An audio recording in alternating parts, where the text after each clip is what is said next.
Well, that's about the quickest show switch I think you've ever seen, folks. Let's see if we can get more people in here for our live show. I'm going to, again, I've got the bracket selection show going in front. I got like 4 screens here. Finally got one of them off. So we're going to be breaking down the bracket and the selections as they're released here. So I'm hoping that people find their way over from our post-game show here. We know the Iowa Hawkeyes have pulled it off. Just an absolutely incredible weekend. I mean, absolutely unbelievable. I really don't have words to describe what Iowa has done. It's just phenomenal. So let's see where Iowa gets put. We've got the West region being released right now. Hopefully you're watching this, but I'm going to kind of commentate as we go here. Gonzaga, the 1 seed in the West. No surprise there. The 16 seed is Georgia State. Boise State, the 8. Memphis, the 9. UConn, the 5, New Mexico State, the 12, Arkansas is the 4. So Iowa not in the same region as a 4 again, or as a 5 in Gonzaga's region. That's good news, folks. If you're looking for a deep run, that's good news. Arkansas will play the 13 seed Vermont. And as we're waiting for the next grouping here, actually, here we go. We're going to the next grouping here. 6th seed in the West is Alabama. So Iowa not the 6th seed either. I don't think they are. I think they'll be a 5 seed. So my guess is they'll not be in this region. Oh, there's no way they're in this region now because they're not going to be a 3. They're not going to be a 7. Alabama will play the winner of Rutgers and Notre Dame. So Rutgers is getting in. I predicted that. A lot of people predicted it, but some people were speculating they're in. And now it's official. They will play the Fighting Irish, which is they're a dangerous team. They played very well in the ACC this year, but the ACC is down, so not a lot of respect for the Irish. Didn't have a great non-conference resume. They're moving to the West region as an 11 seed. They'll play in Dayton earlier in the week, and then they'll play the Crimson Tide, who have been a bipolar team all year. All right, that's a San Diego game, the second San Diego game in this region, or in this section, I should say, is Texas Tech, the 3 seed. And they'll play Montana State. So Montana State, the Bobcats, will take on the Red Raiders in the first round. The winner will play the winner of Alabama and whoever the 11 seed is out of the play-in game. Michigan State's a 7, a little bit higher than I kind of anticipated, but Michigan State, made a little run there at the end of the year in the Big Ten tournament. So they are a 7, and they will take on the 10 seed Davidson. Interesting. Higher than I thought. Davidson definitely higher than I thought. I thought they'd be almost bubble range because of the loss. But the committee likes Davidson, I guess. Duke will be the 2 seed, and they will play the 15 seed. We'll see who the 15 here is. Final tournament appearance we expect for Coach Mike Krzyzewski.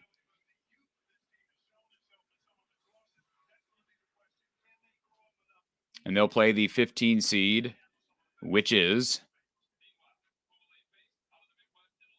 Cal State Fullerton. 21-10 Cal State Fullerton out of the Big West. Big West champion. Those are some interesting Cal teams in the Big West. We saw UC Irvine a few years ago with some size, create some noise in March. But that's your West region. So again, the kind of the highlights of that region, you got Gonzaga as your 1, Arkansas as your 4. To kind of cap off the top, the Gonzaga-Georgia State game, no surprise there, will be played in Portland. The 8-9 will be in Portland as well between Boise State and Memphis. UConn, New Mexico State will be in Buffalo, New York. Arkansas, Vermont in Buffalo, New York as well. And then again, Alabama, as the 6th seed playing the winner of Rutgers, Notre Dame. That game will be in Dayton, but the Alabama game will be in San Diego. Texas Tech, Montana State in San Diego. Michigan State, Davidson in Greenville, South Carolina, and then Duke, Cal State, Fullerton, also in South Carolina. And I promise we will open the call lines after we get done here with the bracket reveal, and that includes Iowa and whoever else is. We're not going to go live. We're not going to go live with our phone calls until after the entire bracket is revealed, and then we'll sound off and you can tell me what you thought of the selection, whatever that may be, and whatever team you're rooting for. Of course, we are focused on the Hawkeyes, but lots of teams going to be hearing their names called, including Iowa and Iowa State. I think 9 teams in the Big Ten. We already saw Rutgers picked in the West region. You're going to get Indiana. They're in. Michigan, I think, is in. Michigan would be the biggest question mark, but I still think they're comfortably in right now. I am going to tweet this out here so that everybody knows we're live. This is a kind of a scramble trying to schedule something to where we can all hop on at the same time.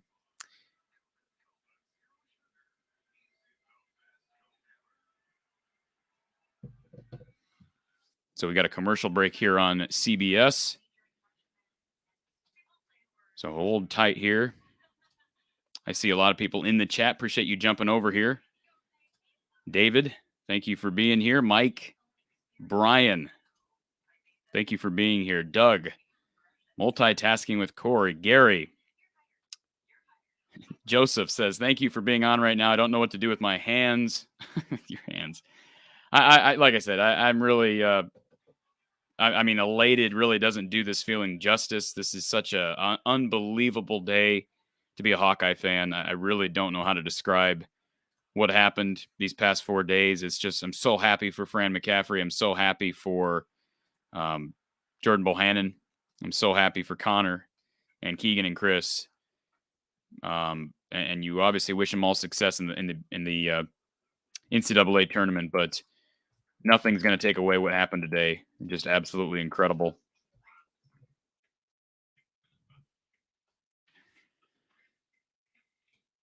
And again, we are awaiting the next region to be revealed here, and they usually get through with the regions pretty quickly, and then we'll break it all down.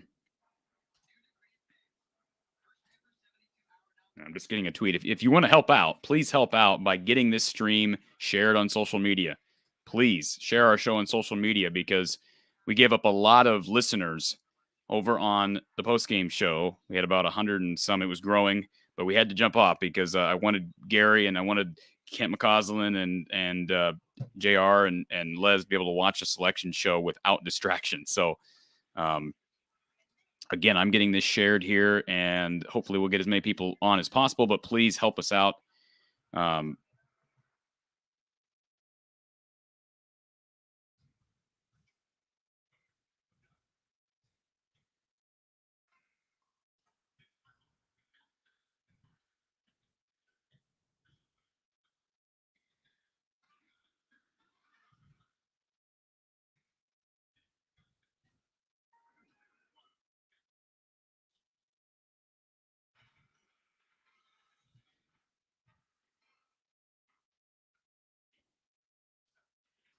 Okay.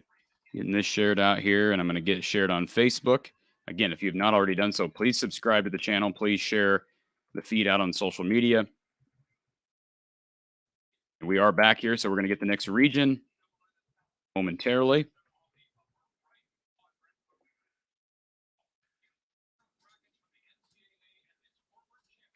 Arizona is your next number 1 seed. No surprise there either.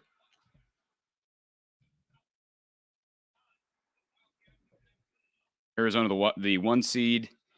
We'll see who they play as the 16, or who is the 16, I should say.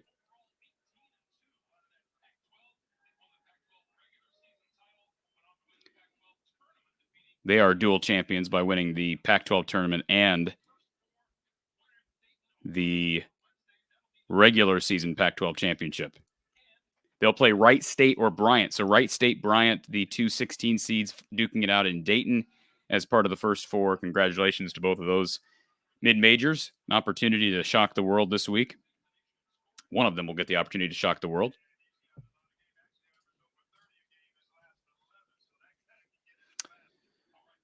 Eight seed in that region will be playing in San Diego, Arizona and Wright State, or Arizona and the winner of Wright State Bryant. That game will be played in San Diego. Friday in San Diego, the 8-9 is Seton Hall as the 8 getting in versus the 9.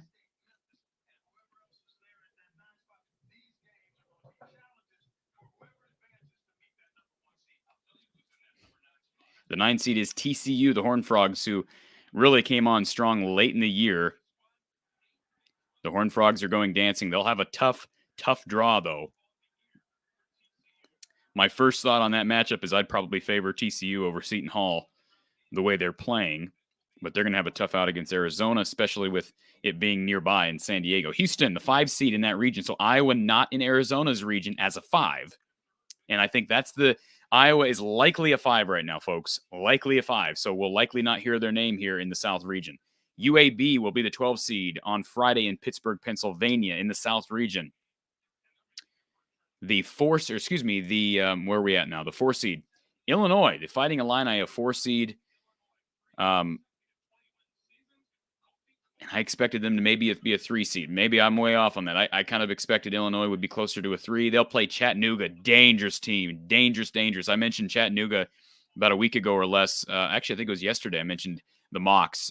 They are a tough team. Of course, won their conference championship, automatic qualifier, won it in dramatic fashion at the buzzer. And they will play the Fighting Illini, who are coming off a loss to Indiana. But again, I think Illinois has its best basketball in front of it. I think, they have to have a lot of motivation. A lot of those guys, including Kofi Coburn, were part of a season last year that sort of derailed in the tournament like Iowa's did. Colorado State, the 6th seed. So Iowa will not be a 6 seed. And I'm not surprised by that. I think it's either 5 or 4. I think Iowa's probably smack dab in the middle of the 5 seed line. Colorado State, the 6th seed, and the Rams have had an impressive year in the Mountain West. They will play the 11 seed in Indianapolis, and that is Michigan. Michigan Wolverines getting in, folks. That's going to be a fun game on Thursday. That is a fun game. Colorado State and the Wolverines. So, there's no question there's 9 teams in. I said that yesterday.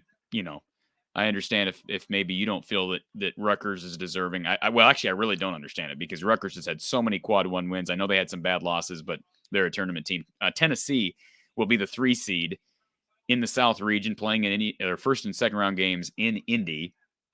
The Volunteers winning the SEC tournament this weekend.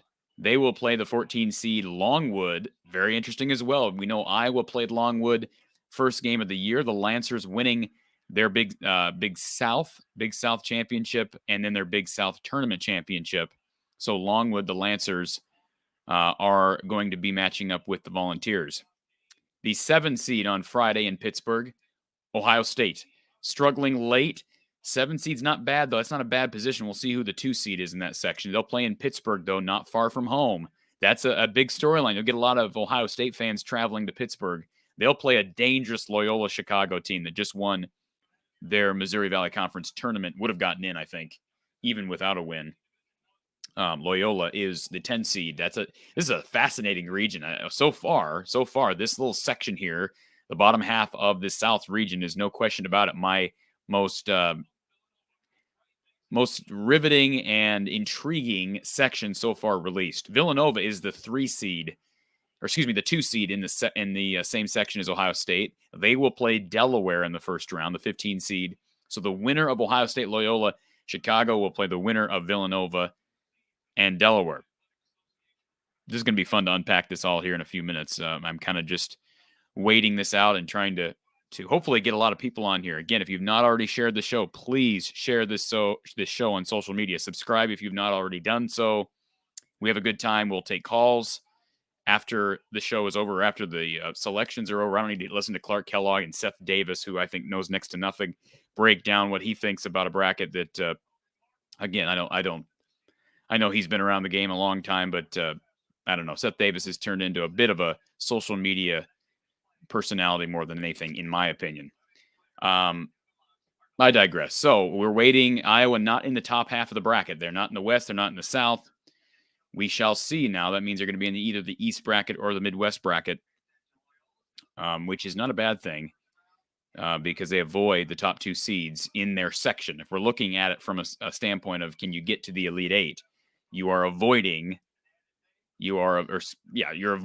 Arizona and Gonzaga, who are probably the clear top 2s right now. I still think Baylor is a really dangerous team. You're going to have to play somebody. If you want to get to a Final Four, you got to play somebody. Certainly Iowa fans, maybe temper the expectations a bit. Enjoy the moment. And let me get back to some of these comments as we're awaiting the next couple sections of the tournament bracket.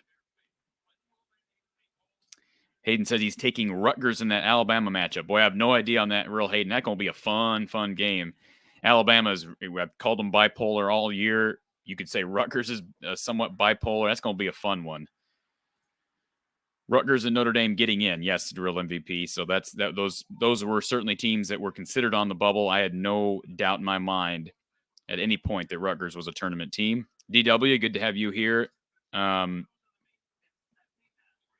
Charles says he sees Davidson beating Michigan State. Michigan State versus Duke in the second round. Yeah, I kind of didn't even think about the Izzo Coach K factor there. Joe is still not off the high, and I don't blame you. Hawkeye Howard, you should be in shock. Well, you just shouldn't be in shock because this team right now is playing. They deserve everything they've got, and I hope Iowa fans just enjoy these next couple of days. The players are going to turn their attention to whoever their first-round opponent is within 24 hours, I think. But this is just such a special day, such a special moment. Joseph, I agree. I wish they would schedule the selection show a bit after the games. The selection committee doesn't like the fact that the Big Ten plays right before the show. Here's the deal. I feel stronger about this now because of the fact that we have the postgame show, because we had to cut the postgame show short, and it's understandable as to why we did that, but that would have been maybe the most fun postgame show we've done all year, and I have no doubt we would have had hundreds of people on, but that's what you get on, when you have a selection show the same day. We were not going to just ignore the selection show, which I know a lot of people would have been watching. Well, Darrell MVP, Gonzaga should have the easiest of the one seeds. I mean, that's why they're the one seed. So Gonzaga is, no question about it, my favorite for the whole thing. I mean, right now they're the no question in my mind, they're the best team in the country, at least on paper. Ben says, question, don't take this wrong, but just curious, do the donations go to you, Coach Close, and the guests? Let's up the donations. Well, I'll tell you something right now, Ben. We just started getting donations here. We just started monetizing 2 to 3 weeks ago. And so, we've really not been able to, we started getting donations, I think, through the show. I want to say Thursday, maybe. We maybe got a donation or two prior.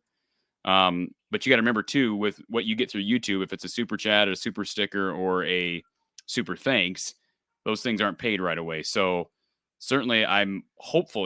I got to give Coach Close a lot of credit. He has taken on this assignment this year to be with us on this show at no cost to us, no cost to you as the viewers. So I would love to be able to give Gary some recompense, if you will. So yes, if we can get enough donations in, I would love to be able to pay Gary back somewhat. I'm not going to be able to pay him back for everything because he's given us way too much. He's just been an absolute joy to have on this year. But good question, Ben. We just got to be able to get enough to do that. And like I said, Gary has been very, very generous and very, very free with his time and his resources. So we appreciate that. But good question from Ben. And let's get to our caller here. I did not mean to have the call line open, and I guess I did. So caller, you got fortunate. Well, thanks, Corey. Pat from Wyoming. Hey, Pat. Flat out masterful coaching job by Fran today.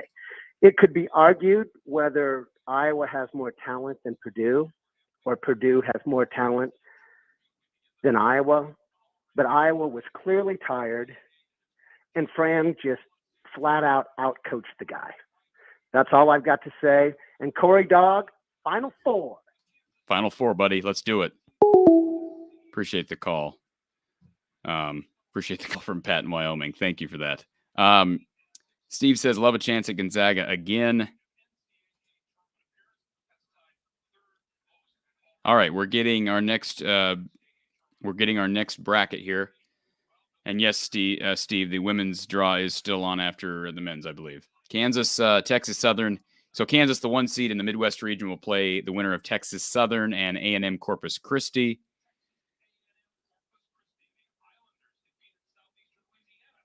And they will play the winner. The winner of that game will play the winner of the 8-9 game in Fort Worth, which is San Diego State as the 8 seed taking on the 9 seed. And I'm going to turn the call line off for now, folks. So would love to have everybody back here, but for now, I'm going to turn that off because I want to be able to focus on the bracket. Creighton, the 9 seed, taking on San Diego State. And Iowa is your 5 seed in the Midwest region. No surprises there, folks. That is good news. The Hawkeyes holding their Big Ten tournament trophy. The 5 seed in Buffalo, New York. of all the places. Buffalo, New York. They'll play the Richmond Spiders. The Richmond Spiders out of the A10, right? A10? Iowa, Richmond, and Buffalo, folks. Iowa in Richmond versus Richmond, not in Richmond. Iowa versus Buffalo in Richmond. And the 4-13 matchup, it'll be Providence.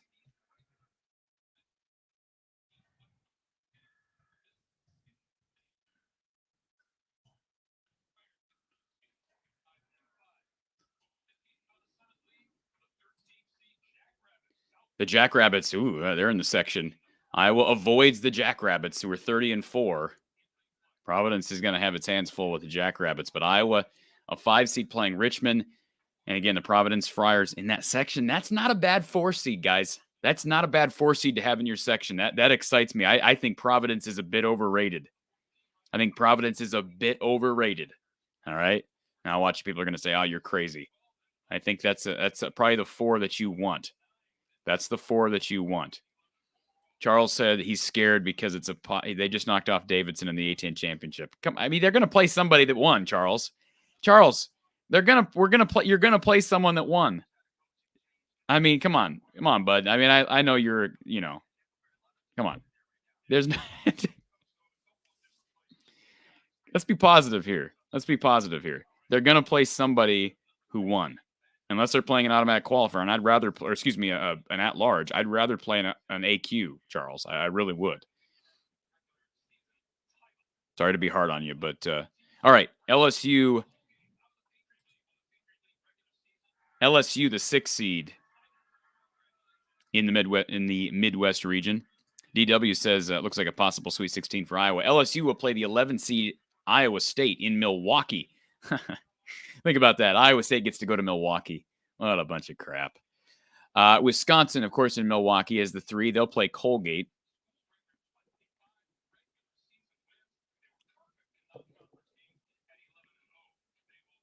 Have had earbuds in too long this week. All right, they'll play Colgate, and then Miami. Miami will be in. They were considered a bubble team by many.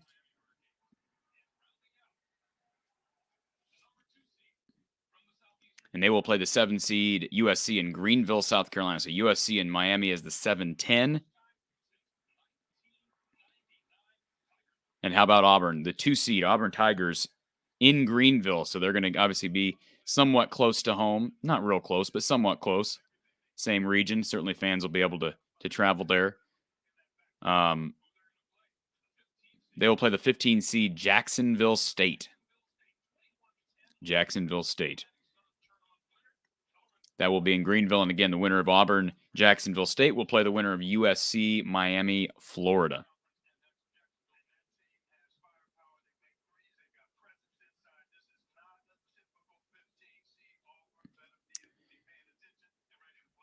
Drill MVP says Loyola Chicago versus Ohio State will be a real tough game.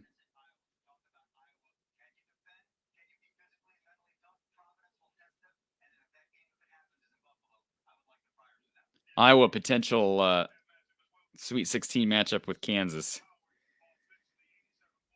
That's a tough one. But again, you're going to get somebody up there.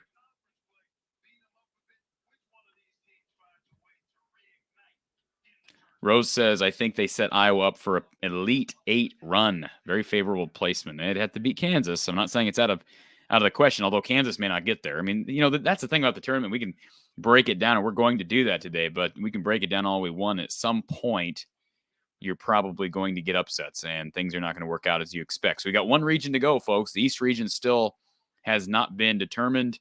I've not seen Indiana's name anywhere, so Indiana fans getting a little nervous now. Getting a bit nervous.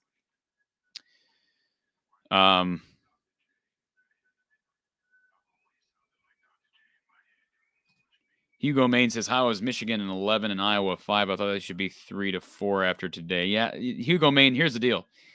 The Big Ten tournament is, all the conference tournaments don't mean nearly as much to the selection of the NCAA tournament as we as fans think they do. Tim Kruger brought that up on our show earlier in the week. They just don't. Okay. Ben says that your boy Seth just picked Providence over. Who cares what Seth freaking Davis has to say? Good night. Guy that knows nothing about. I'm sorry. He may be a good writer, but that guy annoys the living daylights out of me. And it wasn't just because of his back and forth with me it wasn't really even a back and forth. He just responded to something on Twitter. Steven says and I'm glad he X'd this out. He can't have I'm glad he put the asterisk in there. It's blank that they are making Iowa play a Thursday game. I didn't even think about that. I just thought about that now. Yeah, Gary brought that up, that usually, according to Gary, the committee tries to get the teams that play Sunday in a section where they don't have to play until Friday. Here's the deal. Monday, Tuesday, Wednesday. They got 3 days. They're deep. So that's fine. Hyperlocal says Seth also said Purdue would kill Iowa. So yeah, who cares what Seth Davis has to say? Literally, who cares what Seth Davis says? I just don't care. I really do not. Seth Greenberg. Let's make a banner here. If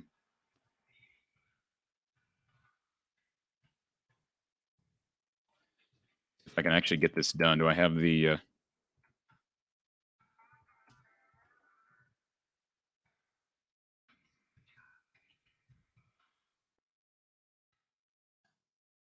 We are awaiting the final section of our draw here, folks. All right, this is what I have to say about the Seths. All right, that's all I have to say about it, because Seth Davis is whatever, talking head. And I'm a talking head, and it takes one to know one, I guess. I see this question from Adam. I'll get back to Charles. I'll get back to you, Charles. Adam says, what do we know about Richmond? They did just win the A10 tournament. I don't know a lot about them other than that. But Charles says Richmond is no joke. All I'm saying is Gilliard and Burton are legit threats. I don't know who either of those guys are. I'll obviously do research after we're done here. But all I'm saying, Charles, is there's not anybody in this tournament that, unless you're playing a 16 seed, even if you're playing a 16 seed, you're playing a hot 16 seed that just won their conference tournament. There are no jokes in the NCAA tournament. And I'm not saying it's going to be a tough game, but we're looking at this relative to what we expect, and what we expect is a tough matchup regardless. And I think it was a fairly favorable path. I think actually a very favorable path to the Sweet 16. That's all I'm saying. I don't know about Kansas in the Sweet 16. Probably not a team I want to face, but not a team that, not Gonzaga. And I think Arizona, Kansas, I would probably feel better about playing Kansas than Arizona. And here we go with the East region. Baylor is the 1 seed in Fort Worth. They will play the 16 seed Norfolk State. Dangerous team. Dangerous 16 seed. Beating Coppin State in the MEAC. They're going to have their hands full, but that if there's any 16-1 matchup that would scare me, it would be that one. Just have a feeling. Now, I watched Norfolk State a little bit this past week. That's a tough squad. Don't know that they match up real well with Baylor's physicality, but they'll play in Fort Worth, basically a home game for Baylor. North Carolina, the 8 seed in Fort Worth, play Thursday. The 8 seed will play the 9 seed Marquette. Golden Eagles, man, the committee seems pretty high on the Big East. I'm not as high on the Big East. I like the Big East, but I'm not as high as the committee seems to be as it relates to seeding. All right, Thursday in Portland, it'll be St. Mary's. They'll get kind of they will get a West Coast game. St. Mary's is the 5 seed. Will play the 12 seed, banking on Indiana being here. Wyoming, Indiana. So Wyoming, Indiana, and who are the other two? So Indiana gets in. So all 9 teams in, folks. Wyoming will play Indiana. That's a tough game for Indiana. I think Indiana wins, though. Joseph says Indiana's about to get Hoosiered out of this tournament. I don't know. I like how Indiana's playing right now. I've not been as high on the Midwest or the Mountain West as everyone else has all year. Charles says Jacob Gilliard is averaging 13 a game. 5'9" point guard will give Jabo issues. Had 26 in the A10 championship. Burton averaged about 20 points a game as their main player. 6'7", 215. Okay. Good thing Iowa has Joe Toussaint, right? I mean, it sounds like just from size standpoint, again, we'll have to do some more digging on Gilliard, but Iowa should be able to match up there. All right, and then the 4 seed In Portland is UCLA, the Bruins. They will take on the 13 seed Akron, the Zips, out of the MAC, former team of former Hawkeye, Macy Daly, but he has since graduated, but Akron in the tournament. The 6 seed in Milwaukee will be Texas. They'll play the 11 seed.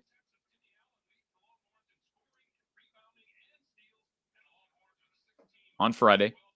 The Longhorns will play Virginia Tech, who found a way to win their ACC tournament. What a run for the Hokies. That's a dangerous team. I would still probably favor Texas in that game, but we'll see. I don't know. I have to look at Virginia's resume. They're 23-12, but to find a way to win when they did this week is huge. Purdue, Big Ten tournament runners up. The 3 seed, as they very respectfully stand up and clap. They'll play in Milwaukee, so not too bad of a trip for West Lafayette residents. They'll play Yale out of the Ivy League. Not bad. Not a bad matchup there for the Purdue Boilermakers. That's not a bad draw in general for Purdue. I like that. I like their chances of getting to the second weekend. Thursday, Murray State, a 7 seed. How about Murray State as a 30-2 7 seed? And whoever the poor 10 seed is that matches up with them, I would give them a chance because they're going to be counted out, I think, by a lot of people this week. And if they're not, I'll be shocked. But again, Murray State 30-2. The 10 seed in Indy will be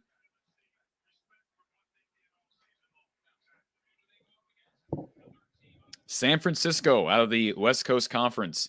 Boy, that's what a crazy looking 7-10 matchup, folks. What a crazy 7-10 matchup. The Dons versus the Racers. You got a team out of the OVC taking a team out of the WCC. That is an absolutely incredible matchup for a 7-10. Honestly, I'm not upset if I'm the 2 in that region. I think that's a fairly favorable spot. Whoever the 2 seed is, the 2 seed is Kentucky, the Wildcats. So Drill MVP is happy, I would have to think.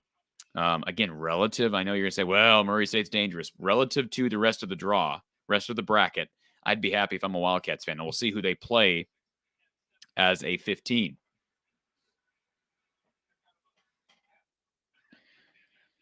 Good point by BC here. Providence got blown out by Virginia earlier this year. Good point. I remember that game early.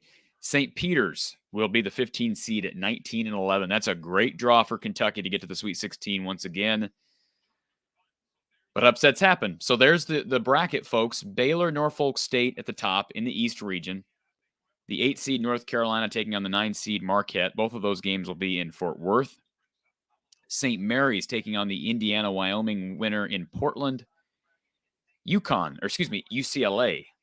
I saw UCLA and said UConn. UCLA, the Bruins will take on Akron in the 6-11.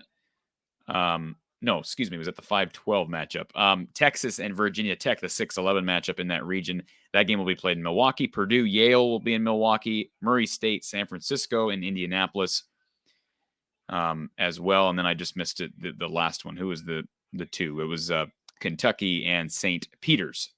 So there's your draw. I'll try to get a copy of this draw as soon as possible. Let's go ahead and open the phone lines, folks. Let me get this phone line opened and active so we can take calls.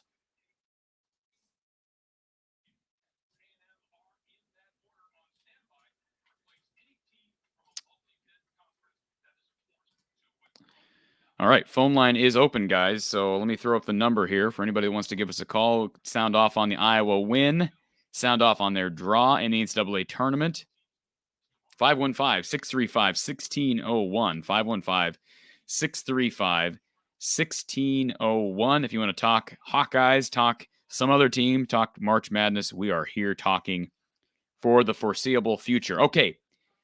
As we await a call, the last 4 in: Indiana, Notre Dame, Rutgers, Wyoming. Indiana, Rutgers a little bit closer to the edge than I thought, but there's no way you leave them out. Dayton, Oklahoma, SMU, and A&M on the outside looking in, and I just feel for Xavier.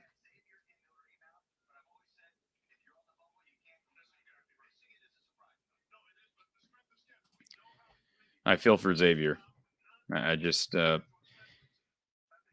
Can Jack Nungy catch a break? I would love to know.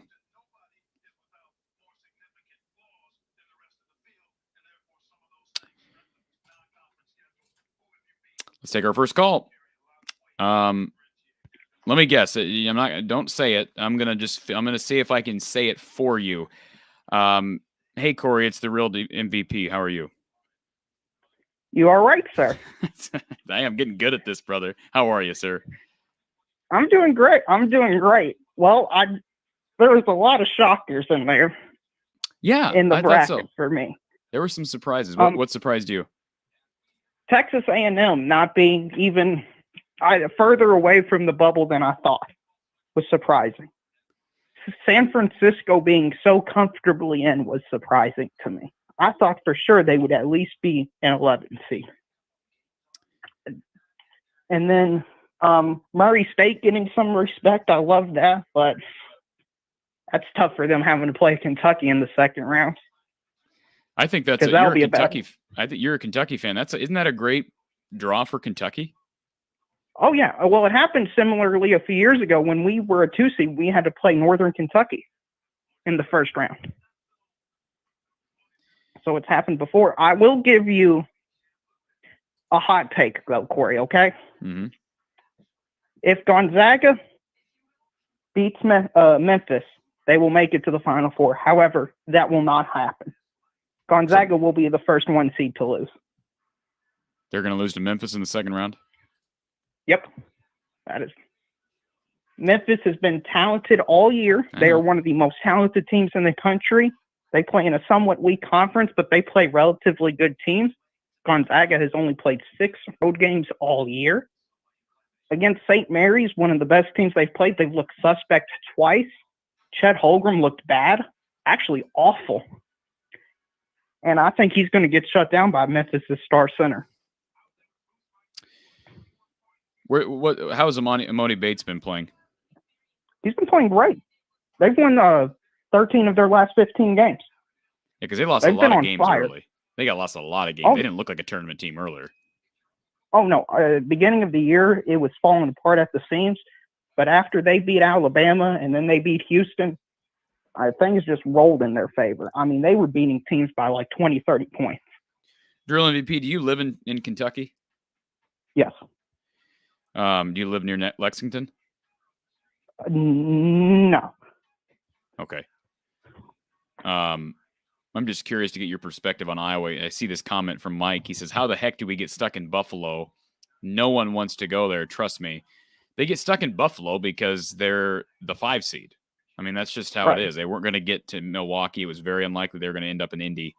Now, I will say this. I would have rathered almost any other location than Buffalo. Buffalo is probably the worst location for fans as far as travel. Nobody wants to play in Buffalo. Nobody wants to travel to Buffalo. Yeah. Also, with Seth Davis's point that Providence is going to beat Iowa, no. Providence, there's been metrics about luck and factors of one possession games. Providence has been the most luckiest team literally all year according to the metrics. I'd like Iowa to make the Elite Eight. Oh, okay. Here's my question for you. I'm not saying that Providence can't beat Iowa or won't beat Iowa. I'm just trying to say, where is Seth pulling this out of his, where is he pulling this from? I don't know. What's he basing it on? Is he basing it on Providence getting blown out this past weekend against Creighton, or is he basing it on Iowa winning 4 straight in the Big Ten tournament? I'm just trying to figure out what's he basing it on. I have no idea what he's basing it on. He doesn't base it on anything. Providence has been the Wisconsin of the Big East, except worse. They play a lot of close games and against a lot of bad teams. I mean, they could have lost to St. John's. I mean, they're just awful in terms of close games. They don't look impressive at all. I mean, they might lose their first round game. You're right. I would not be. Now, who's the 13 there?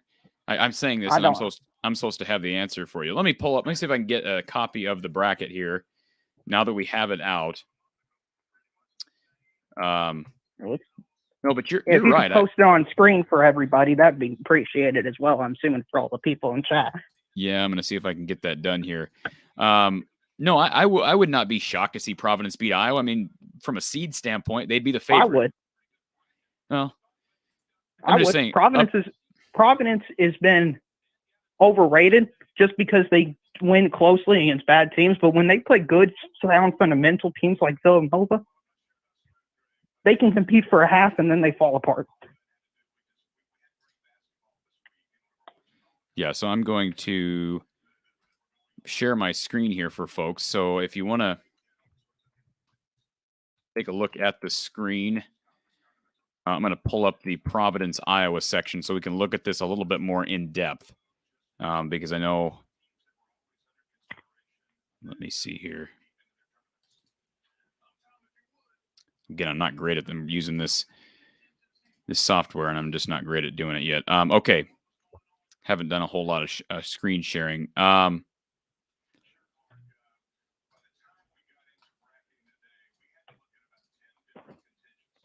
right, here we go.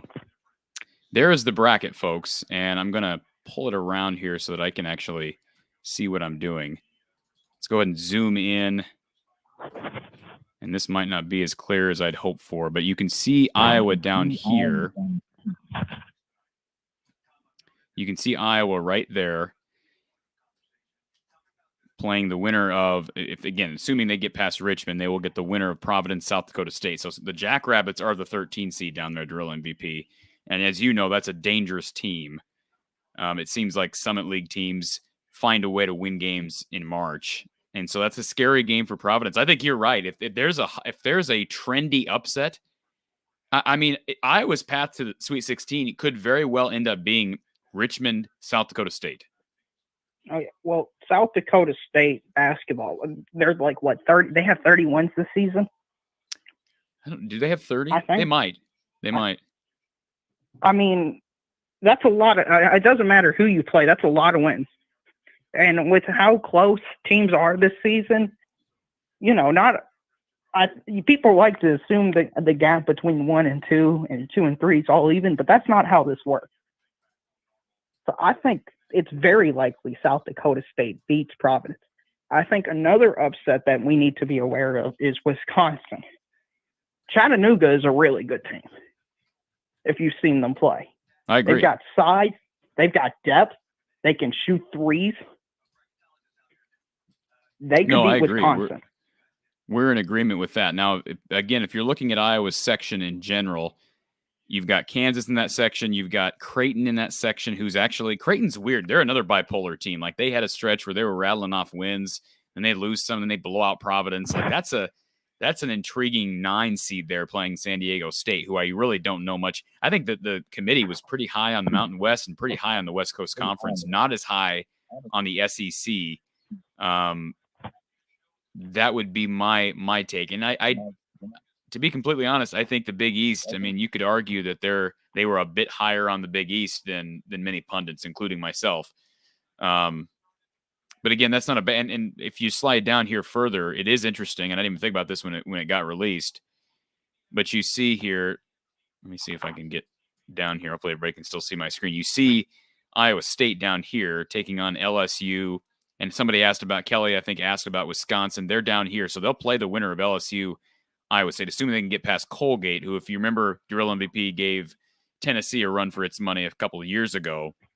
USC, Miami, Auburn, Jacksonville State. So there's a potential. If Iowa can make a real run, you could potentially see an Elite Eight matchup. What would that be? Yes, an Elite Eight matchup with Auburn. Rematch of, or not rematch, but kind of a interesting matchup with Bruce Pearl. I don't like Auburn making it that far. They've disappointed me in the later half of the season. Well, I've never been high on Auburn. Yeah, Texas A&M's a good team, but the way they've been playing out of control basketball, and I don't think that's going to work out in the NCAA tournament. I also think that's another big team that can lose in Michigan State, because Davidson, they can shoot three. They are the Houston Rockets of college basketball. They can shoot the lights out and they can beat anybody in the country, or they can lose to anybody in the country because they'll go over 27. Try to pull up the bracket. What do you think of Tennessee's draw? I'll get your opinion on this before I let you go, Drill MVP, because Tennessee, kind of a hot team right now. You see as a 3 seed playing Longwood, who won the Big South regular season championship and the tournament. And that's not a slouch as a first round opponent. I think that's an intriguing section because they could get, well, they will get either Colorado State or Michigan in the second round. What do you think the Volunteers draw? I think the Volunteers draw is a perfect example of what Tim Krager said about how we overvalue conference championship runs. Absolutely. I think, and that's the same thing I saw in the chat with people saying Wisconsin above Illinois, and people were questioning that. It's like, you got to look at the whole regular season. If you look throughout the whole regular season, I would say that Wisconsin had a better resume than Illinois. And I would say that Kentucky had a better resume than Tennessee. And that Auburn had a better resume than Tennessee. What region are they in? Let's see. Oh, Longwood, that's easy. Michigan's a dangerous 11. I agree. That's a fascinating matchup, in my opinion. Colorado State, who's been, I know people have been high on Colorado State all year, and I'm not saying that they won't make some noise, but I'm not as high on the Mountain West. You know that through my rankings. I'm just not. Yeah, I'm not Colorado that high State either. Like San Diego State was a bubble team like a week ago, and they're a Colorado 9 State. seed? Didn't Colorado State get blown out by UNLV twice? Yes. So that says something. Yeah, I think Michigan. Well, it depends how. I mean, this may be obvious, but it depends how good Hunter Dickinson is. If he plays at his absolute best, they could easily make the Sweet 16. Now, I don't know with Villanova, because Villanova's got such a good coach, such good fundamental. They're going to be hard to pass. Let's see what other region. So, Corey, let me ask you about this. Were you shocked that Indiana was a play-in game?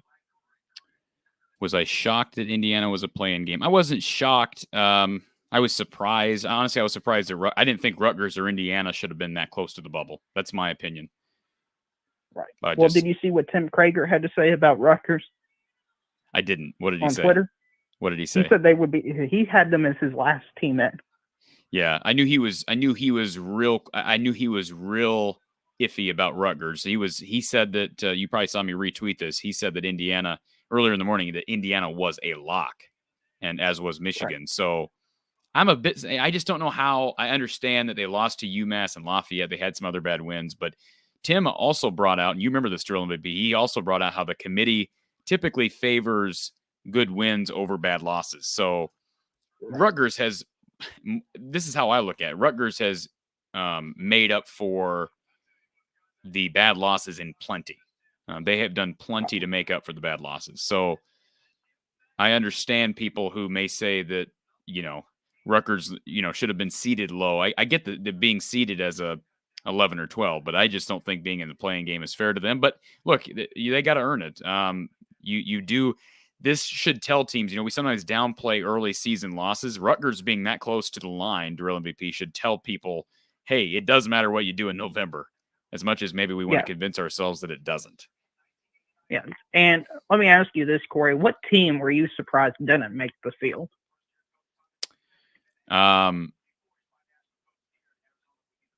I mean, you mentioned A&M. I'm a bit surprised there. I'm disappointed that Xavier didn't. I had a feeling that Xavier wouldn't. I just feel for Jack Nunge. They weren't even one of the top 4 teams either. I know. So they weren't even close. I'm not sure why the committee was so high on Dayton. They were the first team out. Not quite sure why. Yeah, I would say that the Texas A&M one is a bit surprising because they've been playing good. But again, I'd like to think that these committee members are better equipped than I am to be able to make a call. But yeah, my biggest surprise from a Big Ten standpoint is certainly that Rutgers and Indiana have to play in play-in games. But that's going to be fun. That gives the play-in games this week in Dayton a lot more zest for me as an Iowa fan, because I'll have a much bigger rooting interest in both of those. Okay, and Corey, I've got to ask the obvious question. What is the expectation for Iowa right now? The expectation for Iowa is a Sweet 16. trip. So you do not think they can beat Kansas? Do I think they can, or do I think they will? That you're asking me pretty soon on that. The expectation is Sweet 16. Anything after that is icing on the cake. I mean, if Iowa wins the Big Ten tournament and then goes to the Sweet 16, Drill MVP, I know you're a Kentucky fan, but that is a massive success. Iowa hadn't won the Big Ten tournament since 06, hasn't been to the Sweet 16 since 99. That is a huge, to me, the season's already a success by winning a championship. You don't want to get beat, but we have to recognize that upsets are a part of March. That's just a fact. Right. So, yeah, I'm high on Iowa to get to the Sweet 16. We'll see. I don't know if Kansas will get there. That's a great thing about the tournament. Like we keep saying, oh, can Iowa beat Kansas? Maybe Kansas will lose. Maybe they'll lose to. Let me pull up the. I got I think Creighton I have or San Diego State. Say that again. Creighton or San Diego State, and I'm skipping the 16 seeds because they're irrelevant.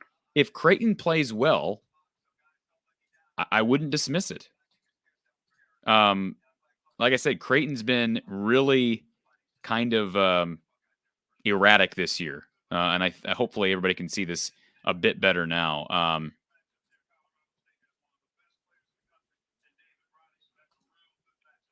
There we go. I mean, nope, I'm looking just overall at all the regions, and I think for your guys' region at the Midwest, I think you'll avoid a lot of the heavy hitters. Oh, I agree. Absolutely agree. I think Auburn's down. I think they're kind of weak. I think Wisconsin they play too close games, and I think they're struggling. I think they've struggled. I think they are going to lose early on in the tournament. Maybe not to Colgate, but maybe to LSU. Man, is hard because LSU just fired their head coach. But they're a good team. That's tough. Providence. Yeah, I like your all's region a lot. And I think Kansas is kind of overrated, to be honest with you. Well, if you're just looking at it from a draw standpoint, who is the number 4 seed you'd rather play? Would you rather play Arkansas? Would you rather play Illinois? Would you rather play UCLA? Or would you rather play Providence? That's a no-brainer to me. Providence is the weakest by far. Absolutely. Absolutely. We're in agreement. Providence is the weakest of the 4 seeds. Yeah. It's right, not even really that close. I mean, I agree. They're showing the net rankings. I was the 20th overall seed, it looks like. Providence is 15th. That's interesting. So according to the net, Providence is, or the overall seeding rankings, they got Providence is slightly higher. You're MVP. I gotta let you go. I gotta let you go because people are gonna get pissed here in a second. Oh yeah, I'm sorry if I'm taking too much time. I'll just give you my final. Can I give a final 4 real quick? Yes, go ahead. Texas Tech, Kentucky, Iowa, Arizona. Wow. That'll make Iowa fans. Now you can stay on for the next 20 minutes, Drew MVP. That's my final 4. All right, man. I love you. Appreciate you calling in. Yeah, sorry if I took too long. You're fine. Apologize to to all the people on chat. You are just fine. All right, man. Take care. Appreciate it. All right. Yes. Can other people call in, Mike? Now, I better get a call. If people are going to complain about Drill MVP being on here, I better get people calling in. All right. Because me talking here by myself is not as enjoyable as talking to people. And even if it's just one caller, I do enjoy that. So here's a look at the Midwest region. What are your thoughts? Share in the chat what you think of Iowa's draw, potential matchup with Kansas in the Sweet 16, potential matchup with maybe Auburn in the Elite 8 if Iowa can get there, or perhaps it's a matchup with Wisconsin. What do you think of Wisconsin's draw? I think this is an intriguing section as well because of the firing of LSU's head coach this week. That's a fascinating Iowa State matchup. I am not high on Iowa State at all, but I do believe Iowa State can beat LSU if they're playing well. But Iowa State's another bipolar team. Sometimes they just don't have any offense. They can't score. They can't put the ball in the hoop. How else do I explain it? Thank you, Jeffrey, for asking this question. The number to call in is at the bottom of your screen. Oh, wait, it's not.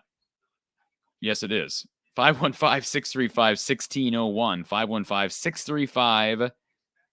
515-635-1601. And I'm hearing now that Clark Kellogg picked Iowa for the Final Four. So I'm trying to split my attention here between this show and the selection committee.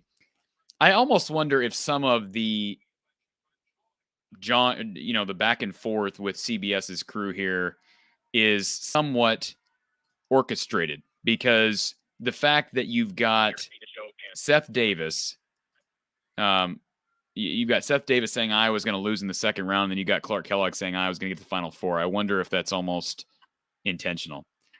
All right, let's take our next call. Thank you for calling from the Hawkeye of the Storm. Who's on the line? Well, Mansky, Corey, I want to make sure your phone rings off the hook. Yeah, thanks, Lansky. Appreciate it.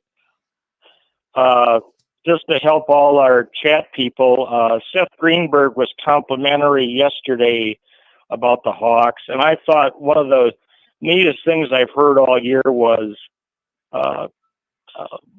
Purdue's coach, after his win, which would be yesterday, in his post-game, post-conference at the very end, gave his analysis of the Iowa team.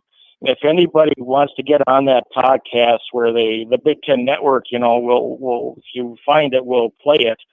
At the very end, it's, as a Hawkeye fan, to hear him describe the Iowa team is just a treat.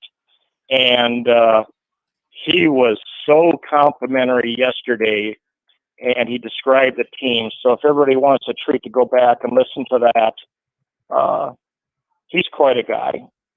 I got to ask you, how do you feel about Seth Davis? Oh, in the chat, I typed it in. I know. I just want you to share it verbally. Sure. I don't want to use profanity. No, please and don't. He's a Big Ten hater. I've listened to him for years. There's so many better people like Clark Kellogg, Seth Greenberg. He's not just that way with Iowa. I think it's a Big Ten thing that anything that's good about the Big Ten, he's just so off it. I don't know how he keeps his job. Well, he annoyed the heck out of me because, and maybe you don't follow me on Twitter, Lemansky, but I release my top 25 each week, or I had been. And prior to my top 25 being released, he made some broad, ridiculous comment about how, the top 6 teams lost. That means they're all going to fall down. It's going to be mass chaos in the top 10. And I just said back, that doesn't mean anything. Just because the top 6 lose does not mean you're going to have mass chaos, because the top 24 shouldn't mean that, because the top 25 should be based upon resume. And if anybody hasn't learned this, listen to Mark Rogers during football season. He talks the same thing. Him and I are in total agreement. The top 25 should be based on resume. It should not be perceived based upon 1 week. And I'm going to move them up 8 spots because they won against 2 ranked teams, or I'm going to move down 8 spots because they lost to 2 unranked teams. That shouldn't be how it works. And Seth Davis should know better. And he made some ridiculous comment. And all I said back, I was respectful, but all I said back, I quoted his tweet, and I didn't need a response. I really wasn't looking for a response, but I quoted Seth Davis's tweet, and I just said, this is not how the poll should be constructed. It should be based upon resume. And he just responded and quoted my tweet and said, rank my team, translation, rank my team higher. And I just thought it was funny because anybody who watches my stuff knows I have not ranked Iowa high. I think the highest I had Iowa in my polls was 23. It's got nothing to do with me being a homer, although I am. I'm not going to deny that. Anyways, so that's my background with Seth Davis, and I've just never thought he was that interesting to listen to. And, it almost seems like he's kind of to predict Iowa. I just don't know what the substance or the basis for Iowa losing to Providence is. Not saying it can't happen, but I'd love to get an explanation from Seth Davis as to why he thinks Iowa's going to lose to Providence, because I just don't see that. I think Iowa's got a very, very favorable draw to the second weekend. I would say the proper response from Seth Davis, who's much more unprofessional than the average podcaster, and you're more professional than him by a long ways, and I mean that. The only thing I can tell you about Providence is they have a longtime head coach that's very loved and respected on the East Coast. Yeah. They have an older team, a bunch of guys that stuck around.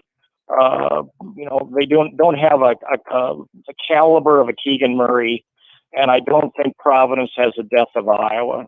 And I've always found him the most some people may say Clark Kellogg's pro Big Ten because he played the Big Ten. I do not. I think I think Clark Kellogg in more professional way talks about pluses and minuses of any team, no matter where they're at, because he was a good player. Absolutely. I'm really pleased you're ticked off about that. I just have not, like I said, I've never liked Seth Davis, and then for him to even respond to my tweet, he has every right to do that. But I mean, I'm nobody, so why even make assumptions like that? And of course, he's working. He's a former sports writer. I'm sure he's well informed. But some of those, it's kind of like Colin Cowherd, and we've talked about him in football. Like Colin Cowherd is, I think, probably a smart guy, but he's really good at getting views. I don't know that there's anything else he's real good at. He's good at getting views, and that's why he's in the business. That's what it is. Yeah. So yeah, I think you hit on something that I wouldn't have thought of. But like I had a great journalism teacher in high school. Went to University of Iowa. It's big on English and rhetoric program, and I think Seth Davis falls on the Colin Cowherd side of the ledger, which is let's just shock. I should call it Howard Sternism, but let's just shock and see if we can get ratings and throw crap out there. And, that's not the Tom Davis way. And some people, I hope people learn from Fran McCaffrey this year that what you see as an Irishman on the sidelines is because he was a very good basketball player. He fights for his kids. And if you watch that celebration, those hugs, that's real. And I think Joe Toussaint, I could be wrong, but if I remember the podcast, I think he's roommates with Patrick McCaffrey. And Mrs. McCaffrey makes Joe Toussaint special jelly and gets it to him because he rooms with her son. And I'm just so proud of you've had these former players on. They show such maturity and professionalism as former players, and I think that's the kind of secret ingredient that's permeated the Iowa program, and I think this team shows it from the first guy, the starting lineup, to the last guy off the bench, and I'm so happy for Josh today. What a thrill for him to get in there and make a big difference. That was everybody that came in that team contributed. Absolutely. And Riley Mulvey, I thought, held his own. I mean, he got beat on a couple of moves. I thought it was hilarious listening to CBS ooh and ah over Trevion Williams, who's like a fourth-year guy versus a guy who should have been a senior in high school this year in Riley Mulvey, and just oohing and ahhing because he spun around him a couple times. I thought the commentary was very biased towards Purdue, but Lemansky, you and I both watched that game. Iowa absolutely deserved to win the game. Completely outworked Purdue.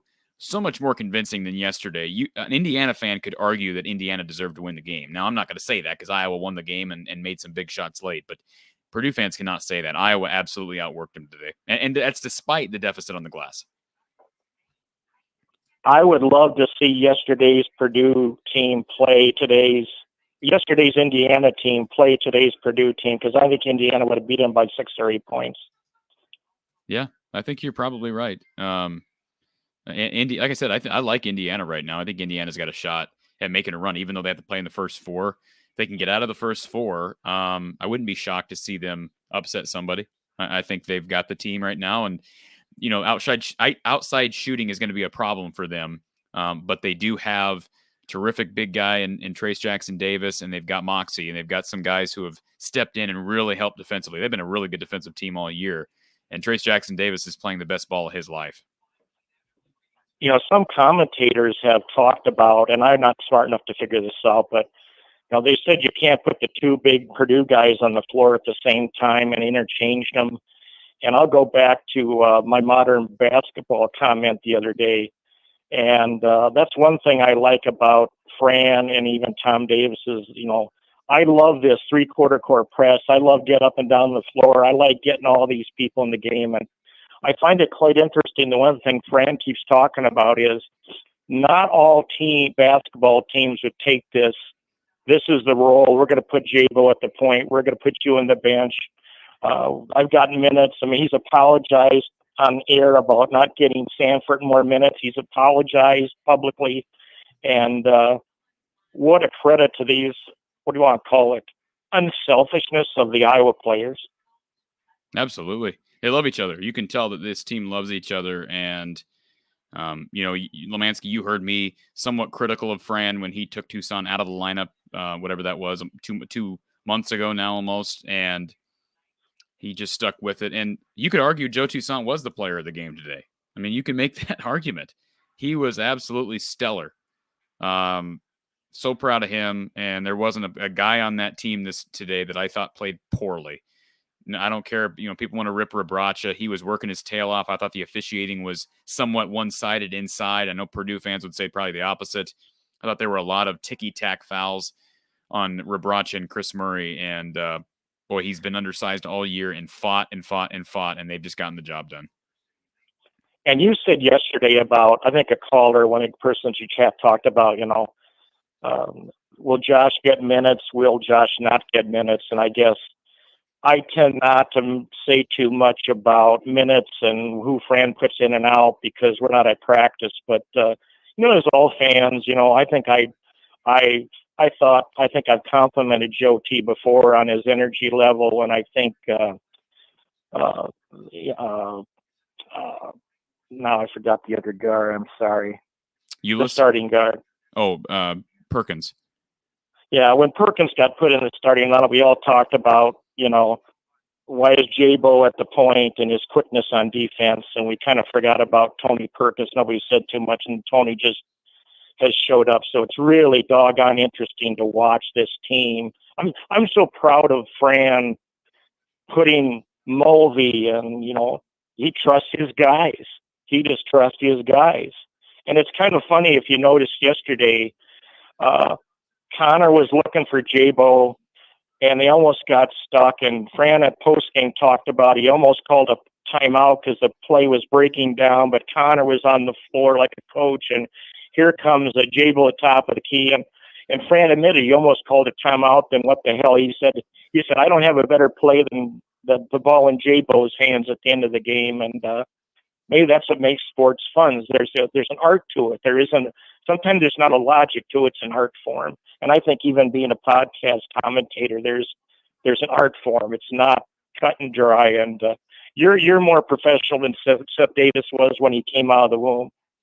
I appreciate that, Lemansky. And I appreciate the phone call. Go ahead. I mean that sincerely. I'm just butting you up. I've listened to him long enough. I don't get angry at the TV much, but when he gets too much airtime, I've actually thought about finding a number where I could call in on him because he doesn't do any good for whatever the hell he's working for. I don't do that to anybody, but I've come close. But I'll get off the phone and listen to the rest of the show. Thanks, Lemansky. Appreciate the call. And yeah, I understand people being upset with Seth Davis, especially after the win. Who cares what Seth Davis has to say? We've honestly talked about him probably too much because he doesn't deserve the time of day. I just don't.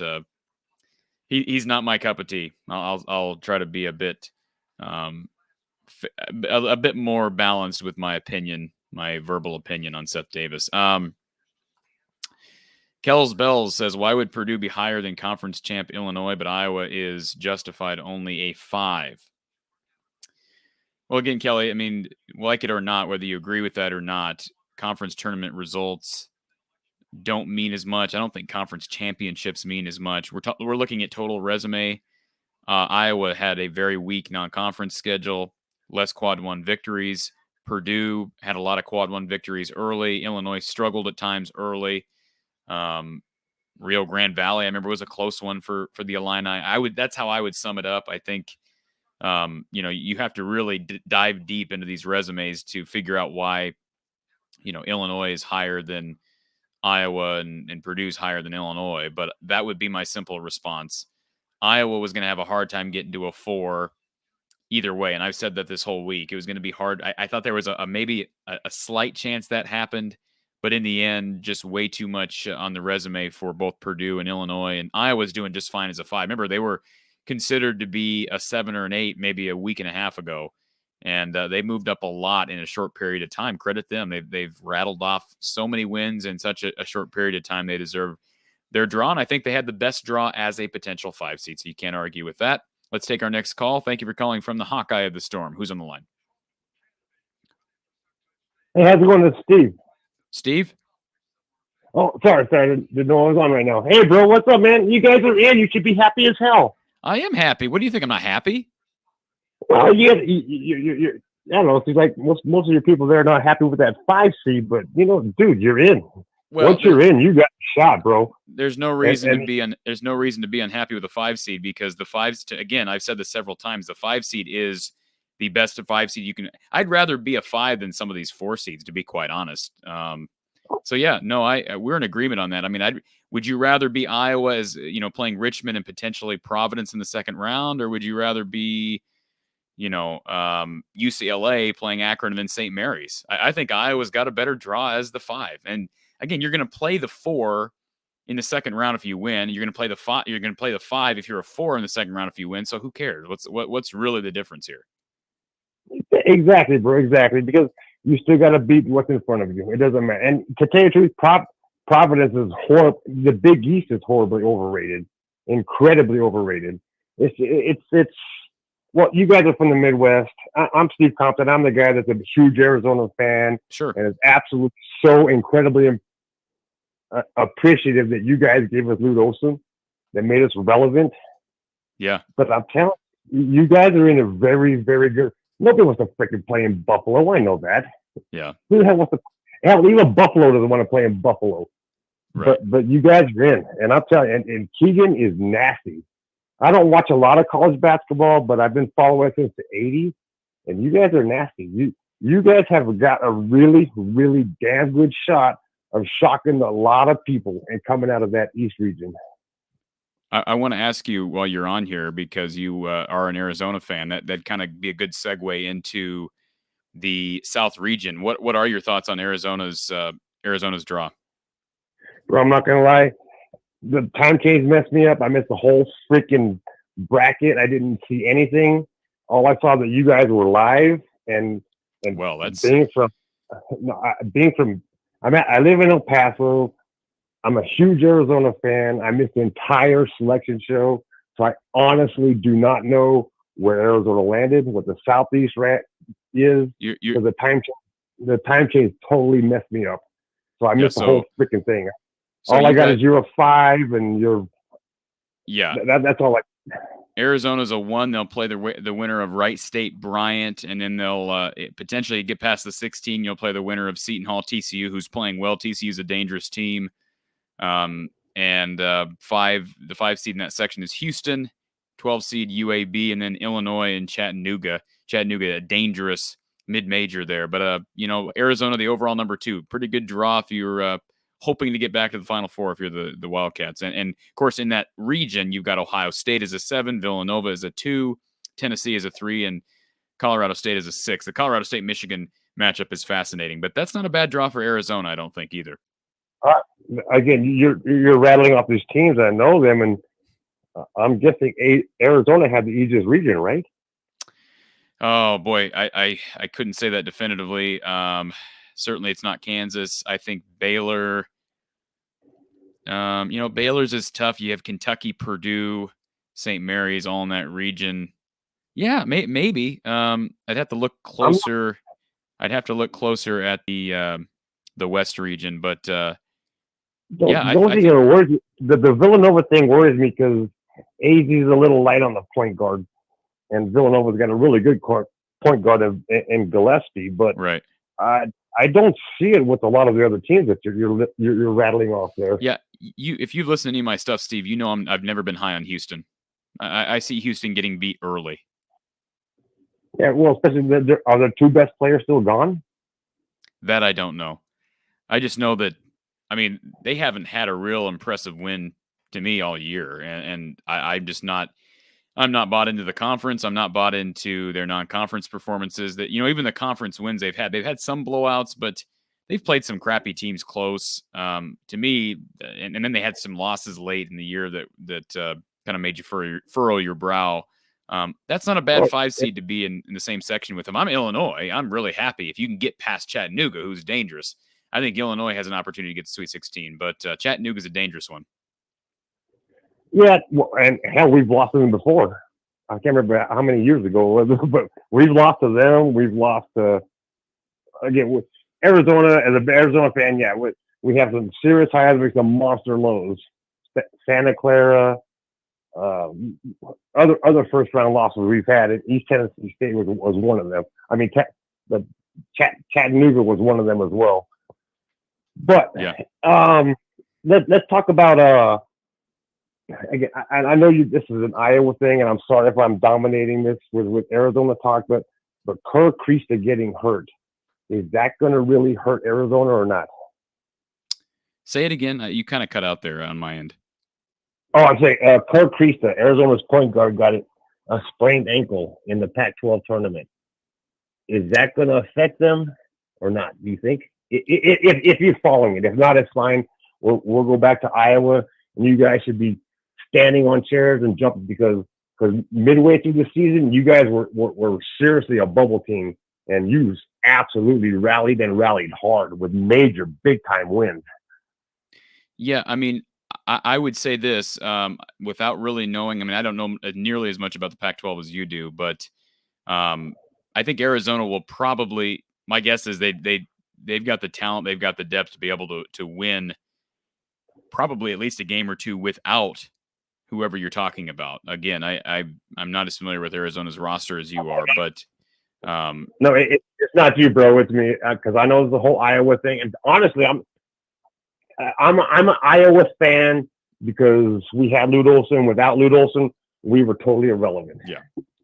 And stumbling across your podcast and your show and the way you handle yourself and the way your guests handle yourself and Coach Close handles himself, I'm telling you, you guys should be national by now. You really should be. But for right now, I'm gonna let your Iowa people talk more about this stuff because I'm so far on the West Coast that I'm sure you got so many more Iowa fans chomping at the bit to celebrate and react how great of a season you guys had, especially the monster turnaround you guys did. Absolutely. That I'm gonna go ahead and hang up and thank you so damn much. And I'm serious. I subscribed. I've got the notification bell on. Whatever Iowa happens going on, I'll be listening to you guys. You're the man, Steve. Appreciate the call. Appreciate the follow. All right, bro. Later, bro. Take care. Yeah, appreciate the call from the Arizona area. And Ben, thank you for this. He says, thanks, Corey, to you, Coach Close, and all the guests. Great times. Thank you for that, Ben. I do, again, I give a lot of credit to Coach and the guests he's been able to get on here over the course of the past few weeks. And certainly Coach Close has given us a lot of his time over the past several months. So I'm very much appreciative to Coach, very much appreciative for the donation here from Ben. So thank you very much. To let everybody else know, if you are interested in donating to the channel, which helps us to be able to continue to produce content, not just our post-game shows, but weekly podcasts right here from the Hawkeye of the Storm, as well as weekly Hawkeye programming, Hawkeye basketball, Hawkeye football. You can also donate by means of the PayPal link below. Let me pull this up here, and I apologize to our caller who just called in and hung up. You just gotta wait a second. You can donate in the description below. You should see a link to donate, and again, it helps the channel. I kind of talked about that earlier. I can't go into exact details, but if you know what it takes for equipment and for your, whether it be your computer, your software, your mic, everything costs money, and certainly your time is money. So I do appreciate everybody who's donated and who's been generous with their assets. So thank you very much to Ben and everyone else who has made that a priority. Let's get to our caller here. Thank you for calling from the Hawkeye of the Storm. Who's on the line? This Jeff. Jeff? First of all, what a hell of a season. Amazing turnaround in those last 7-8 weeks. One question I had, and I totally agree with you, where I think there should be more weight on the end of the year, but they do take overall resume. How does Rutgers get a playing game when they had a first round bye? That just is mind boggling to me. But they actually had a double bye. They had, and they still are in the playing game. I know. Yeah. Well, what happens when you lose to Lafayette and UMass? And I mean, if you look at their net ranking, let me pull that up because I knew this question was going to get brought up, and I have the same question. To me, if good wins outweigh bad losses, then they should have been much higher. But they did get in. You got to be happy about that because Rutgers did not look like a tournament team earlier. But I mean, look, they're 6-6 in quad 1 games, but they're 3-4 in quad 2. They've got 2 quad 2 losses and 1 quad 4 loss. So apparently, either the UMass or Lafayette game has been moved up to quad 3 status. I'm going to find here while you're on the phone here, Jeff, Lafayette. They're 319 in the net. They're 9-20 on the year.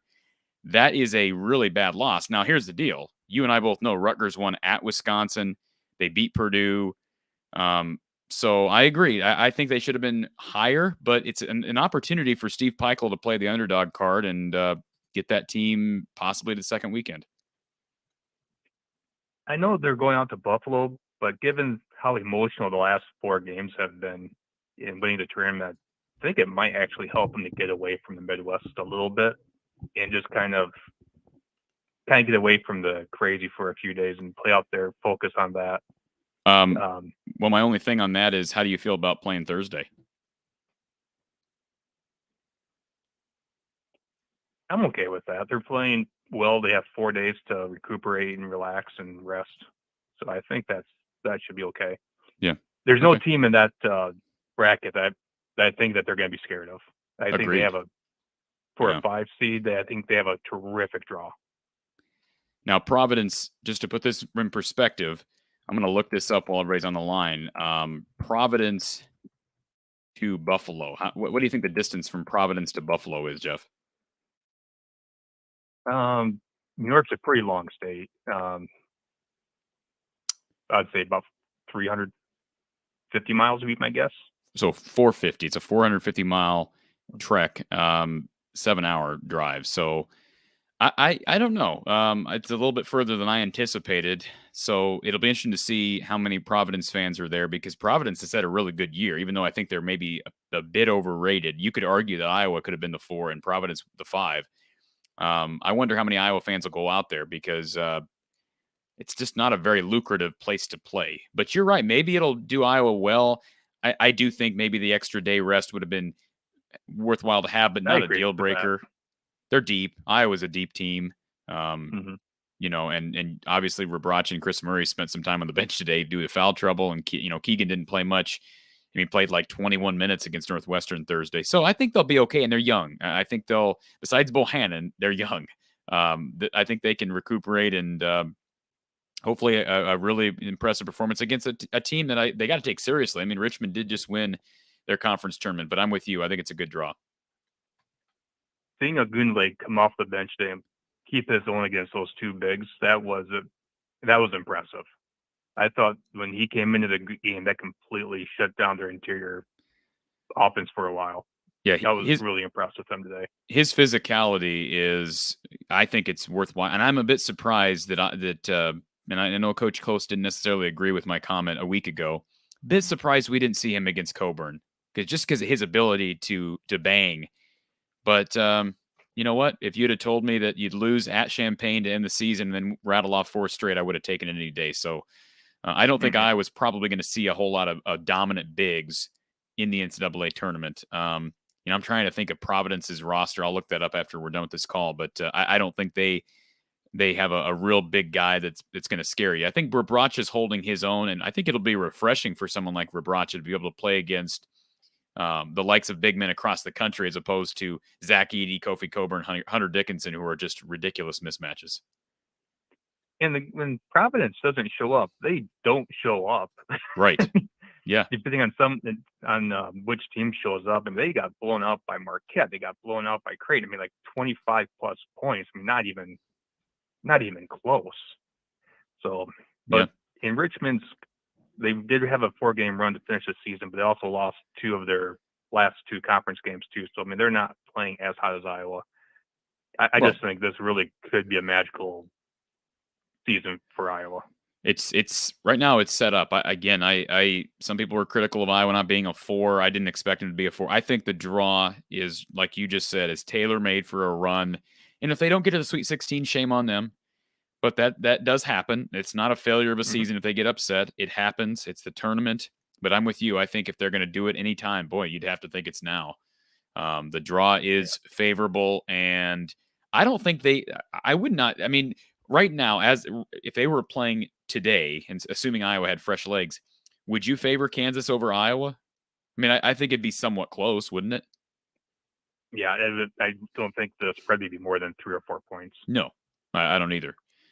And Iowa has to get there, and Kansas has to get there. But it's a fun time of year. You just you hope if Iowa plays defensively how they played today against Purdue, they're going to beat a lot of teams. I don't.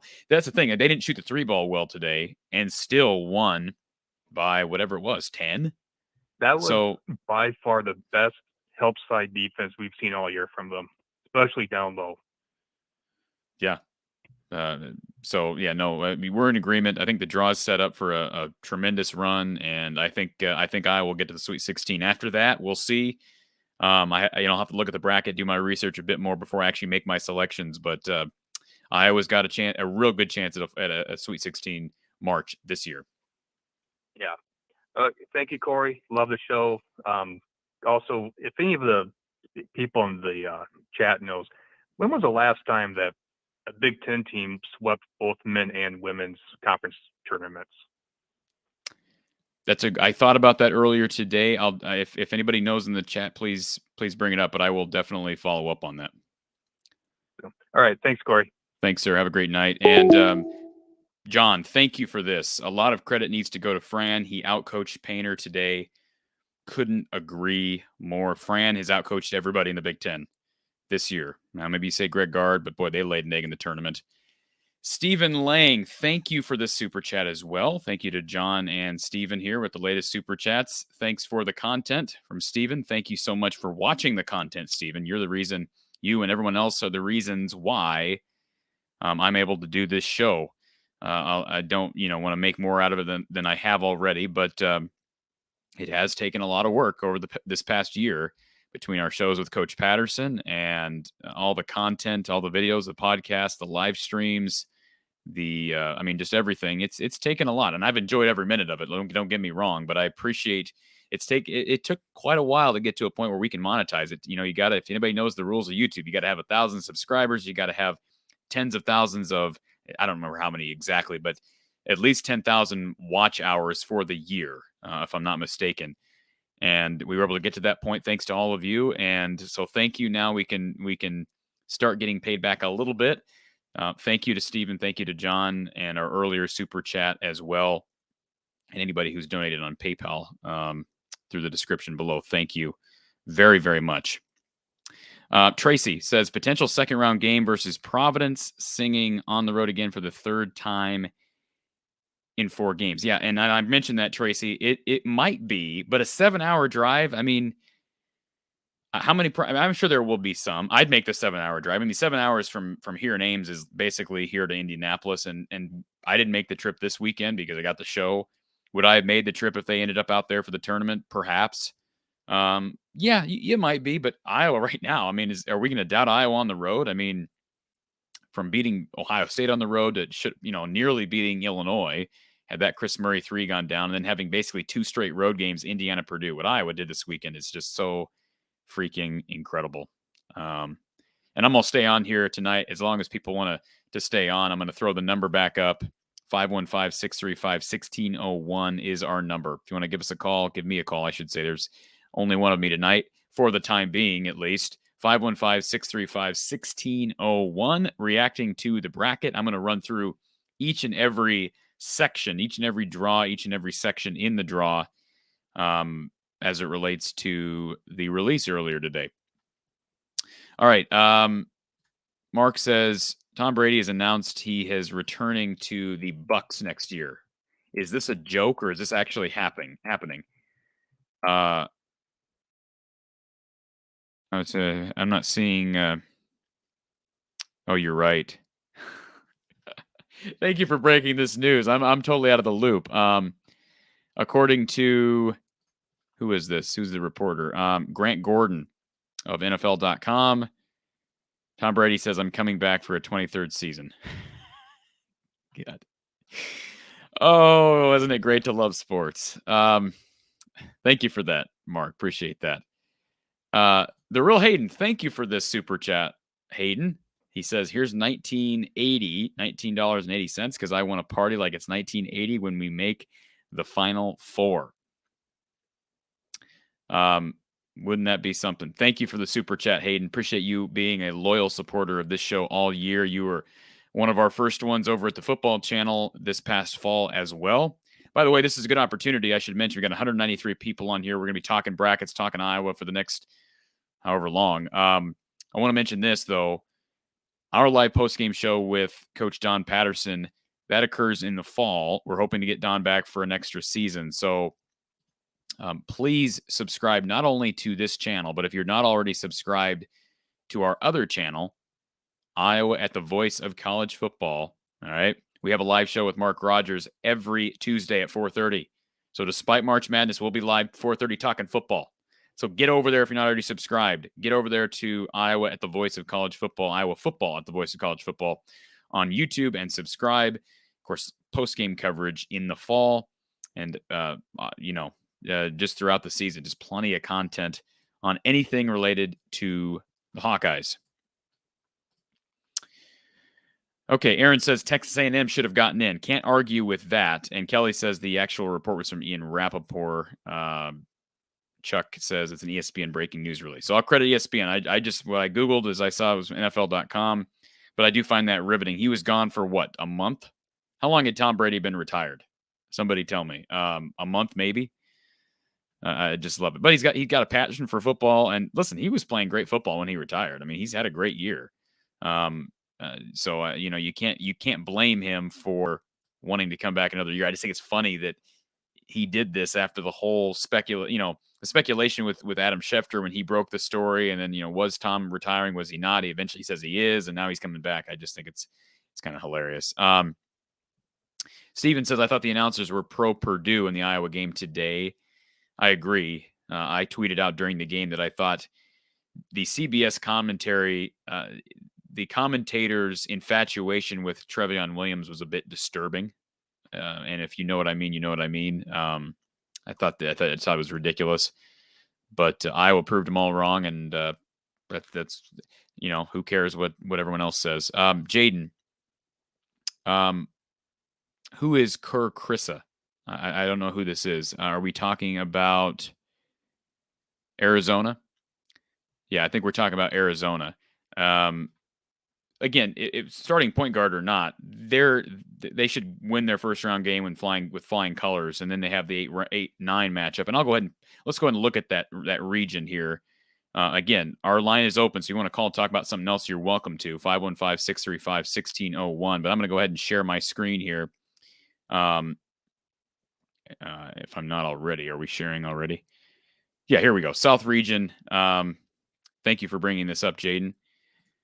South region with Arizona, Wright State, and Bryant in the first round. That's a win. I mean, if they lose that game, you can't blame injuries. That would be a disaster. TCU, I see TCU beating Seton Hall. I'll say this right now, and I will release my bracket as the week goes on after I have an opportunity to really dissect it more in depth. But TCU right now is playing really good basketball. Seton Hall, I really don't know as much about Seton Hall. I would guess that TCU wins that game, even though Seton Hall is the higher seed here, because TCU is playing with house money. That they were really not anybody's radar about a month ago, and they've won. They beat Kansas, a month ago or less, and they've beaten some other teams. That's a good TCU team right now that I think can get to that second round. And maybe if Arizona is dealing with injuries in the second round, they could be a surprise upset. I'm not going to call it right now. I'm not going to call the 9-1 upset, but I wouldn't be shocked by something similar somewhere else in the draw. Houston, UAB, I've talked about the Cougars. I'm just not real high on them. I don't know much about the Blazers at this point. Chattanooga is a dangerous mid-major playing Illinois. That's a dangerous game for the Illini, but at the same time, you can get to the second round. I like them against Houston, assuming Houston advances, or if UAB advances, I would take the Illini. Colorado State, Michigan, fascinating. This might be my most fascinating section of the entire bracket, because you got Colorado State, Michigan, you got Tennessee, Longwood. Of course, Iowa played Longwood earlier in the year. I think Loyola Chicago, Ohio is fascinating. And, we'll see. Villanova, I think, is probably the second best team in this bracket, which, of course, are the 2 seed. That would make sense. But I think Villanova is dangerous.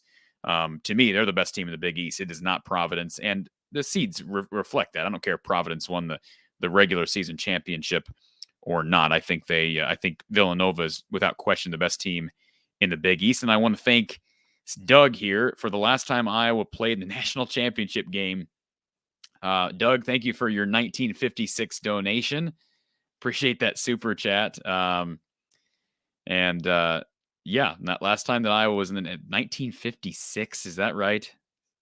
My goodness. Who knows? Maybe Iowa will make a basketball run this year. And again, they've got the draw at least to get to the second weekend. Let's take to our next call here. Thank you for calling from the Hawkeye of the Storm. Who's on the line?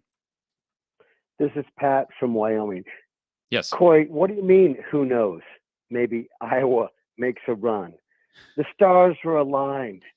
Venus is with the seventh heaven of Mars. Fran is coaching incredibly. This team is cohesive. It's over. It's over. Let's go to the Final Four. Hey, Seth Coy Davis said, hey, Steve, your name is Steve. Okay, he just hung up. Seth Davis says Iowa's going to lose in the second round to Providence. So, I'm not going to get back on the Seth Davis train. But, no, I agree. I think Iowa's got a good chance. I don't know about national championship, but certainly think Iowa can win. I mean, are you going to pick Kansas versus Iowa right now? You might. But I think you've got to say that the spread is not going to – your caller hit it on the head earlier. Probably not going to be more than 3 or 4. And Kansas may not even get there. Maybe Iowa won't get there. Maybe Iowa will get upset. Maybe Providence will win. Providence is a 4. Iowa's a 5. From a resume standpoint, I guess it's obvious the committee said that Providence had a better resume. I think Iowa's a better team, but they said that Providence has a better resume, and that might be true. I really haven't looked at the resume of Providence, but I know they won their Big East championship, a really good conference. Providence is a really good in a really good conference. There's no question about it. The Big East is really good, although Xavier has taken a dive. Creighton's been up and down. Villanova's really good. I'd say Providence is really good. I mean, they're a 4 seed for a reason. I still think Iowa's really good, and I think they're better at this point. But not making any guarantees. And again, I'm not going to make my picks until I really have time to dissect things. Michael, Iowa and Purdue could make a run to the Elite Eight and maybe Final Four. Purdue's going to be interesting. I appreciate you bringing that up, Michael, because let's pull up Purdue's section. They're, of course, in the East region. And let's take a look at their region here, folks. So Purdue, as the 3 seed, I mean, they've got Yale in the first round. I mean, certainly not picking Yale. They shouldn't have even won their tournament. I mean, they did win their tournament. I shouldn't say that. But, Princeton was probably the best team in the Ivy League this year. Virginia Tech is hot right now, winning the ACC tournament out of nowhere, beating Duke in the championship convincingly. And then Texas. Again, a 6 seed. Longhorns playing good basketball right now, but I think Purdue gets out of that section. Now, here's the deal. I've been saying for weeks, I've been saying for months about Purdue. At some point, that team's going to start playing defense. They're too athletic. Jaden Ivey is too much of a freak. Talk about freak. Zach Edey's a freak physically. And yet they don't play defense very well. I thought they played decent defense on Iowa. I will say this. Iowa missed a lot of shots. For all you Hawkeye fans, got 196 people listening right now. I want to say this, and I'm going to say it very clearly. If you take anything away from this game today, know this, heading into March Madness. Iowa just played what I believe to be its most complete game of the year on the defensive end. All right. And I thought its most balanced game, and yet they made very few 3-pointers.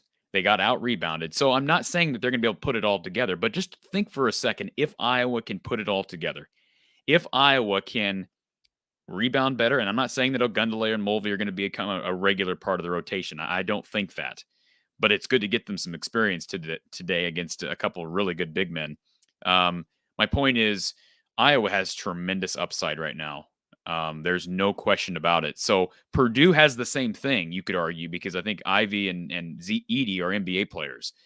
They just don't play defense, and I don't get it, because I think they're the most talented team in the Big Ten. I think they're more talented than Illinois. but they just don't play on that end. And they played okay today. But again, Iowa missed a lot of shots, won anyways. All right. Call line looks like it's still open, 515-635-1601. DC Hawk. Thank you so much, DC Hawk. Very generous. Thank you for the donation. He says, Corey, thank you for the entertainment this year. Thank you for listening. Again, thank you for the donation. It's been a pleasure all year. When we started this show, when I started this channel, keep in mind, I've been podcasting and former, I don't want to say radio personality, used to do news and sports for AM, FM radio. I started this YouTube channel a year ago, kind of on a whim. Been podcasting for like 7 years. Didn't know if this channel would really sell itself as it relates to subscribers. Really had to take a patient approach at it. And people who know me probably think of me as not the most patient in the world. Just ask my wife that. But we had to be patient with it. And it's been such a breeze because it's been a lot of work to be able to be on here. I've talked about that earlier. But again, having the support of Mark Rogers, Don Patterson, Gary Close, all the guests who've come on, former players, former coaches, bracketologists, it's been a joy to talk basketball all year and talk football. And what better year to start this channel?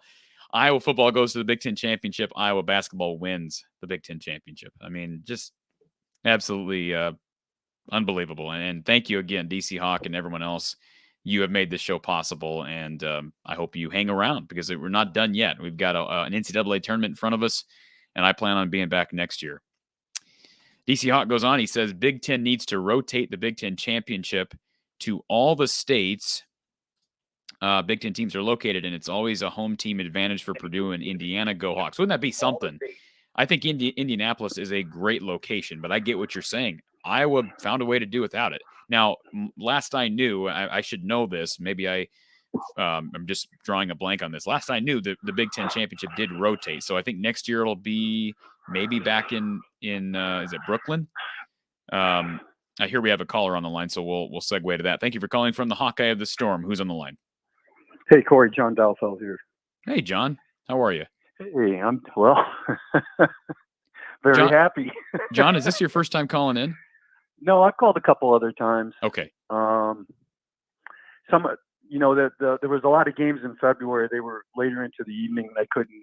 I have to get up and go to work. So I'm sure other people do too, but I just couldn't. Haven't had a chance to call in for some time. I know you've been critical of Fran a little bit, and I have too. People in the chat know that, and you go back to that Penn State game, and boy, that double OT loss, it really kicked us in the gut. I did not think that team had this in them, and you got to give credit to Fran. Absolutely, and you have to, and I want to. I mean, it's not like we wanted Fran necessarily fired, but I mean, he hadn't done anything like this yet. Right.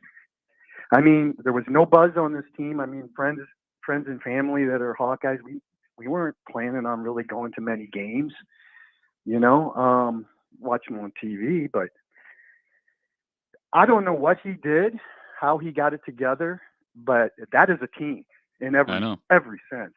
Yeah. And you got a player of the year, and he did it. He got him to the Big Ten final, and he won it. Now I'm with you. I think this is a Sweet 16 team. He does that on top of winning the Big Ten championship. Yeah. Hey, you want an extension? Go ahead. Well, John, let me just say this. I saw some. I hate to say it, but some loser on social media during the game that literally during the Big Ten championship game comment about how the heck do Patrick McCaffrey and Connor McCaffrey have D1 scholarships. My point in bringing that up, I'm not even going to address how stupid the comment is. My point in bringing that up, John, is you have to realize, and I know you realize this because you sound level-headed, you have to understand there are going to be some people who are not real fans, but they're just people behind screens, behind aliases, that once Fran has a bad loss, and he will have a bad loss because it's college basketball. Maybe it's not this year, maybe it is. But when that happens, they will come back out of the woodworks and trash him. So I've just learned, especially with people on social media, just to ignore them because you're absolutely right. He deserves so much credit. I think he's a Big Ten Coach of the Year. You know, the award should not have been handed out prior to the Big Ten tournament because you can say, well, Greg Gard, finished tied for first place and won the Big Ten. Well, Fran McCaffrey also won the Big Ten. Yeah, I know it's a tournament title, but it is a Big Ten championship, whether you want to acknowledge that or not. And Iowa did it by winning 4 games in 4 days without the double bye. And here's the other thing, John, and I don't mean to just send this hype train into Kingdom Come because I'm typically the guy who maybe is a bit more cynical, and I don't mean to be that way, but you're right. I've been critical of Fran and defensively what I was brought to the table, especially last year. The hype was so high with all those shooters and Luka Garza. Yeah, it was totally disappointing that they didn't. It was, and it was, and it was because of defense. John, can we deny that? No. It was defensively. Iowa got ran off. Offense has never been the problem with Fran. It hasn't. But here's the deal. Something happened, and I know part of it's personnel. And, John, if you've watched you've been around a long, I've seen your name in the chat for a long time. And I'm not saying I predicted this because I did not. But anybody who's listened to my stuff remembers back in November, I said, I think this team can play defense. I said it last year. I think a lot of people said it last year. Once we knew that Wieskamp was moving on, Frederick left, Garza was moving on, you saw those young guys like Perkins and Ulis and Keegan and Chris, and you thought, these guys can play defense. They have the athletic skill set to be good individual defenders. And at times they weren't good at this year. You look at their KenPom rating, I think it's still probably outside the top 70, but they have just found in the 30s for February. Right. So, they found a way to come on. They figured it out mid-season. And here's the other part of the hype train that I was getting to. What's the one thing, if you're looking, obviously tournament results, Iowa has not had. Now you've got a Big Ten championship in your belt if you're Fran McCaffrey. And I'm kind of segueing to recruiting in the future, but we'll see what happens with March Madness and the NCAA tournament. But the one thing that's been missing from Fran McCaffrey's resume and his pitch to recruits has been producing NBA players. And I've heard it for years. When Xavier Foster picked Iowa State over Iowa, well, it's because Iowa State produces NBA players. Well, here's the deal. Luka Garza's got a regular contract. Joe Wieskamp's got a regular contract. I know that they're not superstars. Maybe they'll develop into such. But Keegan Murray is going to be a really good NBA player. He ain't going to be on no G League next year if he leaves. And do you have any idea? That's going to really help recruiting. I don't know how much, but it's going to really help recruiting. Having a guy like Keegan, I mean, was it Seth Greenberg or somebody with ESPN earlier today? I just saw this on social media. Apparently pegged Keegan as a number 1 or number 2 draft pick. Now, I'm not saying that's going to happen, but if he's a lottery pick at all, which I think he is, that helps recruiting so much. And Fran has never been afraid, John, to shoot for the stars, on the recruiting trail. They went after Trace Jackson Jackson. Just hasn't been able to nail Davis. some of these guys and get them to sign. That's been the problem. Exactly. And point guard has been the problem. And back to the NBA. I watch a fair amount of NBA. I'm a Bulls fan. They're having a pretty decent year. But what Keegan Murray can do, I mean, he can shoot the three, he can put it on the deck, drive, he can post up, and he can defend just about anybody. I mean, that's what they all want. Now how much will it translate to a game where everybody's just that much better? I don't know. But he's going to get picked in the first round. He's going to make a lot of money. Absolutely. So, and deservedly so. And his brother may have even more upside. I don't even think we've seen the tip of the iceberg on him yet. I think another year we're going to see that guy explode too. So good things. Absolutely. I'm very happy. Happy for Fran. Back to the McCaffreys. So that's been a debate with friends of mine, to the extent that Patrick and Connor should be playing, but they're D1 players. I don't think there's any, I think at times, and I would say just in general, Fran's substitution patterns, sometimes, you kind of scratch your head. What is he doing? But those are D1 players. And I don't know if Patrick is injured or he's got some, I don't know if they were talking something about his thyroid or whatever. Yeah. But he can put it on the deck and drive to the basket. He did that against Indiana a couple of times yesterday. That really helped helped us get back into the game. That's against Indiana, pretty good defense. So I don't know where people are getting off on saying that these guys shouldn't be playing. I think you can make the case that up until recently, Connor probably shouldn't shoot the ball, but he's been shooting pretty well. So, I mean, in our little chat room I have with friends of mine, I put Connor McCaffrey as the player of the game. He hit that shot when Purdue was the momentum of the game was all on Purdue's side. I don't know if you remember that part of the game. And he was heavily defended, hit the bank shot and won, and we went from 1 to 4. And we never turned. It was over then. On Trevion Williams, but, maybe the biggest guy. Then besides... he threw that baseball pass to, I think it was Keegan, maybe it was Chris. Yeah. I get him mixed up sometimes. But beautiful pass, just alleviated all that problem underneath the basket trying to get the ball in, which we can talk about that some other day. Yeah. But why that's so difficult for him. But I mean, Fran, you did it. You won a big game, a huge game, historically for Iowa basketball. A Big Ten championship for us is a big deal. Oh, absolutely. And if you can get us to a Sweet 16, that's even bigger. I grew up in high school watching Lute Olson, and they went to a Final Four, and I thought, wow, this is great. My sister went to the University of Iowa. I used to go. She used to give me her tickets, and back in the day. And so it's been a long time. Yeah. That was 80, I think. I mean, that's a long time to wait for another Final Four. Well, I kind of get that feeling with this team. Yeah, I hesitate to go that way because of being disappointed. But yeah, if they just get to a Sweet 16, and I think they've got a path. I think we've been talking about that. I don't think Providence is all that. I mean, and how about that guy from Kentucky? He was a little bit annoying at the beginning of the year, but he's actually pretty knowledgeable. Oh, I love the real MVP. I love Jarrell MVP. He's great, man. Listen, those are Jarrell has been around here. He's been on the football show, and he's very knowledgeable. I give him a lot. We debate back and forth, but I appreciate our regular callers because I love talking to you guys on the phone. I mean, the chat's great, but being able to actually have somebody. It's not as easy as people think, just getting up here in front of a camera and talking to myself for 2 hours. You do a great job. I mean, I'll just echo Appreciate what everybody else is saying. I mean, we're all high off the Iowa win, but and I've said this too. I've posted in the chat too, and tell Don to come back and do another year, okay? Because he's so informative. I mean, this is just a great thing to be able to call in and talk to him. I mean, you're just not going to get that. I don't know any other format. I agree. Or Coach Close. I mean, take time to spend an hour with Iowa fans. I hope your audience goes up, but so it's harder to get in and call.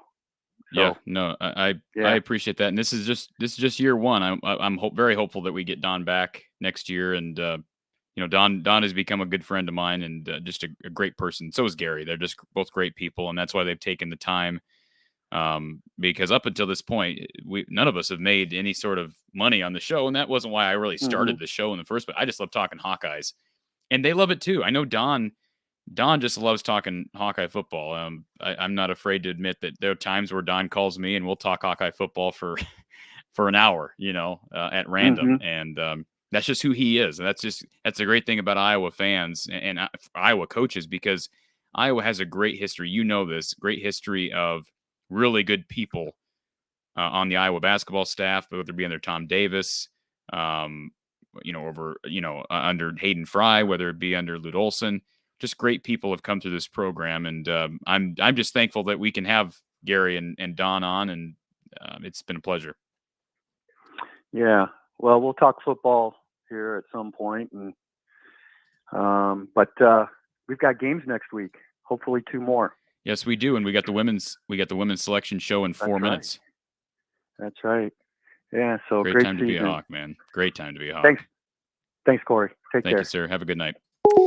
Thank you, John, for calling. That was a great call. And if you're trying to call in now, The line just now opened up. So I see somebody was trying to call, but the way the call line works, I can't answer that unless it's actually started. The call is placed when the line is open. So whoever was just trying to call in, please call back. The line is open for now. And if you don't get in, I apologize. The women's bracket will be announced in a few minutes. We're going to be talking women's. We're going to be talking men's hoops for the rest of the evening. Okay.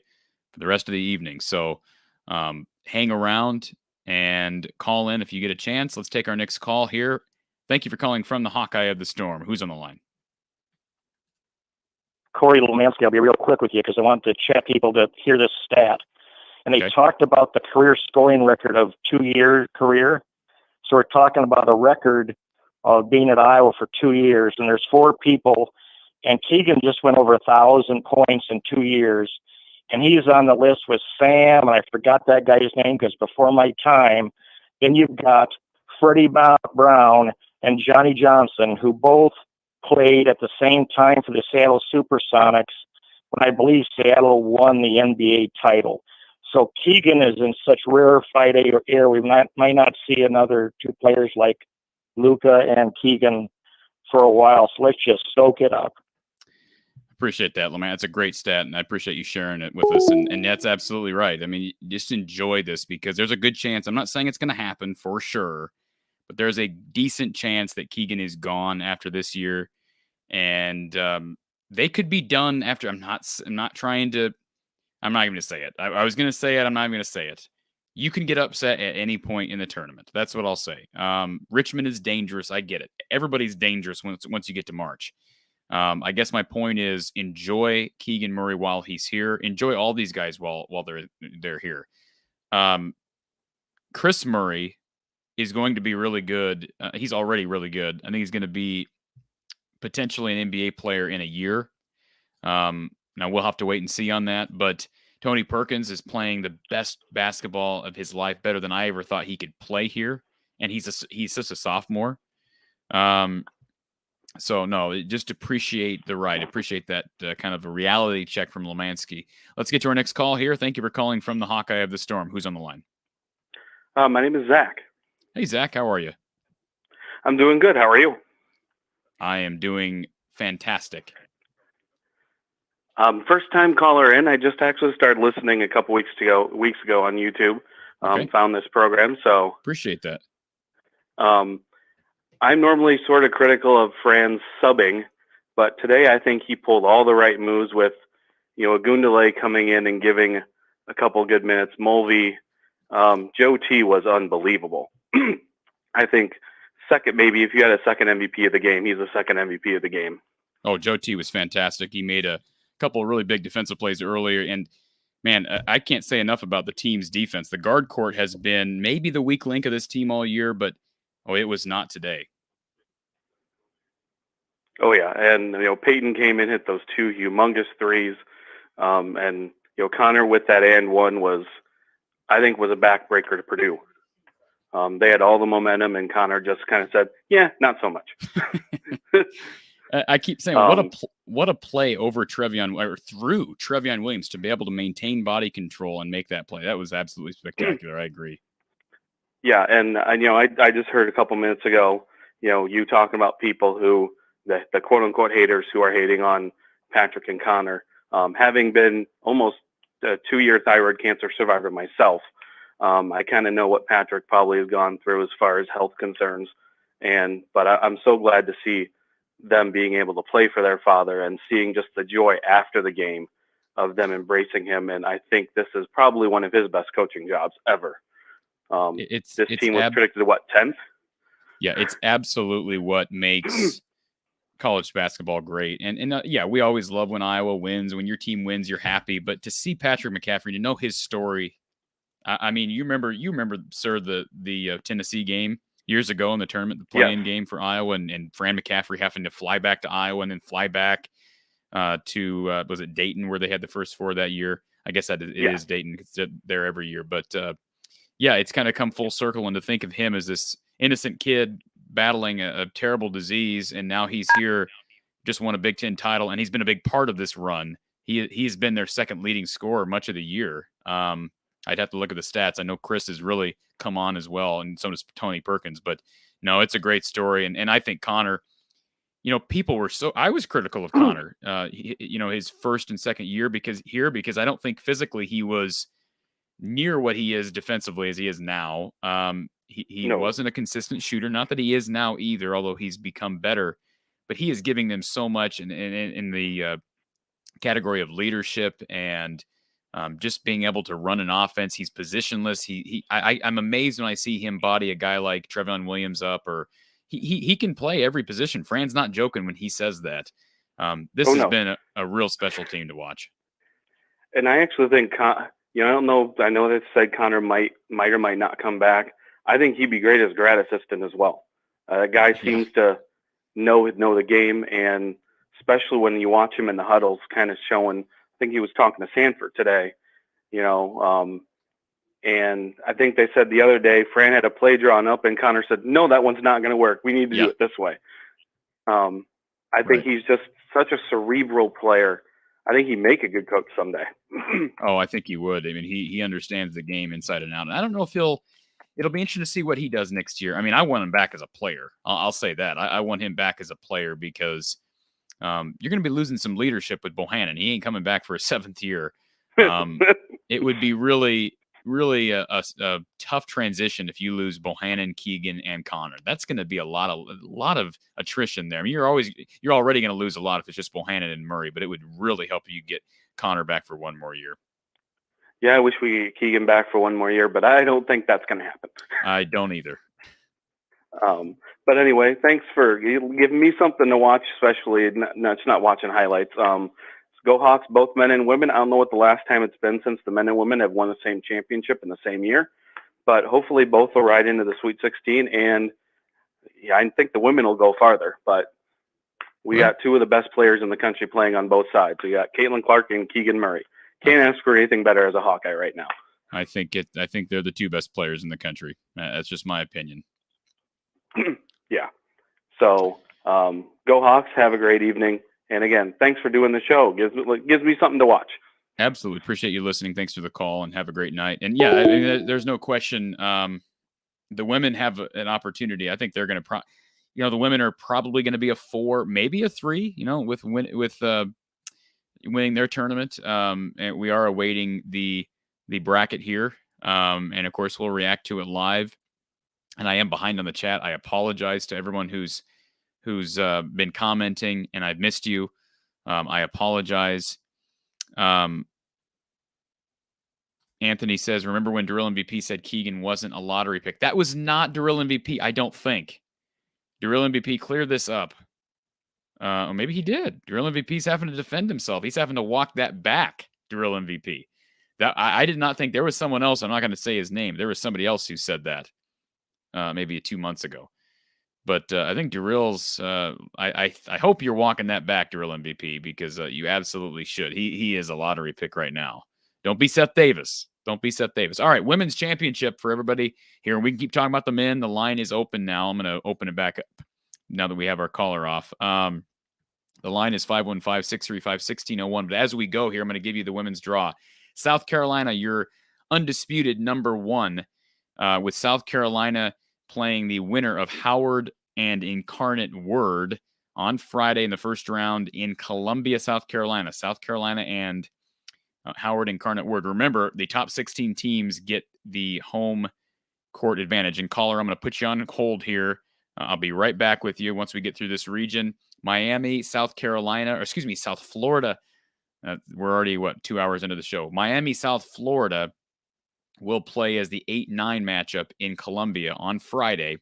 The Hurricanes and the South Florida Bulls. The winner of that game will play, very likely to be, South Carolina in the second round. The 4 seed playing in Tucson is, you guessed it, Houston or Arizona. No surprise there. As the 4, they'll play the UNLV Rebels. So not a real long trip for UNLV to make into a pretty hostile environment in Tucson. That'll be a Saturday game between the Wildcats and the Rebels in the 4-13 matchup. And this is the Greensboro region, if you're wondering. North Carolina is your 5 seed in the region. They will play in Tucson against Stephen F. Austin, the 12 seed. Stephen F. Austin, the Lumberjacks, a very dangerous team at 28-4. Remember, the men's Stephen F. Austin team made a run a few years back. The Tar Heels will have a dangerous game in Tucson this coming Saturday. All right, let's get to our next call here as we're awaiting more of the announcements. Thank you for calling from the Hawkeye of the Storm. Who's on the line? Hey, Corey, it's Bill. Did I hear you say that Texas is playing really well right now? I said TCU is playing really well right now. My bad. Yeah, I don't think I said that. I don't know why I would have said that. Okay, he hung up. Yeah, I don't think I've said. I hope I didn't say Texas is playing really well right now. They're a 6 seed, right? But no, TCU is playing much better basketball. Okay, continuing down the line, right here in Ames, Iowa State, the 3 seed, taking on Texas Arlington on Friday. Certainly a favorable matchup for the Cyclones, who have had a great year, have had problems near the top of their conference. Georgia and Dayton. Oh, actually, excuse me. Georgia will play the winner of Dayton-DePaul. Georgia, the 6 seed, will come here to Ames. Dayton and DePaul, the 2 11 seeds. That game will be on Friday. And again, that will be right here in central Iowa. Be nice if we could just get the whole bracket, so we're not going to wait here. And I think, does that take care of the Greensboro? I think that takes care of the Greensboro. No, we've got two more matchups. In the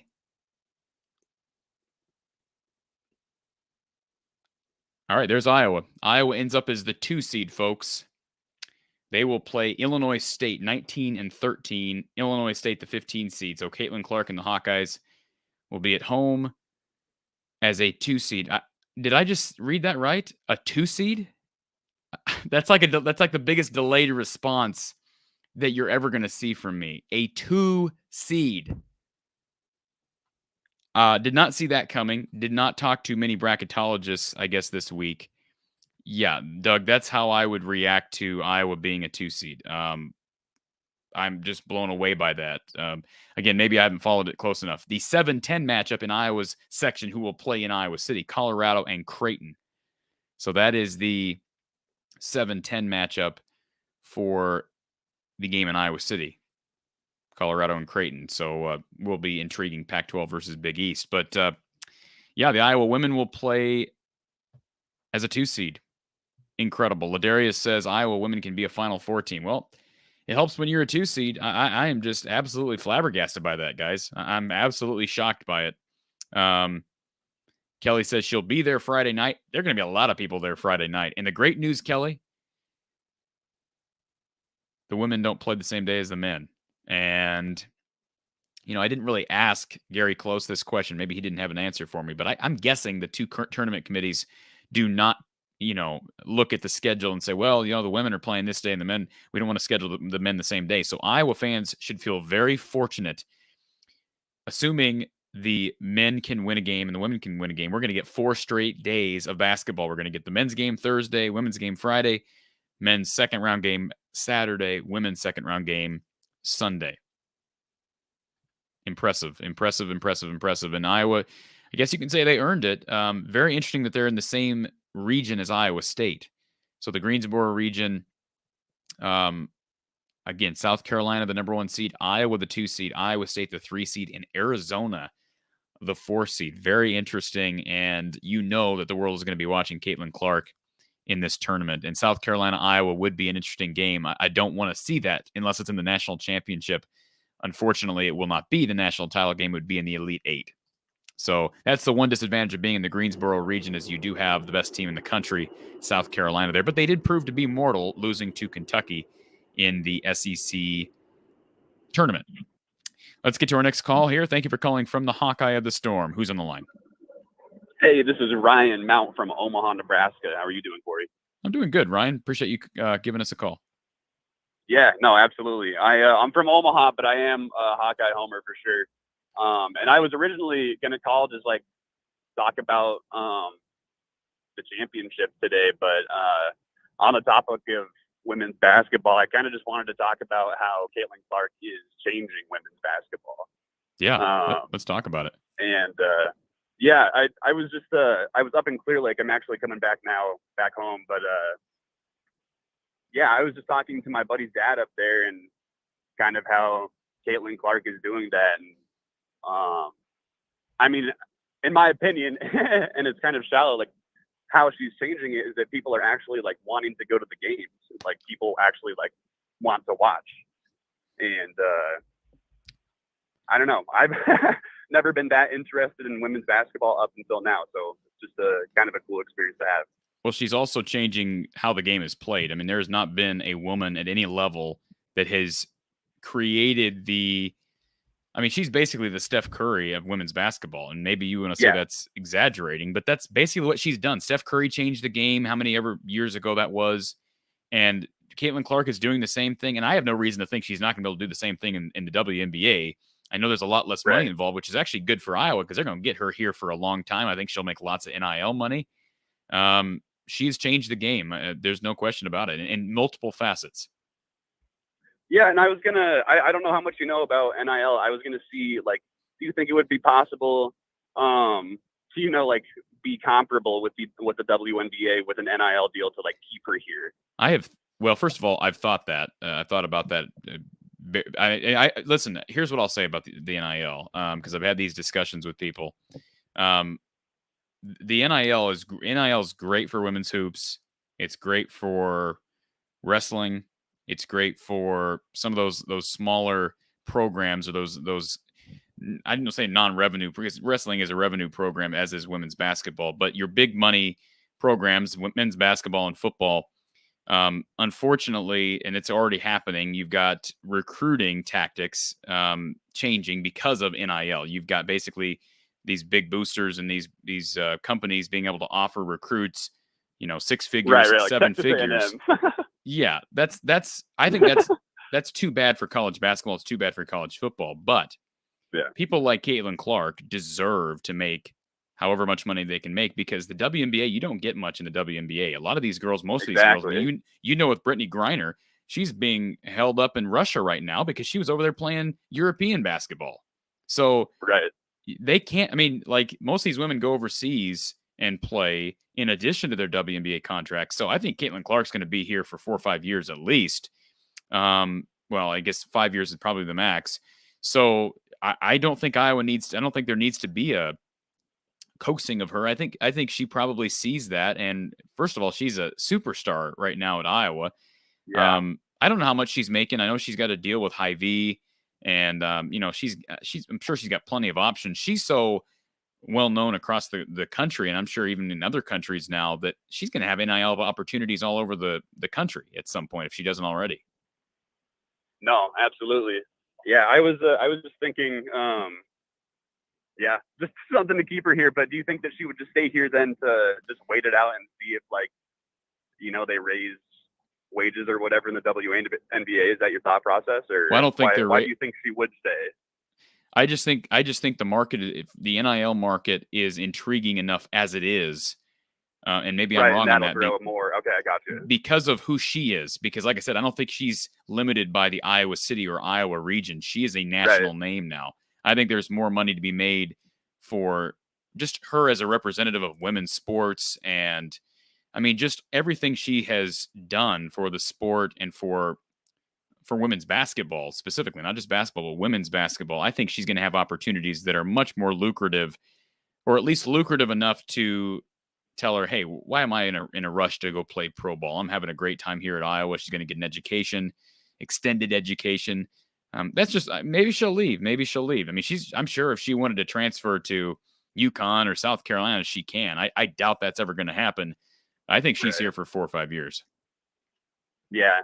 Yeah, I hope so, man. that'd be fantastic. I would love to see that. And what I was thinking about before the topic of women's basketball is I remember reading an article back before the Citrus Bowl, and I was just looking for stuff to read, Hawkeye content, and I can't remember if it was a betting site or what, but some neutral party that obviously didn't know what they were talking about, but they were saying, an interest, something along the lines of it being an interesting matchup between two schools traditionally known for basketball, for Iowa and Kentucky. And I've never thought I don't know about you, but I've never thought of Iowa as a basketball school up until like this season is kind of when it's starting to set in, is that we're doing so well this season after losing 4 starters, 2 of which are in the NBA and 2 of which that could, absolutely, that will probably play pro. And we have a better record than we did when we had those players. So, I don't know. I just thought it was interesting. I really hope it helps recruiting, honestly. I think that's the biggest thing here moving forward is I would have to think it will. They got a really good 4-star in DeSante Bowen coming in next year. I think there's a possibility that Fran could go land a big name. And let's be honest, he landed 2 really big names in Chris Murray and Keegan Murray when nobody else was offering him. He's not only is he going to be able to get, I think he's going to have an opportunity to land higher rated recruits. We have to, as Iowa fans, you got to have confidence in his ability to evaluate and identify talent. No, absolutely.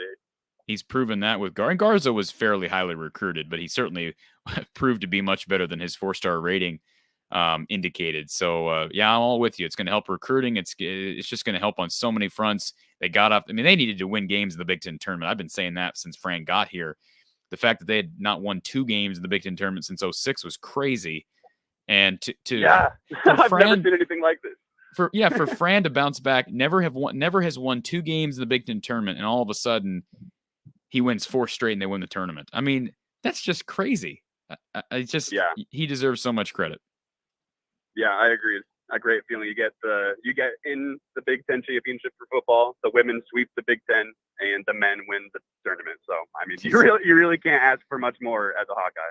Absolutely. And the wrestling team, I know, wrestling fans are a bit down. I mean, the Big Ten championships there in Lincoln didn't go necessarily quite as how Iowa wanted them to go, but they still got a chance nationally from a national standpoint. I think, Spencer Lee coming back again next year is something to look forward to. So lots of great things. And then, absolutely. Iowa's been winning lots of championships in non-revenue sports. So Iowa athletic department is doing pretty well. And I've been very critical of Gary Barta, but it's hard to let him go when he's sort of, struck lightning in a bottle with this group of coaches. No kidding. It's a great group of coaches, but I agree with you, man. Well, I'll let you get back to it. I'm about to stop off on this drive, so you have a great night, Corey. You as well. Thanks for calling in, and always appreciate the phone calls from people in the Nebraska area, right? Danger territory. All right, I wanted to get to this comment. Again, we can call. Real MVP says, do you want me to call back? You call back if you want, but I don't want to make it a real long call to Real MVP because there are some people that are going to, it's not going to help ratings. Let's just say this. Maybe it will. Maybe people will tune back in because Drill MVP is calling back. But and I love talking to you, Drill MVP, so you're welcome to call back. Let's just make it a somewhat concise call. Let me find this comment that I threw up in the chat because this was somebody that texted into our text line. And I appreciate everybody on here. We've got 183 people on here right now. I've mentioned this before, but if you haven't already done so, please share this show on social media. Help it to grow. Help this specific stream to grow. I plan on being here as long as there's people, a decent number of people who are on here wanting to talk hoops, wanting to talk about what is an absolute historic day for Hawkeye basketball. That's not an exaggeration. What a day. And thank you for the reminder. Lynn, smash that like button. Thank you. Yes, I've been somewhat critical of people smashing the like button and hitting the like button. You can just hit it. You can smash it. You can tap it. You can... I won't get any more adjectives or verbs. Yes, please hit the like button, Lynn. Thank you for reminding everybody to do that. That does help in the algorithm. Okay, so the comment from Steve via the text line. Appreciate Steve, who sends in regular messages via our text line, which is the same number as our call-in line, which is open now, 515-635-1601. He says, Niagara Falls is an awesome place to visit. The hotels and nightlife on the Canadian side is a lot of fun. I'm not denying that. Do you want to go there in early March? Mid-March, I guess. Maybe. I don't know what tickets might be cheapest in to Buffalo. I would guess that Buffalo's probably near the cheaper of the ticket rankings, if you will, for possible destinations. It is I've never been to the Buffalo Airport. I have been to Niagara Falls before. Don't know that we have plans to go this week. If it had been Milwaukee or Indy or even Portland or Dallas or San Diego, we probably would have went this week. But boy, Buffalo really was at the tail end of my list as far as desires and wants for Iowa. But again, I don't know that it's going to matter. Iowa's playing great ball right now. Enjoy this win, get back, refresh, and be ready to go on Thursday. All right, let's get to our next call here. Thank you for calling from the Hawkeye of the Storm. Who's on the line? Hey, Corey. I'm going to be quicker and more concise. Wait a minute. Who is this? The real MVP. Oh, okay, thank you. Right, you got to identify yourself, man. I don't know said who the you real are. MVP. I thought I did. I'm sorry if I no, didn't. you didn't. Go ahead. Well, I'm looking at the bracket for women. First off, congratulations on a 2C. Yeah. Holy cow. Yeah, I know. How does it feel? I mean, are you as much shock as I am by the fact that Iowa's a 2 seed? Yes, I thought they would be a 3, maybe a 4. Yeah, I thought they'd be a 4, maybe a 3. That's how I looked at it. The fact that they're a 2 blows my mind. Any disappointment that they're in the same region as South Carolina? Well, somewhat, but I mean, you get to the Elite 8. That's a huge accomplishment, Drill MVP. Huge accomplishment. And I'm not saying that's their ceiling, but you saw that South Carolina is mortal. They are humans. So, well, I'm going to compare it to last year's matchup because if they get that far, South Carolina reminds me a lot of last year's UConn team. Where I think Caitlyn Clark can go off, but it's just that whole team is so good. They're playing great right now, and if they need Sonano, and they certainly in that South Carolina matchup, Sonano might be the most important player because you know that if that happens in the Elite Eight, you know that the world is going to be just like the matchup with Buchers and Caitlyn Clark last year. That was sort of the matchup that everybody was looking at, and it really. Beckers, Corey. What did I say? Beckers. Excuse me, Paige Beckers. I don't know why I said Buchers. Paige Beckers. No, that was sort of the matchup that everybody was looking at, and if I recall, that really came down to rebounding and inside post play, and Iowa just didn't really have it. Sonano was that Sonano, or would that have been Gustafson? I'm trying to think back. Would have been Sonano. They need Sonano to play her best basketball in March. Right now, she is. And it's good to have Warnock. Warnock needs to stay healthy. I think if those players stay healthy, even though Clark is going to be the focal point of every team they play, they've got enough. Even though they've lost, Sharon Goodman. Boy, you had Sharon Goodman back. That would be a game changer. But you're right. They're playing their best basketball in March. And they revealed the Bridgeport region. Let me tell you the seeds real quick. NC State, and this is in order from first to 6. NC State, UConn, Indiana, Oklahoma, Notre Dame, Kentucky. That's a very tough region. That's the hardest region so far. Yeah, and I've actually got this here, Drill MVP. So I'll go ahead and pop it up here. So which region were you just recapping? Bridgeport. Okay, so I'm going to recap. I know I already recapped this region, but let me go ahead and throw this up here because I've got it in front of me. I'm looking for, or maybe I won't be able to get it. I'm trying to get an actual physical copy of or a digital copy of the regions, and of course, it's not as easy to access as the men's. Go through that region again, Drill MVP. NC State, UConn, Indiana, Oklahoma, Notre Dame, Kentucky. Boy, UConn and NC State in the same region. That's a pretty impressive group. Well, Indiana, Kentucky could be a second round game. I'm looking at that. I mean, that could be an elite matchup. If Kentucky needs some help as it relates to beating Indiana, just call Lisa Bluter in Iowa. Yeah, well, we got who is it? Howard.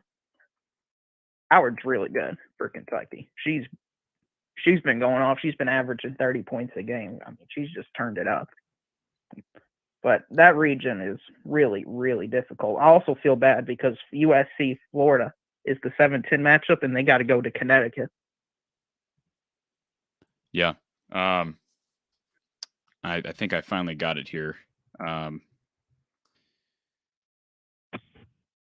Okay. I do have the bracket now in front of me. So let me just run through this. The Spokane region is Stanford as the 1 seed taking on Montana State. The winner of that game will play the winner of Kansas, Georgia Tech. The 8-9, Virginia Tech, the 5 seed, will play Florida Gulf Coast, is the 12. Maryland, the 4 seed, playing Delaware. Ohio State, the 6 seed in the region, taking on the winner of Florida State, Missouri State. LSU, the 3, they'll play at home against Jackson State. The 14 seed, Utah, the 7 seed, taking on the 10 seed Arkansas. And the home team, 2nd seed, Texas, playing Fairfield. Again, that is the Spokane region. The Bridgeport region, as Drill MVP just noted, NC State, Longwood, Mount St. Mary's in the first round. Again, that's a play-in game for the 16 seed spot. Washington State, the 8 seed, will play the winner, will play Kansas State, the 9. Notre Dame, the 5 seed, will play UMass as the 12. Oklahoma, the 4, will play IUPUI as the 13. Kentucky is the 6, will play Princeton, the 11. Indiana, the 3 seed, will play the 14 seed Charlotte. UCF, the 7 seed, will play Florida as the 10. UConn, the 2, will play the 15 seed Mercer. We mentioned the Greensboro region. I'll run through that real quick here. South Carolina will play the winner. Or did I just go through that? Is that the one we just went through? No, that's not. I think I went so. through But Bridgeport. Corey, can you post it on the screen? Yeah, let me get this on the screen here. And they are announcing the final region here. So we'll have that as Louisville well. was the 1 seed. Say that again. In that region, Louisville was the 1 seed, the Wichita region. Yeah. Okay. Yeah. How do you say it, Corey? The Cardinals. How do I say it? Yeah. Louisville? It's Louisville. Are you telling me that I say it wrong? Is that what you're saying? Are you saying I say it wrong? I'm not. Yes. Louisville is a city in Missouri. Louisville is a city in New York. Louisville is in Kentucky. What are you really saying, though? Phonetically, what are you saying? Lowell, forget the IS.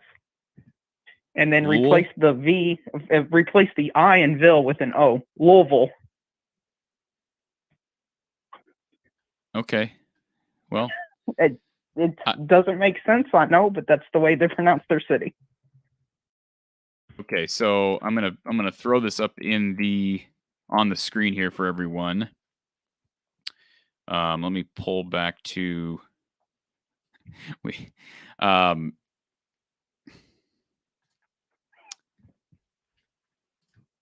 all right, we'll pull up the Spokane region first for everybody. And again, I'm doing this all on the fly, so I appreciate everybody's patience here. Let me get rid of that comment. Get rid of that banner. Michigan was the 3 seed. They're in Ann Arbor. They get to play American. All right, so on your screen right now, what you're seeing is the Spokane region for women's hoops. So there you see 1 through 16, and we are getting the Wichita region, and I will run through that here in a moment. So what are your overall takeaways, Drill MVP, from Kentucky's draw? It is. I mean, I'm not shocked we're a 6 seed, but I am shocked with how difficult the region is.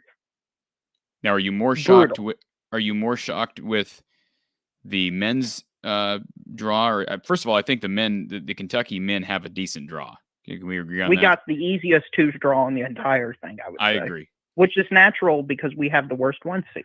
And I just have I'm not unbiased about Indiana because I've watched Iowa convincingly beat Indiana basically 3 times. Well, they have. They've beaten Indiana 3 times. There was never really a doubt in either of those games. I know a couple of them got tight, but Indiana's better than they play against Iowa. Iowa's just had their numbers, so that's no slouch of a game. But I would say probably not the worst 3 seed to play. Yeah, but that 2 seed scares the heck out of me, Corey. And who's the 2 in that region? UConn. Oh, yeah, of course. Yeah.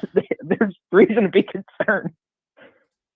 Yeah. You know, we just got to go against the greatest coach of all time and maybe in history of basketball with 11 national championships, been in every Final Four since 2006. Yeah, so here's the Why would it not?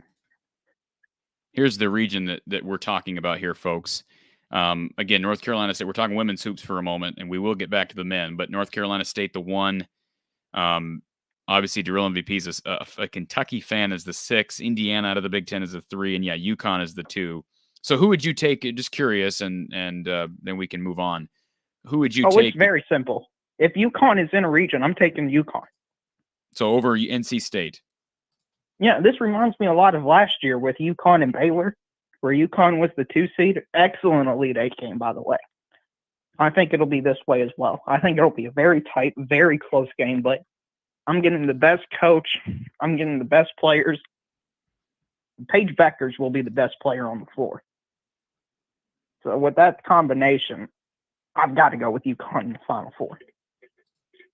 Yeah, I have no problem with that prediction.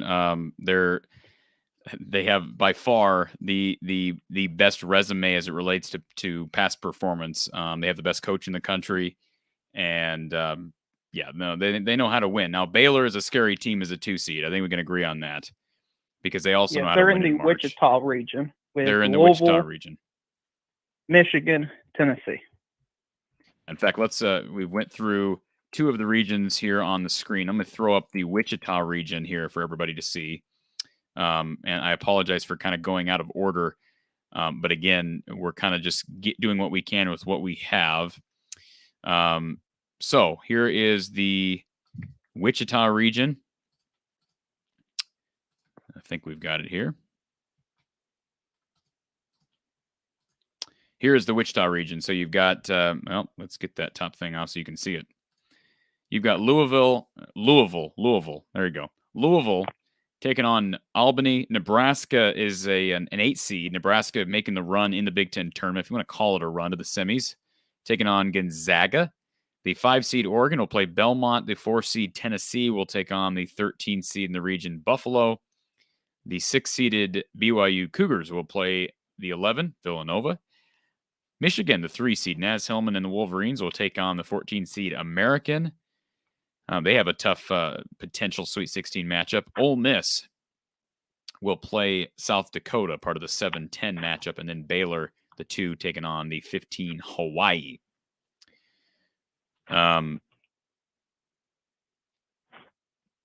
yeah, that's we've went through Spokane. I think the one we're missing here we haven't actually looked at is we've looked at all of them, I think. I think that was the last region. Say that again. I think that was the last region. Yeah, we went through all of them. So overall takeaways, good draw for Iowa as a 2 seed. Not a good draw once you get past the Sweet 16, but I just did not expect Iowa to be seeded that high. But I believe as far as it relates to seeding principles, and I'm looking at the seeding principles now, Iowa was am I seeing that right? That Iowa was the no, okay, they're not showing overall seed numbers. I'm looking at ESPN's got a weird graphic. They'll be the worst 2 seed because they're playing the strongest 1. Right. That's what I was getting to. Iowa's the last 2 seed, so that's not surprising. What is surprising is that they got there. But the committee obviously likes Iowa because I don't know that the resume. Remember, Iowa has a loss to IUPUI earlier in the year. Now I don't know where IUPUI finished for the women's game. I'm going to look that up real quick because certainly that affected the resume today. And maybe people don't care. Maybe I shouldn't waste my time on this. But IUPUI finished 68th in the country. They were 24-4 in their conference. Did they make the tournament, Drill MVP? I think they were. They made the tournament. I'm looking at the bracket. I thought I saw them earlier on. Because that certainly helps when you have a team, and I know Tim Kruger was talking about the men's game when we had him on, but they're playing Oklahoma. IUPUI is a 13 seed. So what looked like a real bad loss back in December or whatever it was, that doesn't look nearly as bad now because that is a tournament team. So yeah, Iowa's resume was helped by them continuing to win. I think they're the Jaguars or whatever the IUPUI is. And certainly those three wins against Indiana were massive. So I'll take the committee's word for it. They're a 2 seed and certainly a chance to get back to the second weekend once again. Yeah, good luck, Corey, against sorry if I took too long, first off, for being a two-time caller. You're Second fine. off, okay, thank you. Second off, good luck against South Carolina. Well, plenty of shows before that happens, Drill MVP. Plenty of shows. Well, listen, I mean, women's, there's a lot less upsets than men, I've noticed.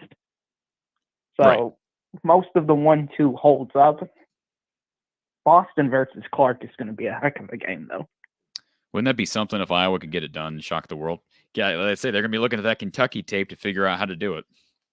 Yeah, well, we were down 15 against them halfway through the third quarter. Yes, you were. So we can spot them 15. I mean, you all can do it for sure. I have no doubt. I actually have plenty of doubt, but good luck. All right, sir. Appreciate the call, Drill MVP, and always appreciate the calls from Drill MVP. Now let's go back to the chat and see if people are ready for Drill MVP to get off the line. I'm not seeing any, so that's good. Bad Anderson says, got the pronunciation of Spokane right. Thank you, Bad Anderson. I got the pronunciation of Spokane correctly. Do people actually say Spokane? That's concerning if they do. Caitlyn Clark is and I'm sorry, sir. I want to know how to pronounce your name. Give us a call if you'd like to explain, because I've already gotten persecuted for not pronouncing things correctly. I don't want to mispronounce your name. Is it Shorgy? I don't know. Somebody tell me. Is the S silent? Is it Horg? I just don't know. Please give me a call, sir, Mr. Sato. Hopefully I'm pronouncing your last name correctly. A good comment. He says, Caitlyn Clark is the first woman to do things in the basketball court that most men couldn't do. Would absolutely agree with that sentiment. Again, she's kind of like the Steph Curry of women's hoops, and there's certainly nothing wrong with that. Destiny Pirate says, Real MVP, you know Kentucky needs a show. Talk with Corey. I'd swing by your show. Yeah, get a show, Drill MVP. Get a show. I mean, Drill MVP calls into Mark Rogers' show all the time. So I don't know how Drill MVP doesn't have I don't know how he's got the time in a day. I mean, he is putting in a lot of hours, and appreciate his contributions, though. Lemansky shared with my sister. She lives in Chicago, but married to a good man who attended Bo Ryan's camps. Win them over Chicago recruiting. I'm very high on Iowa recruiting from here on out. Steve says, concise. Well, what's the definition of concise? Didn't I use that properly, Steve? I'm going to define concise here. Concise means giving a lot of information clearly and in a few words, brief but comprehensive. Did I not use that perfectly, Steve? I know it wasn't concise. He's probably implying that the call was not concise. I enjoy talking to Drill, even though Hyperlocal says he's a call hog. All in good fun, Drill MVP, all in good fun. Adam says that an advantage that the Iowa women played their tournament not on the day selection picks are revealed. Makes you wonder if the men's picks were in before the conclusion of the Big Ten tournament. There is substance to that, Adam. The committee basically has the men's draw, the men's bracket in place well before the SEC championship game, the Big Ten championship game. But my understanding is that they can move some things around if there's a result that warrants it. But, for the most part, the committee can look at the Big Ten championship game and basically go into its final selections of the hypothetical and saying, if Purdue wins, it doesn't move them, or it moves them up a spot, or it moves them up one. You're not going to get many results in the championship game. They're going to move teams up a seed line. Certainly, if you had a bid stealer competing in the A10 championship on Sunday or the SEC title game, that affects things directly. We understand that.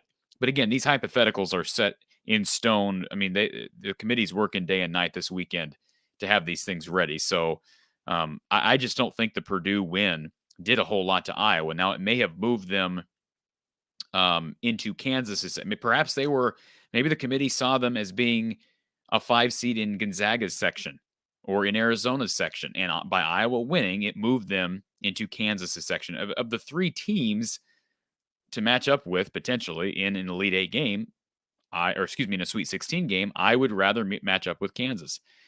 I'm not saying that I want to match up with Kansas, not saying I'm not rooting for teams to upset Kansas, but that's just kind of how it works. And I would not be surprised. Iowa benefited itself by beating Purdue. There's no question. It was a quad one win. It was a championship. The committee has to appreciate that. Is it Bria or Bree? I think it's Bria. Bria Beal on South Carolina's roster is from the Quad Cities. Thank you for bringing that up, Jermaine. That would be very exciting matchup for Hawkeye fans. TYW117. Mark it down in history. Stamp it on the trophy. Go Hawks. Is it Bree or Bry? Man, all these names I don't know how to pronounce. I apologize. I believe Iowa versus South Dakota State will happen. That's a conversation we can have. That is absolutely a conversation we can have. Let's go back and look at the men's. Are we good? Are we good to do this? Can we move on from the women's draw for a second? We're going to have all week to talk about this stuff, folks. Let me get back to the men's bracket because I'm really excited about this draw for the Hawks. So let me pull up our screen sharing here. Okay, so yeah, you've got Richmond in the first round, and conceivably you have Providence in the second round. But South Dakota State is dangerous. I am all on what Bree or Bry or however you pronounce your name, ma'am or sir, all on what you just said. I think South Dakota State can beat Providence. I don't know that I'm predicting that. I'll dig more into Providence's resume as well as the Jackrabbits. I will say this. There is a player on the South Dakota State roster who's from my hometown of Marshalltown, Iowa, and he is a role player for the Jacks. So that is sort of an intriguing storyline, especially if they end up playing Iowa.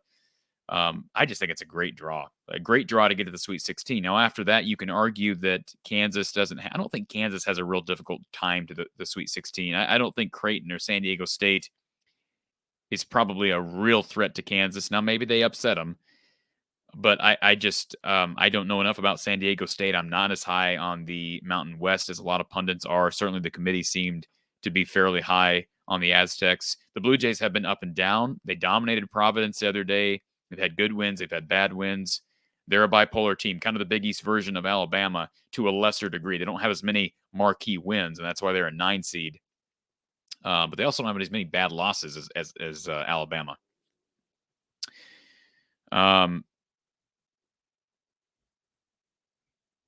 This is a good question, Steve. He says, will Canada even allow the U.S. in due to COVID? I don't know how that works. I don't know what the travel restrictions right now between borders are, Steve. It's a great question. And I think he's bringing this up because of Iowa fans traveling to Buffalo. Could you go on the Canada side of Niagara Falls? That's a great question. I don't have the answer to that. Kelly says, Keegan talked about changing Iowa basketball culture all weekend. Definitely doing that. And again, recruiting-wise, Iowa is in a great spot now because a year from now, I think Keegan Murray's going to be playing in the NBA. And look, if he doesn't, if somehow he shocks the nation and comes back to Iowa, I mean, that's good. That's even better for Iowa because he'll be in the NBA eventually. And one more year with him, you pair potentially a much improved Chris Murray and a DeSante Bowen, who's a fairly highly touted point guard, and a year more of growth for Ogundele and for Perkins, assuming these guys stay. I mean, transfers happen. I get it. But it was so good to see Ogundele and Mulvey get some time today, get some run. Those guys, I'm sure, are working hard. It's been a tough stretch for guys like Ogundele. But they found a way to help Iowa today, and they all how special is that? And the only scholarship guy who didn't play today was Austin Nash. And Austin Nash, he's working hard in practice on the scout team. I'm just so thrilled for all these guys, including the young guys, Riley and Josh both, and Philip Rebracha, because he had a tough time today to no fault of his own. Tremendous accomplishment for him and that entire team. Ladarius says, Corey, I'm new to the chat. Thank you, Ladarius. He says he's a Bama fan. Very interesting and great to have you here, Crimson Tide fan. He says, what are your thoughts on Alabama and how far do you think they can get realistically? Thank you for that question. It's a great one. Let's swing over to that section of the bracket. I got to find where they're at. They're not in the East, and I know they're not in the Midwest, which means I believe they're in the South. Am I correct? No, not in the South either. So Where is Alabama? They must be in the West. Let's pull up the West region here to look at Alabama's section. And again, we're not just focusing on the Crimson Tide, but I want to kind of focus on the region in general because I promised a breakdown. I'm going to break it down as much as I can initially, but again, follow this channel throughout the week because we're going to continue to talk college basketball as it relates to Iowa, but the rest of the Big Ten and the rest of the country. Here is the West region, guys. You've got Alabama there as a 6 seed. They're in the same section as Gonzaga, so that's obviously a problem if you're looking at a chance at the Final Four. And Alabama can beat just about anybody. They've beaten Gonzaga. They've beat a lot of teams. Let me pull up Alabama's resume because they're I have to imagine they are one of the harder teams to seed. They were one of the harder teams to seed in this year's bracket. So you go back to November. Alabama actually beat South Dakota State, put up 104 on the Jackrabbits, who have proven to be one of the better teams in the mid-major groupings. Won that game at home, beat Drake on a neutral court, lost a narrow game, though, to Iona, who didn't make the tournament. Alabama goes and beats Gonzaga, blows out Miami by 32, beats Houston, then loses by 14 to a reeling Memphis team, loses to Davidson, who is a tournament team. I give Davidson credit. Alabama played a tough schedule. Beat Tennessee, lost to Auburn, lost to Georgia, who's no good. They just fired Tom Crean. Beat Baylor. I mean, they're just such a bipolar team. Kentucky beat them twice. So I don't know how to answer your question. I'd love to answer your question, Ladarius, but just glancing at this bracket, glancing at this region, I could see Alabama making it to the second weekend. I could also see Alabama getting upset in the first round. Notre Dame, I mean, they're a hard team to rate as well because the ACC is down, but they won a lot of games in January and February. Rutgers came, Rutgers proved they're kind of the Alabama of the Big Ten. Rutgers they've proven that they can lose to anybody and beat anybody. So that would be an intriguing. I'm not saying the committee did that on purpose because obviously that's not in their seeding principles, but that opportunity to have an Alabama-Rutgers first round, right? The play-in game between Rutgers and Notre Dame and Dayton is precedes, I should say, the first round. So to see the Crimson Tide and the Scarlet Knights, together in that first round, that's an intriguing matchup. Texas Tech is good. I like the Red Raiders. I just don't think Alabama, there's probably any team in this section that you can say that they can't beat because they've beaten Baylor. They've beaten Gonzaga, but they've also lost some games. They lost to Georgia, and we went through some of the others. So great question, Ladarius. It's just going to be who shows up against the Tide. Nate Oates has proven he can score points, but defensively, I mean, you look at Ken Pom ratings. I'm sure Ken Pomeroy's had a bit of a hard time with this as well. And I know some of this is baked into the computer rankings, but if you just look at Ken Pomeroy's defensive efficiency ratings, Alabama 94 in the country. Now, you could say the same about Iowa. Iowa was 90 plus before today. They're now actually at 77. Iowa is 77 in the country in defensive efficiency, which still isn't great. Purdue is 100. Purdue is 100 in the country in defensive efficiency. Purdue actually trails Iowa in both categories, offensive efficiency and defensive efficiency, and yet Purdue is a higher seed because they played a tougher schedule and had a better resume. I don't think there's any way you can debate that. Okay. Chuck says, threw you a C note. Appreciate that, Chuck. Appreciate that donation. And I want to give a shout out to a couple of people who donated to the channel via PayPal. If you're interested in donating to the channel, I don't know if it's up on the screen right now. It is. On the bottom line there, you can see you can donate in the chat, in the description below. You'll find a link to donate to this channel, to this show. But I want to give a shout out to a couple of people who did donate here earlier. First of all, thank you to Charles. I'm assuming, Charles, that's you, Chuck. Thank you so much for the donation. Appreciate that. Very generous of you. And again, helps this show, helps me to be able to continue to produce content and make this worth my while. I think I'm doing there's not anything in sports that I would rather be doing than talking Hawkeye basketball this time of year. So it's a privilege to be able to do this, a privilege to be able to talk with Gary Glose after the games. But thank you for the donation, because it does take money and time to make these shows happen. And certainly it's much appreciated. Steven says, too bad McCaffrey didn't have like 10 kids. Tell you, the two he's got are pretty darn good, and Jack, I think Jack's going to be pretty good too. Jack's got the size. He's very similar to Patrick, but he's, not to knock Patrick, because Patrick can't help the physical limitations that he's got. I think a lot of that's because of his cancer recovery and medication that he's on. But he's got Jack's got an opportunity. Excuse me, he's got an opportunity to be a really high Division I athlete, and I don't even know if Jack McCaffrey right now has a recruiting page. Maybe he does. I think he's a freshman in high school. According to 247 Sports, he's a class of 2025 kid, and I don't see really anything on him. I don't know how far in advance these recruiting sites are ranking these kids. But I'm sure Jack McCaffrey, barring something unforeseen, Jack is probably going to be a Hawkeye. I don't know any reason to doubt that. I know somebody brought up on the postgame show, could J.R. Koch's son end up at Iowa? Certainly, I'd probably peg Iowa as the favorite. But his dad's going to let him go where he wants to go. But, boy, if you could get Cooper Koch here and Jack McCaffrey, you've got Patrick here. Now, Patrick will be gone by the time Jack gets here. But, then you add the Murray twins. Iowa has really, I give Fran a lot of credit. He has embraced the connections. He's embraced the past here. And it's actually helped him on the recruiting trail.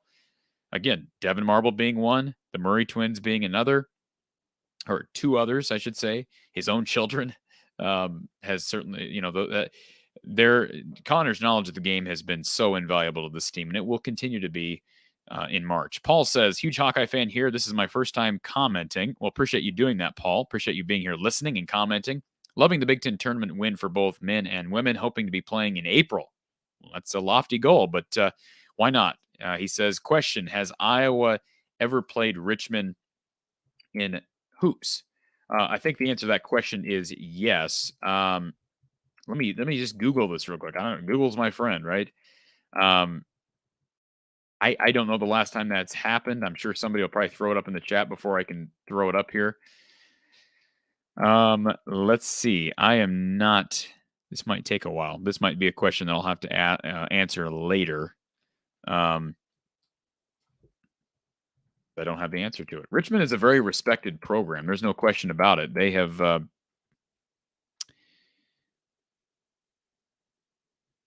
just don't have the answer to that question. I apologize. I know we can pull head-to-head results here, so I'd love to be able to do that.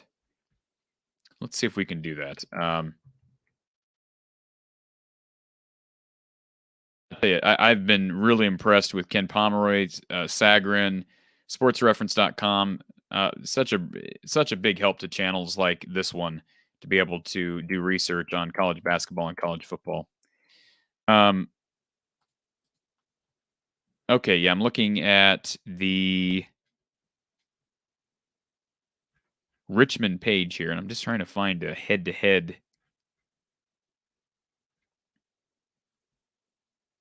database, and I'm just having a problem finding this.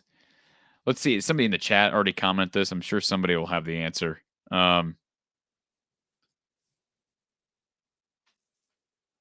By the way, the chat, I don't know why the number's gone. Let me just throw up the phone number. You are welcome to call in. For the record, I've been on for over 3 hours, so if I begin to stutter or mess up words, try talking into a mic for 3.5 hours. It's not the easiest thing to do once you hit a certain point. And I still haven't had a chance to really celebrate this win, because what a day it's been for myself and for all Hawkeye fans out there. Okay, here we go. Head to head. I think maybe I'm going to get it here.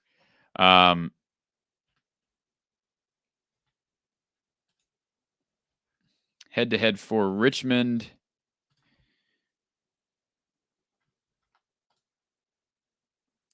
See, Northern Iowa, Iowa State. Does not look like they've ever played. In answer to your question, I think I have the answer to your question finally. They've never played Iowa, according to what I'm looking at here. They played Iowa State once, okay? They played Iowa State once and lost. They played Northern Iowa 4 times, and actually they're 3-1 against the Panthers. But according to sportsreference.com, they have never played Iowa. That's a great question. Now that we're doing this, this is a very, and I'm glad that question was brought up. Let's look up South Dakota State and let's just see conceivably if South Dakota State could pull off the upset over Providence. I would be intrigued to see if Iowa. I know Iowa has played South Dakota State. As you'll recall, it might have been Fran McCaffrey's first loss as head coach at Iowa was a loss at home to South Dakota State. So let me pull the head-to-head here for the Jackrabbits. All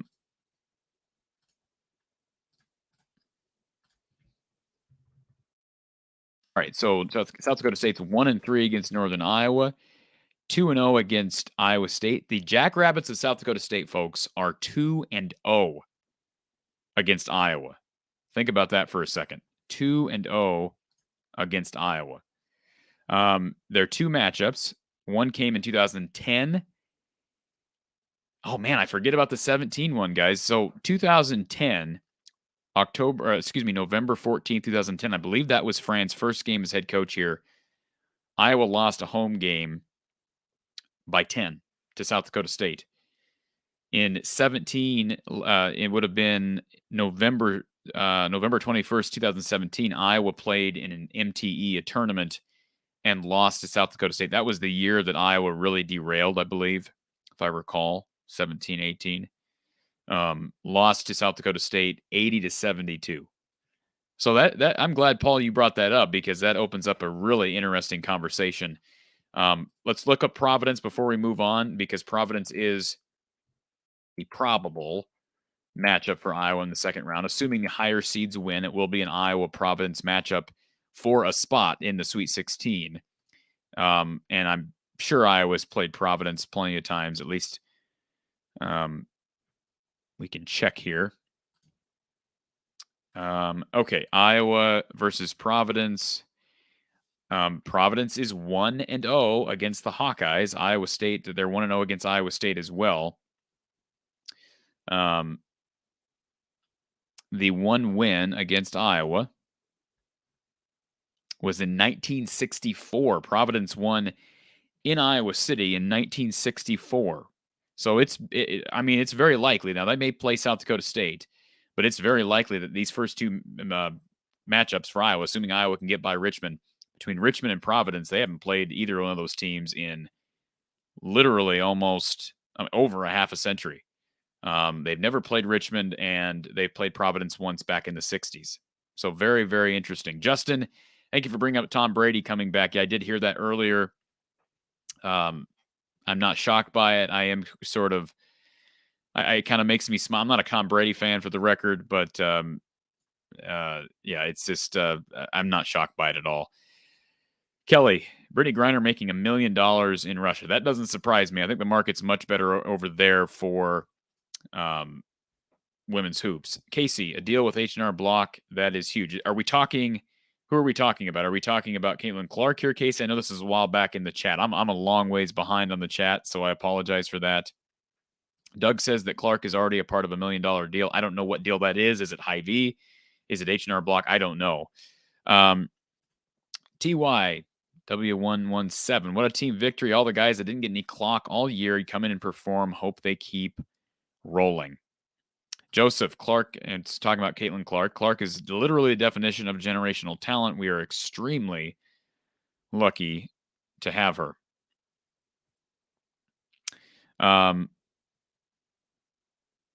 Josh says, where is everyone seeing the Final Four talk? So according to the chat, I have not been listening to the pundits so far, but I guess Andy Katz has Iowa in his Final Four, according to someone in the chat. All right, according to someone in the chat.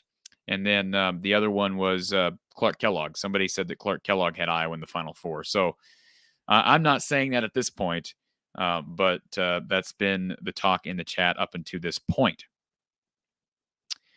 Kathy, Memphis is coming on. We've talked about them, Amoni Bates and that team playing their best basketball in 2022. Slow start to the year, losing a lot of games early, actually. And there was some serious hype. Memphis was a top 25 team at one point. So, yeah, that definitely is going to be interesting to see where they end up. I believe they're a 9 seed. I'm not going to go back to the bracket right now, but I believe they're a 9 seed. Parker, does Providence make you nervous at all? They make me nervous, but again, when we're looking at 5 or 4 seeds for Iowa to play, of the 4 seeds, I would rather play Memphis. Okay, so here are the 4 seeds in case you don't have this in front of you. The 4 seeds are Providence, Arkansas, and then in the East region, the 4 seed is UCLA. And let me pull up the last one. Perhaps Illinois. I mean, listen, Iowa went 0-2 against Illinois this year. Yeah, they played them close last time out. But of all those 4 seeds, I'd much rather play Providence. Much rather. You know, I'm happy with the draw. Is Richmond dangerous? Yes, but I'm happy with the draw. Jeffrey brings up Chicago is or Buffalo is a 90-minute flight from Chicago. I'm sure there'll be plenty of Iowa fans that go out there. I'm curious on flight prices, and since we're on here, let's just look at flights. Flights from Cedar Rapids to Buffalo. And you know Iowa fans are jumping all over this. Like the ones that are going, they're already getting flights. Right now, if you're looking at flights for Wednesday, let's just assume you go out there this coming Wednesday. So you're looking at flying out the 17th and potentially flying home on the 21st. Am I seeing this right? $279. That's not bad at all. Now, let's see. Yeah, $279 on American? If that's correct. I mean, it appears to... Am I looking at this correctly? No, that's not the right dates. Let's look at this again. There's no way that's right. All right, that's more like it. Yeah, I was going to say, those flights have to be going up as we speak. $713, according to Google. Cheapest flight right now, round trip for one person, is by United with a stop. Where is that stopping? Chicago? Yeah, stopping in Chicago right now is $713 from Cedar Rapids to Buffalo. Now, if you're flying Chicago to Buffalo, I'm guessing there are probably better deals. You know, if you're willing to fly Spirit or, more of an economy airline, you're looking at $340. That's not bad. $340 is doable, right? I mean, there's going to be fans that are willing to drive, especially if you're in Eastern Iowa. $340 is not bad. I'm curious what it is on Spirit. I have flown Spirit before. I'll admit that. I'm not ashamed to say that. I flew from Minneapolis to Dallas one year for like $30. I know Spirit has a bad rap, but if you're looking for a cheap flight, a quick way to get somewhere, I literally went from Minneapolis to Dallas one shot. It's like a 2-hour flight for $35. So let's just look at Chicago to Buffalo just to get an idea of what the rates are. And maybe they don't fly to Buffalo. They do not fly to Buffalo. So there you go. So no Spirit options to Buffalo, which sort of surprises me. You can fly into LaGuardia, but that's a long, long ways from Buffalo. I'm curious about Allegiant. Let's just see what Allegiant is. I'm guessing that Google would have probably shown Allegiant. But let's say you fly to the Quad Cities and you fly to Buffalo. Doesn't look like Allegiant flies into Buffalo. So there might be limited options. What's the drive out there? Distance from Iowa City to Buffalo. You're going to drive out to Buffalo. Can you imagine? 13 hours. 13 hours to Buffalo. That's a trek, folks. This is going to be a test of the Iowa fan base in traveling, because that's certainly not an easy trek. Jeffrey says, I thought you were going to go over the Providence roster. Well, Jeffrey commented this about an hour and 10 minutes ago. We can certainly do that. Maybe I said that, maybe I didn't. I don't really remember. It's been a long, long day, and that's okay. I expected that. You look at, I'm pulling up their roster now. So Providence stands out on the stat sheet. Nate Wilson, their center, is their leading scorer. That is sort of intriguing, but he's just 6'10", so he's not your Kofi Coburn 7'1" or Zach Edey at 7'3", 7'4". He's 6'10", but he does average 13.8 points per game. I'll throw this banner up here so that everybody knows what we're talking about. And he is averaging 5.4 boards per game for the Friars. Al Durham, everybody's familiar with Al Durham. Iowa fans should be familiar with him. Certainly Big Ten fans are. He was the transfer from Indiana. He's averaging 13.4. They're a very balanced scoring team. Watson averages 13.8. Durham averages 13.5. Jared Bynum averages 12.7. AJ Reeves averages 10. Noah Horchler averages 10. So they've got the one big guy and no other centers that I can see that get playing time. Ed Croswell gets some minutes. He gets about 15 minutes a game. Justin Minanya, he gets about 29 a game. Ed Croswell gets about, not 29 a game. He gets about 33 a game. Minanya does. Croswell gets 14 a game. So, and Horchler's, 6'8". Minanya's 6'7". Croswell again 6'8". So they've got some size, but Iowa's got size. I mean, they don't have a whole lot of size at center. Certainly, Rebracha's doing what he can, but we'll see. I mean, I just don't think there's many teams in the tournament where Iowa's going to have to deploy Mulvey or Ogundele. I don't think Fran wants to, unless Ogundele has taken a big step that we're not aware of. I think Ogundele and Mulvey played today primarily because of fouls and because of the girth and the size of Trevion Williams and Zach Edey. And I think that was a big factor. And it worked. Give Fran credit. Those guys held their own. They gave up some points, but they banged down low, and they needed this. They needed it because I believe Rebracha and Chris both finished with 4 fouls apiece. Think about that for a second. Iowa finished this game. You can argue they're 2 big men. And I know Chris isn't a natural 5. Neither is Rebracha, in my opinion. Both those guys finished with 4 fouls, and they won.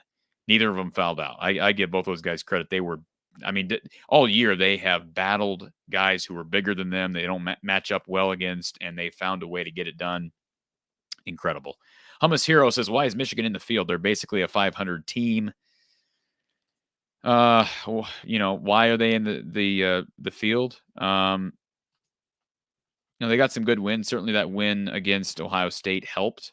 That kind of got them in if you're looking at Michigan's schedule, and I can pull that up here as well. Michigan, of course, losing that home game to Iowa recently, but if you look at their schedule early, and they had some COVID issues early.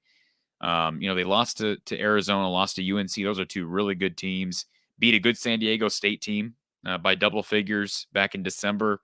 They got a win against Indiana on the road. That's going to help you.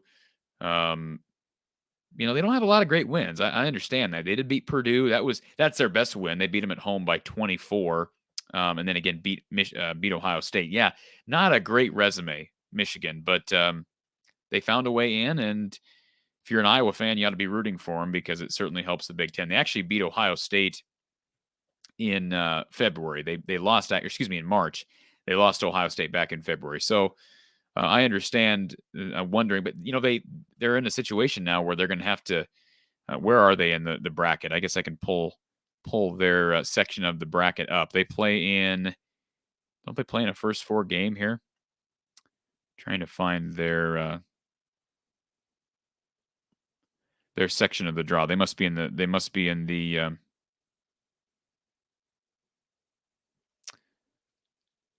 Let's see. Where are they? Here we go. No, that's not them either. Where are they at? Where's Michigan? Somebody tell me where Michigan's at. Okay, they're the 11 seed. They play Colorado State. So I mean, Colorado State's. I'm not as high in the Big Ten. I've said that on the Mountain West. I've said that like a million times.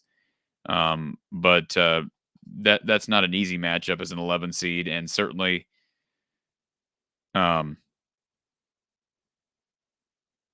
to see who they play in the second round. Potentially Tennessee. Tennessee's playing hot right now. Won the SEC tournament. There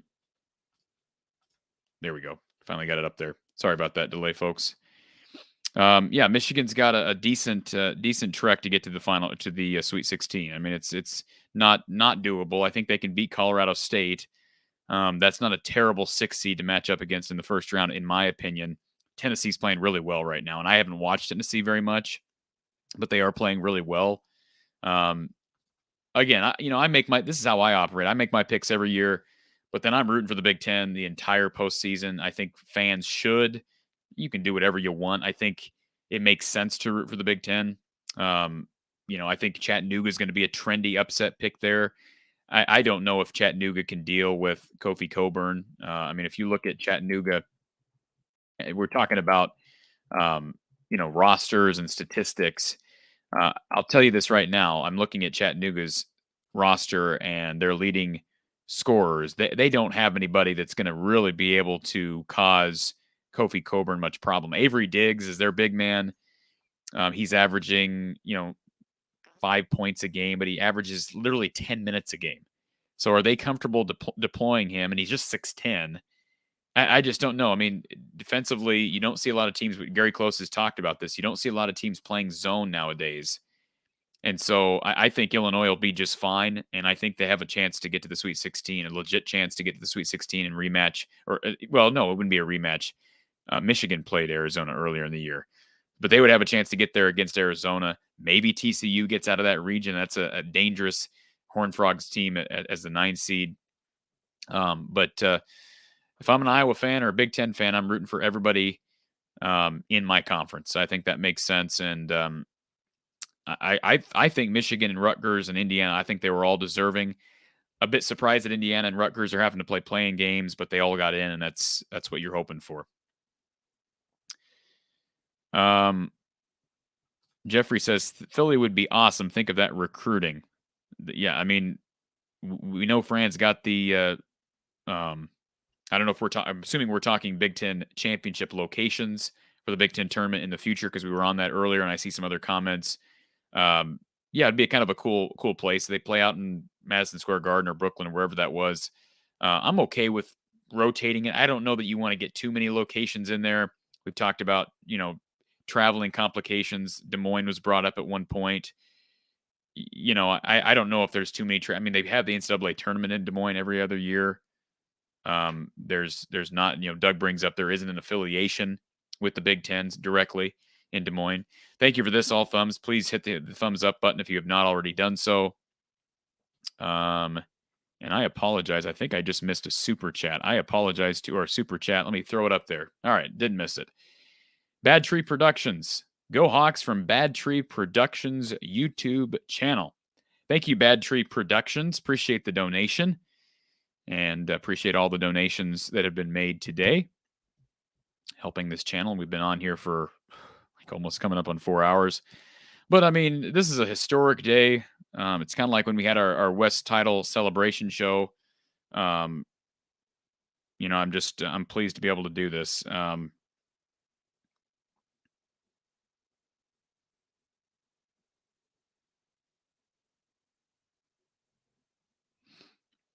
All right. Casey said, I'd like to see Austin Ash get some playing time off the bench.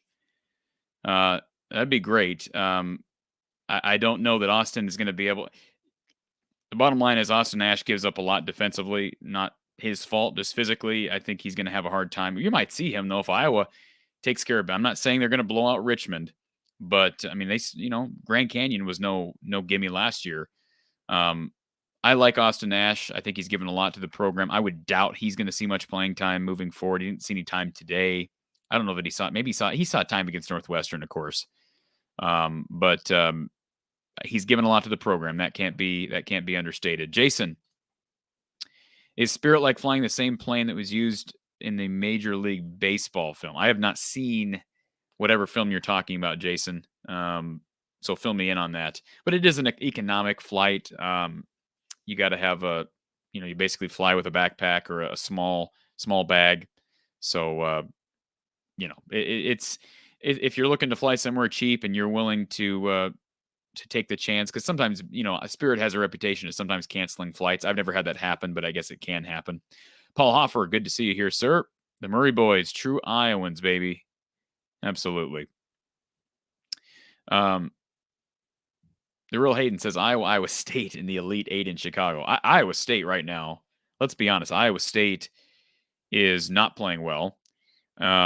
Not saying they can't, not saying they won't, but they can't score points, Hayden. They just can't score points. I don't know how else to explain it. If you were to tell me back in November or December when they beat Iowa by 20, that Iowa would end up being a 5 seed and Iowa State would be an 11? Were they an 11 seed? Yeah, they're in the Midwest region, and they are the 11 playing LSU. By the way, I think they could beat LSU. I don't think LSU is doing with their head coaching situation. That's probably the 6th seed I'd want to face. But I would have never believed you. And these two teams have completely flipped. Jason says Iowa softball beat Kansas today. Maybe the men's basketball Hawkeyes can do it again next week. Wouldn't that be something? It would be next week. We are already to we're getting closer to Monday. Sunday night now, and they play Kansas in the Sweet 16 a week from this coming Thursday/Friday. So let's hope it happens. Justin says, where did Iowa land in the NCAA tournament? Hopefully you're caught up on this, but if you're not, I'll go ahead and put this back up here. Iowa landing in the Midwest region, playing Richmond in the first round. The winner of Providence, South Dakota State will play the winner of Iowa, Richmond. They're in the same section as Kansas, San Diego State, Creighton, and then the 2 16 seeds that'll duke it out in Dayton, Texas Southern, and Texas A&M Corpus Christi. Iowa State, the 11, taking on the 6 seed LSU. Wisconsin, the 3, playing the 14 seed Colgate. The 7, USC, playing the 10 Miami. The 2, Auburn, playing the 15 Jacksonville State. So that is the situation at hand. I see Josh in the chat disappointed with the Boilers. Don't be disappointed. You're disappointed you lose, but made the run to the final. I still think it's the most talented team in the Big Ten. I really do. And they can play defense in March in the tournament. They can get to a Final Four. I really believe that. They've got the talent. I just haven't seen it defensively yet from them. Kenny says, we got another Alabama fan here. Alabama will win it all because Nick Saban's the football coach and Bama has the greatest basketball tradition. Roll Tide. Shorg. Hope I'm pronouncing your name right, sir. Fran was on to Suggs, Trace Jackson Davis, Liddell. Don't forget about Keon Brooks that went to Kentucky. They were also in on him, got him to visit. Probably helped that his sons were active on the AAU circuit. That's true, but I think Fran's just not afraid to go after guys. He went after Xavier Foster. I know Xavier Foster's available. I don't think Iowa's going to mess with that. But he's not afraid to lose, and I give him a lot of credit. I think Iowa football could learn a bit from Fran McCaffrey as it relates to recruiting and being willing to go after the big guns, even if there's no connection to the program. Even if you fail, who cares? You went after him, and I think that says something positive to your fan base. Okay. I'm just going through here, making sure I didn't miss anybody's. I'm sure I missed a lot of comments here today, folks. So, DR, good to see you here. Says, remember I said Iowa was a 2 seed, and I said it first. Okay, Iowa women are a 2 seed. It's a great thing. Mike says my Final Four are the Zags, Purdue, Tennessee, and Auburn. That is not a bad Final Four. And Tennessee playing great, Gonzaga playing great. You could argue Purdue until today was playing great, and they just ran into a buzzsaw that was Iowa. Bad Anderson, thanks so much for the show. I wish I found it sooner. Well, I wish you found it too. Found it sooner as well. Bad. Is that your first name? Bad. I don't mean to laugh. Maybe that is your first name, Mr. Anderson. I wish you'd found it sooner as well, but you're here now, and make sure you subscribe, and we'll be here all March. We'll be here talking Iowa basketball and talking college basketball and Iowa football. Okay, I'm just seeing if I'm missing anybody else, and again, I know I missed some, but Steve Sports says that Reese Davis has Iowa in the Final Four versus Arizona. Mark says that Dick Vitale has Iowa in the Final Four. Charles says he's a diaper dandy. I'm assuming you're talking about Dickie V. The real MVP says Dickie V has Kentucky versus Iowa in his title game. Is that real? Is that legit? Ben says the same thing. Holy cow. Dickie V's high on Iowa. I know he's real high on Fran. He likes Fran. He's a good friend of Fran. I'm not saying that there's some bias there, but he's a good friend of Fran's. Doug says 1980 is the most memorable season. Ronnie Lester and Georgetown. I was not alive back then, Doug. I'll take your word for it. This is certainly the most memorable moment. I mean, I remember 2006 as well, but certainly this is the most memorable in recent time. The real Hayden, Iowa's defensive efficiency jumped from 96 to 77, according to Ken Palm. You are absolutely correct. What a great accomplishment and a great day on the defensive end. Absolutely terrific day on the defensive end.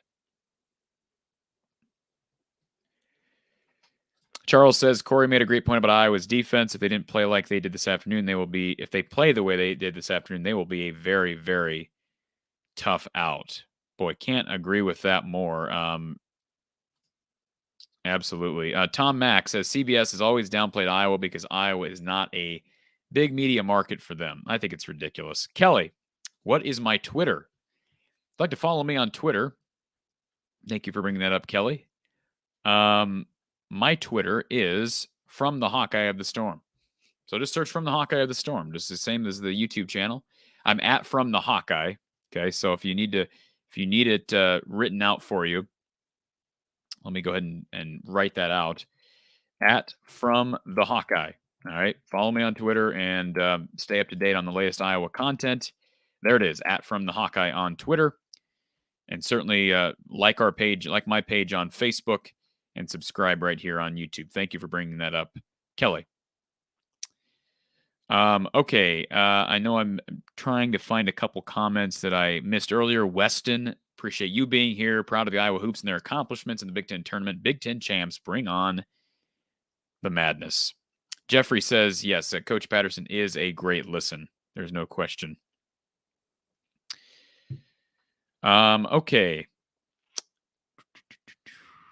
Michael, I think we talked about this already. Iowa and Purdue could make a run. I think both those teams are playing well enough right now that if they play, I mean, if Iowa plays the way they did today and can make a few shots, you can make an Elite Eight. I think they're good enough to beat Kansas. Anthony says, Ogundele is a beast, played dang well. Iowa needed more rebounds to keep it a game in their hands, but hands down, a great team win. I wish Ogundele would. I hope he really develops and stays here next year because I just think his size is invaluable. They could use that this year. He's just not developed the way I think they'd hoped, and maybe he's having some health issues. I'll give the guy the benefit of the doubt that it's probably. I'm not certainly not blaming him for that. I don't know who's to blame. Maybe nobody's to blame. Some things just don't always work out.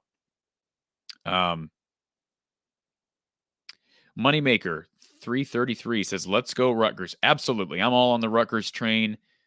All on the Big Ten train. So Moneymaker, go Scarlet Knights. Organic Veil Radio, how about them Hawkeyes? Woohoo.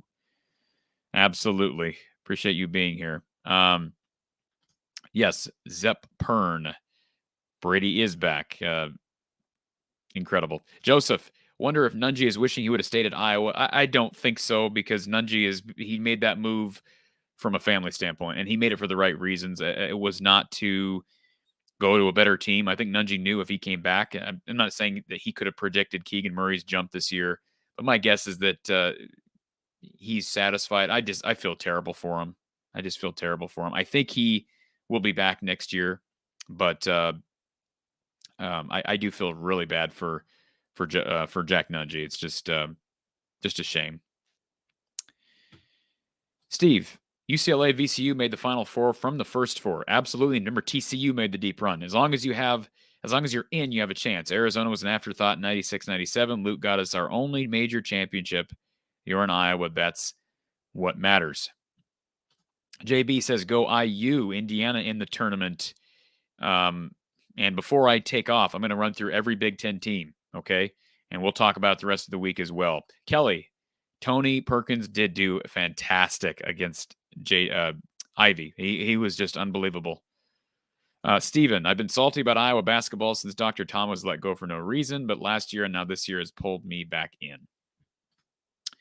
Perkins, what he did against Ivy. Again, Ryan, absolutely right. Might have been the player of the game. And yes, BC Dickie V says that Iowa should have been a 4 seed. He's very high on Iowa.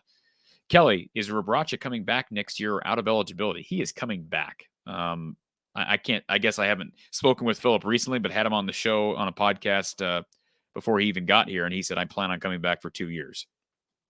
So unless something changes, he's likely going to be back. Kurt, where is my big Ogundele prediction? Shout out. Given Purdue's big bodies in the middle, he had to play. Riley playing was not expected. And I don't know that I expected it. I did think it was possible. I talked about that against Coburn. But part of that, Kurt, I'm not downplaying your prediction. You were right. But part of that was foul trouble. And I didn't think the officiating was great down low. But give credit to those guys. They continued to play hard. Joe T was tremendous. Hyperlocal says that Fran should be the coach of the year. I've talked about that. That's just my opinion, but I believe he should be. Good to see you here, Louie, as well. Kevin Downey. Good to see you here, Kevin. Says Iowa played awesome in the Big Ten tourney. Generally doesn't bode well for the incident. Oh, come on, Kevin. Can we stay positive? Come on.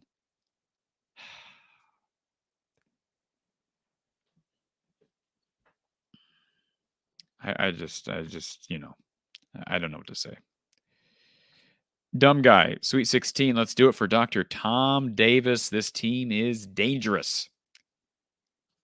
Eric, no respect for the what do you mean no respect for the Volunteers? Tennessee is a 3 seed. What do we want them to be, a 2 seed? Again, does not read too much into the SEC championships. That is, I think, a tendency we all have. You know, we tend to read too much into the conference championships, and I just don't think you can do that. Ari Gold said Iowa State is going to get bounced early. He also says that the Hawks are in the Final Four. Hawks are in the Final Four.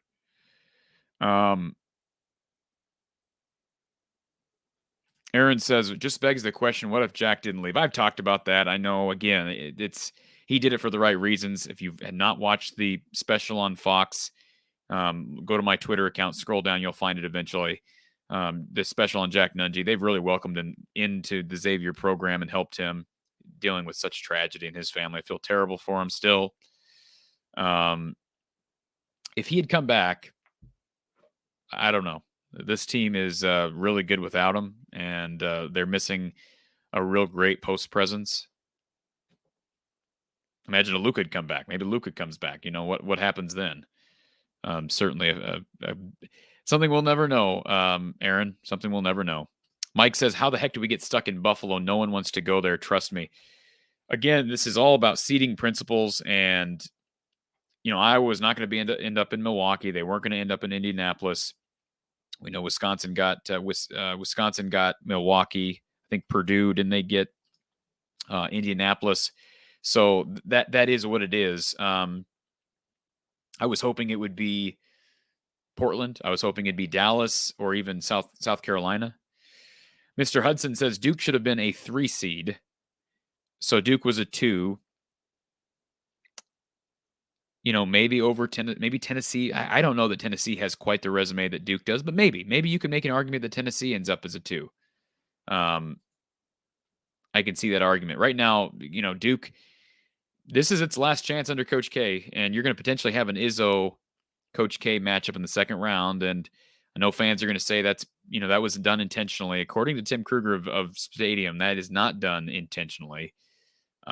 It's based purely off of resume. So, you know, it's going to be an interesting path for Duke. Can they get back to the Final Four one more time under Coach K. And I'm not a Coach K fan, but it should be interesting. Kurt, this is a hot topic. Gonzaga should never receive a 1 seed as a result of playing in the sorry conference they play in. They play tough teams early on, but then cupcakes for 3 months, fresh legs versus tired legs. Look, Kurt, I disagree with you. I agree that the West Coast Conference is not great, but they dominate the league. They schedule really well out of conference. We can agree to disagree on this one. Hawkeye Howard says Gonzaga is going to be upset. Maybe that will happen, but I am a fan of Gonzaga this year. I think they're the best team in the country. Jack, I love this. Jack, thank you for doing this. He says Fran McCaffrey has never won 5 consecutive Big Ten tourney games. Let's hope he never has to, right? Because you don't want to be in the bottom 4. That's a great comment. And if you don't get the inside joke, I'm sorry. Junior, how does Michigan make it in? We talked about that earlier. I think they've got a resume to be in. The bubble was weaker. It seemed to be weaker this year. And I'm rooting for Michigan. I'm rooting for the Wolverines. I don't like Michigan. I don't like Juwan Howard. But I don't have anything against the players necessarily. But they're going to have to earn their way. I mean, I think they've got a decent matchup, decently favorable matchup against Colorado State. But they got to earn their way through the draw. Gary, Clark Kellogg, great college basketball analyst, in my opinion. Ross, such a fun team to watch. More work to do next weekend. Go Hawks. Appreciate that. Ross, Hawkeye Howard, reminding everybody to hit the like button. Thank you, Hawkeye Howard. Share it as well. Thank you, sir. Appreciate that as always. And I've made it actually back to the top of the chat. Brian was ready to party. So good to see Brian here. Vernon, in heaven there is no beer. Joseph, Jabo's farewell is better than went better than Coach K's farewell. Well, there's something to be said about that. Dean Frine or Frine. Sorry, Dean. Good to have you here, though, sir. I can't help but think how many people blasted Fran for signing the twins, Perkins, Ulis, and Josh O. When Fran first signed them, I went on my podcast to say Fran got a steal, and boy, he did, didn't he? And we've heard Kenyon Murray talk about it, that he talked to almost every school in the Big Ten, almost every coach in the Big Ten, and basically begged these schools to recruit his kids, and not one of them did except Fran McCaffrey. Fran's the man. Fran is the man, and boy, it's paying off. I think it's going to be paying off even just as much next year. I think I really do, even if Keegan leaves, and I think he probably will. Okay. Destiny Pirate. Remember the original Hawkeyes had to road trip and covered wagons. Spirit is great for short. Hobson has this perfect safety, no crash record, which few airlines can claim. Yeah, I have no problem with Spirit at all. And Jason, thank you, sir. Appreciate this compliment and appreciate you listening. Great job, Corey. My dad and uncle are Iowa 72 and 71 grads. Go Hawkeyes. Amen, Jason. Thank you so much for being here and for the kind remark. And again, thank you to everybody I want to say this because I don't want to forget anybody. And if I've missed somebody who's donated today to the show by means of a super chat, super sticker, super thanks, thank you for doing that, first of all. If you donated by PayPal, thank you for doing that. Helps this channel. Spend a lot of time working to get this channel built, and it helps me continue to put out more content. Chill mode. I almost said chili mode. Chill mode. My Vols have beaten 3 top 5 teams this year, including Arizona. But chill mode, so you can argue Alabama has the 2 best wins in the country by beating Baylor. Well, maybe not 2 best wins. The Gonzaga win might be the best win in the country. But yeah, I get what you're saying. And again, they are hot right now. I don't know if there's a huge difference though, chill mode, between a 2 and a 3. Ultimately, there is, but right now they're playing great basketball, and I'm intrigued by Tennessee because they're not a team I really had on my radar all year. I was high on Arkansas for a while. I was high on Kentucky for a while. They're kind of a team that came out of nowhere for me, but they're playing better than anybody in the SEC right now. Tyler says addition by subtraction this year. I don't believe in that necessarily, Tyler. What I will say in regards to that comment is you aren't going to get, and I know Gary Close brought this up on our show the other day, you're not going to get the production, you're not going to get the development from certain players that Iowa has gotten if they're not getting the amount of playing time. So does Tony Perkins develop as well as he has if he's not playing as much? Does Chris Murray, if Joe Wieskamp comes back and Chris doesn't get as much time, or if Garza comes back, does Keegan develop? I think he probably does, but to that level, I really don't know. It's a good question though. Great question. Jesse, congrats on the W today. As an IU fan, as an Indiana fan, I'm not hurt from the shot. That was a heck of a game and deserved to end in a play like that. Just happened to not be us. Great attitude, Jesse. Appreciate that. And thanks for the kind comment.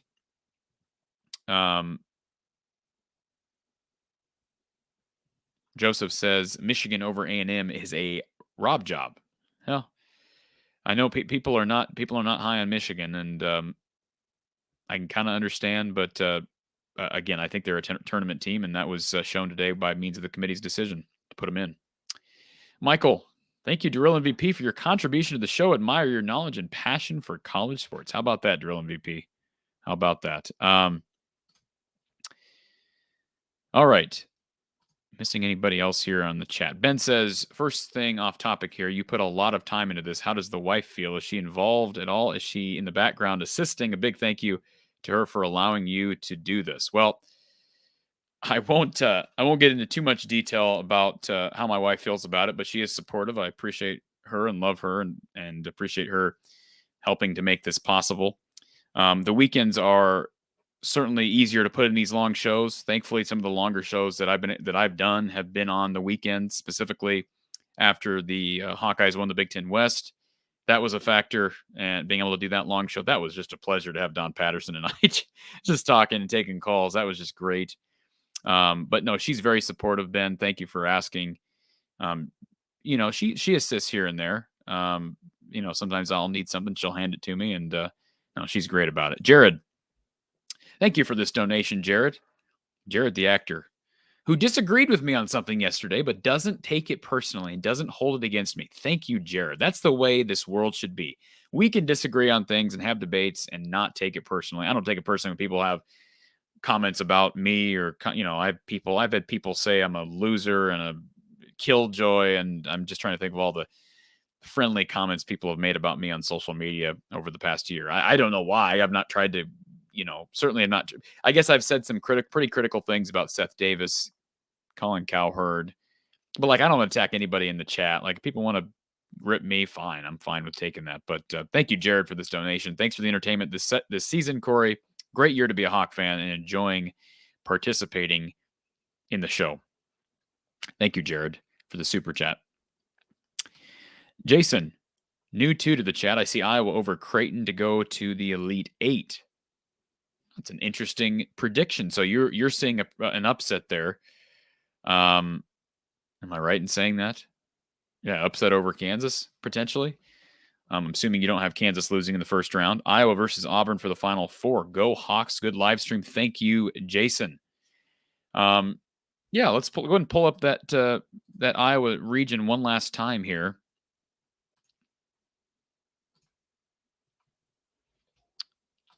Let me pull up the Midwest region. I've talked about it ad nauseum. What are your thoughts on the region? Let me get rid of this banner. So yeah, you've got Kansas and Texas Southern, along with A&M Corpus Christi is the 116. I certainly, first glance, I'm taking Kansas and probably Creighton in that section. I'm taking Iowa and, I don't know, the Richmond the Providence South Dakota State game is very intriguing. I would probably go, in answer to your comment here, Jason, I'd probably go Creighton over San Diego State, but I probably would go Kansas to get out of the region. Kansas is playing well right now. But if Creighton plays how it can play, it'd be a great matchup. I'd love to have Tim Kruger back on the show because he covers Creighton sports along with bracketology. Overall, just a good draw for Iowa, in my opinion. And of course, many of you who have been listening, were here for the Iowa women's announcement, which is just as exciting. The fact that Iowa got to be a 2 seed. I mean, that is that's incredible. Given the fact that the team did have a loss to IUPUI earlier in the year, they missed out on some opportunities for big wins. They had a game against USC scheduled that got canceled, game against Drake scheduled that got canceled, and the women are a 2 seed. I can go ahead and share that as well in case anybody was not on here for that announcement. They're in the Greensboro region. You see them there at the bottom. Illinois State, the Redbirds, right? Illinois State Redbirds taking on the Hawkeyes, and then they'll play the winner of Colorado Creighton. So we might see an Iowa Creighton matchup in women's and men's hoops. Wouldn't that be something? And certainly there's some Creighton fans not far from here. So we may get an opportunity to talk to Tim. Not sure if Tim works with the women's game as much, but that will be intriguing. In Iowa State, isn't that crazy? Iowa State is in Iowa's section in both women's hoops in the women's tournament and the men's tournament. That's just a fascinating storyline as well. I wish you'd tell me how to pronounce your name so I could properly thank you. Shorg, am I saying it correctly? Shorg Sato? I'm taking a shot. Tell me in the chat, please, sir. I don't want to mispronounce your name. Thank you for this super sticker from Shorg Sato. Thank you for that, and thank you for being here. I've seen your name a lot in the chat over the course of the months, and certainly appreciate the generous donation. And again, I keep telling people, if you want to donate to the show, you're welcome to do so by means of a super chat, super sticker, or super thanks, as they call it. But you're also welcome to donate in the description below. That's appreciated as well. But whatever is convenient for you, and every donation, even if it's $1, is very much appreciated, and it will really help being able to keep this channel going, because we're going into a long off season. I hope that we can continue having great live shows during the off season. You got to have support to be able to do that. I just want to tell everybody that. Got to have support to be able to do that. I'm not just talking about donations. Donations are great, but being able to have people on here interacting. I'm not going to sit here for 2 hours with nobody on here talking to myself and wasting time. Nobody wants to. The 3 or 4 people who are on here aren't even going to want to be a part of that. So, again, thank you to everybody who's donated, and yeah, let's continue to do it into the off season. But again, thank you, Shorg, for the donation. All right, Joseph says, I think the scariest thing for the rest of the teams in our quad is if Iowa wins its first 2 games, they play on the big stage and shake the spooks out of their system and build their confidence. I'm not worried about Joseph. I'm not worried about Iowa playing the big stage. I mean, they've done it. I mean, they have absolutely done it.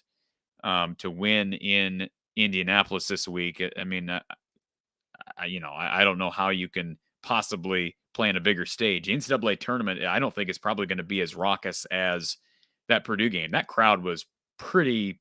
I mean, obviously, it was very much pro Purdue. So, but I agree with you. If Iowa can get out of that first and then get another 4 to 5 days to rest, absolutely big, heading into a potential showdown with Kansas. Jason, thank you for the super sticker. And maybe it's not even a super sticker. Is it just a super? I guess I have to do my YouTube research, because we just were able to start getting these donations for the show. I'm going to call it a super sticker, even though I think it's probably a super thanks or maybe just a blank super chat. Whatever the case, Jason, thank you. Very much appreciated. And thank you for being here, and thank you for listening to this show. Very much appreciated. And hope you'll be back. We'll have a post-game show following I'm going to try, guys. I'm going to try every Iowa postseason game from here on out. I've done it for every. We had a live we didn't have a live recap, but we had a recap of the Iowa-Nebraska women's basketball game. I had a family dinner that night, wasn't able to make it, but ultimately did do a show. So I'm going to try to continue that through the postseason, and hopefully we get the support. But Jason, thank you again. And Shorg, like George. Wow, that is a very unique name, Shorg. If I'm saying it wrong, tell me. Thank you very much. He says, thanks for a great show. Really enjoyable, win or lose. Great guest. Bring on Lucy Roden. I don't know Lucy. I've seen her on social media. I'd be happy to have Lucy on. Somebody reach out to Lucy and have her reach out to me. I don't know Lucy. She doesn't know me either, but I'd be happy to have her on. That'd be a great conversation. So maybe tag her in a post on Twitter or wherever I know she's on YouTube. She's on Twitter. I see her on there. So I'd be happy to team up with her for a show. Joseph, if they can do that, the sky is the limit with the way they are playing. But the Jayhawks do have one of those teams that can transition well with a true big player that could drop our Hawks. Yeah, I mean, there's no reason to think that that Iowa can't get beat by, even a Providence. Providence is a 4 seed for a reason, even though I think they're probably the lesser of the three other 4 seeds, or the four seeds in total. Their upsets happen. This is March. So it happens. But again, you're right. I think they can beat just about anybody. Sky is the limit for this team. Jay Wade with the super sticker. Now that's a super sticker. That is the definition of a super sticker. I really need to get better with the donation process, because I don't know how to identify a super chat, super sticker, and a super thanks. But they're all a thing, and thank you, Jay Wade, for that. And certainly thank you for being here, for being a part of the show, and for supporting it in multiple ways. Vernon, great show, and what a day. Thank you, Vernon, and what a day it is. And if it wasn't for the Hawks, we wouldn't be having this show right now. So certainly appreciative, and certainly appreciative to Coach Gary Close. Ben mentions him. He says, when will Coach Close and any other guests be joining you again after the Thursday game, or is there a chat this week before the game? I have not talked to Gary about that. Certainly follow me on Twitter. If you're not following on Twitter now, I'll keep people posted on that. Let me pull something up here. I just got word of something, and people are going to like this. So I'm at like the 4-hour mark. I'm really kind of getting hungry, kind of getting thirsty, but I just got a text from a good friend of mine who said he wants to join the show. And I did text him earlier. For the record, I reached out to him first. And the friend, people are going to know the friend. He's a Mr. Don Patterson, wants to join the show and talk. So if people are okay with me staying on a while longer, we're going to have Coach Patterson on. So hopefully, if you're okay with that, we will get Don Patterson on here in a few minutes. So let me know in the chat if you're up for hearing some Coach Patterson talk this evening. Maybe some basketball talk. Maybe we'll throw in a football conversation here or there. But we'll keep this live stream going throughout the evening. I did kind of set aside this evening for this stream. So if anybody thinks, well, how do you have the time? I planned the weekend around this. My wife and I had this plan because we had a feeling this might happen. Certainly proud to be a Hawkeye, but if you're willing to hang out here with Don Patterson, I'd be happy to get him on the air. He is a great guy, and to have him be able to jump on a Sunday night in mid-March would be a great thing. Okay. Just getting that set up here so that I can get him the link, be able to jump on here. While we're waiting for Coach Patterson to come on, by the way, our phone line is open. We haven't gotten a call in a while. Like, where's Drill MVP for his third call? Just kidding, Drill MVP. Don't have to call back in again.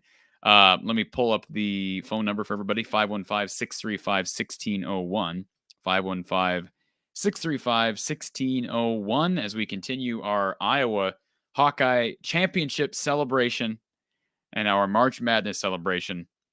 Nothing going to bring me down. And I was fully expecting people today to really rip into Filip Rebraca. That has not happened, and it shouldn't happen. And I'm glad it hasn't happened, because Filip has been playing his tail off.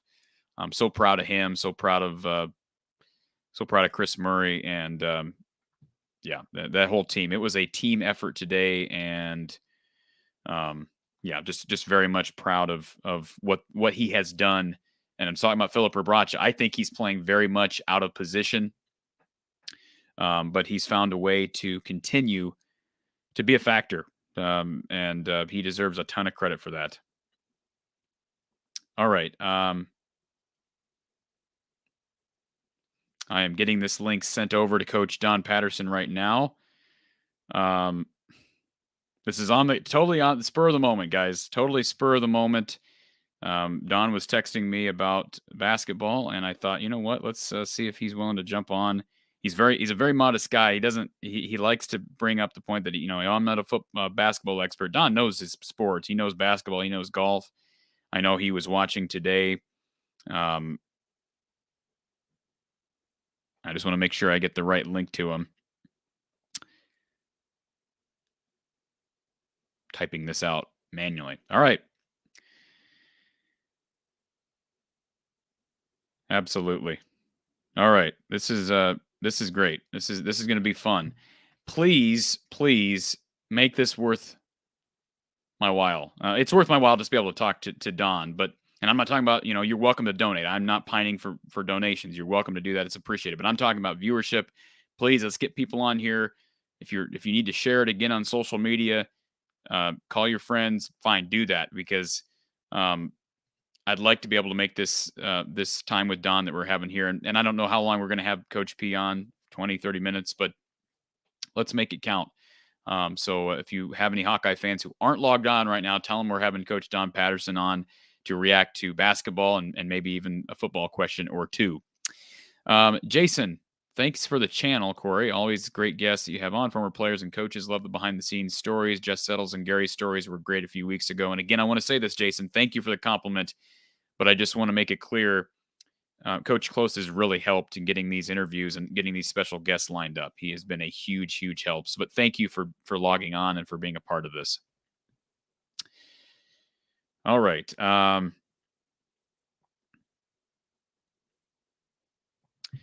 Jason, Iowa played 3 of their last 4 games on the road. Indiana and Purdue were both road games. I'll even take on Kansas and Chicago.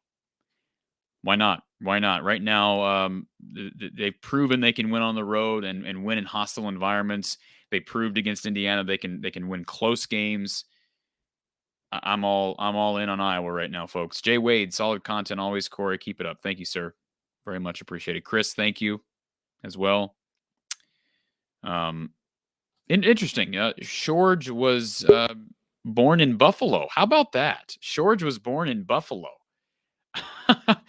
That's cool. So maybe, hopefully you make it back to Buffalo for the first round. And I know I asked the question, do people want to hear from Coach Don Patterson? Joseph says, yes, bring him on, please. Ben says, bring him on.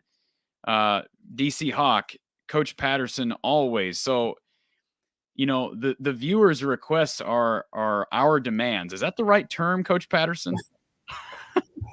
Does this mean I have to demonstrate that I know something about basketball? It does. Listen, I was hyping you up before we went on here, Don. Before you came on here, you know your basketball. Let's not sell yourself short. I've heard you break down hoops a time or two. Let's just say if we had a 3-point arc back in my day, I would have been the leading scorer by a long shot. I was Really? I was Jordan Bohannon with less shooting ability and less athleticism. Well, so did you? I'm assuming you played high school varsity ball. I did, yeah. Wow. So did you consider playing Were you good enough to play somewhere? No, I wasn't that good. I was just a decent high school player. But you were a 3-point shooter. I was a zone buster. Yeah, you bet. Wasn't Back in those days, we didn't get rewarded though. It was still only worth 2. Okay, so I got to ask you, I kind of know how you probably are feeling. You're not a real rah guy. I've never seen you get real excited. I've called you, Don, you and I are friends. I've called you before in big moments and you're pretty even keeled. What's the most excited you get? I mean, first of all, how did you react yesterday to the Bohannon 3?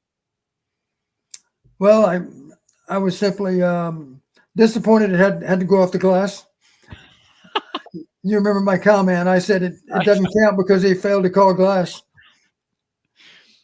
And only a person that's played a lot of what do we call it back in the day? Pig, or what is that the game you call it out? Horse pig? Yeah. Horse pig, yeah. Matching shots. You got to call glass, right? So he didn't call glass. I'll say this though, Don. You texted me during today's game the shot off the back of the rim by the Purdue player. That just, I don't know how a ball dies like that. How do you put spin on a ball to make it die like that? That was pretty incredible. I reluctantly called that glass. That was the only exception for the day. And as the listeners do not know, Corey, maybe you've told them already, I made the comment that it was a lucky shot simply because Jordan Bohannon doesn't use glass, not from out there. And my guess is if you charted all the games on TV today, about 99% of those threes were not involving glass. Absolutely. You are absolutely right on that. But let's be honest, Don.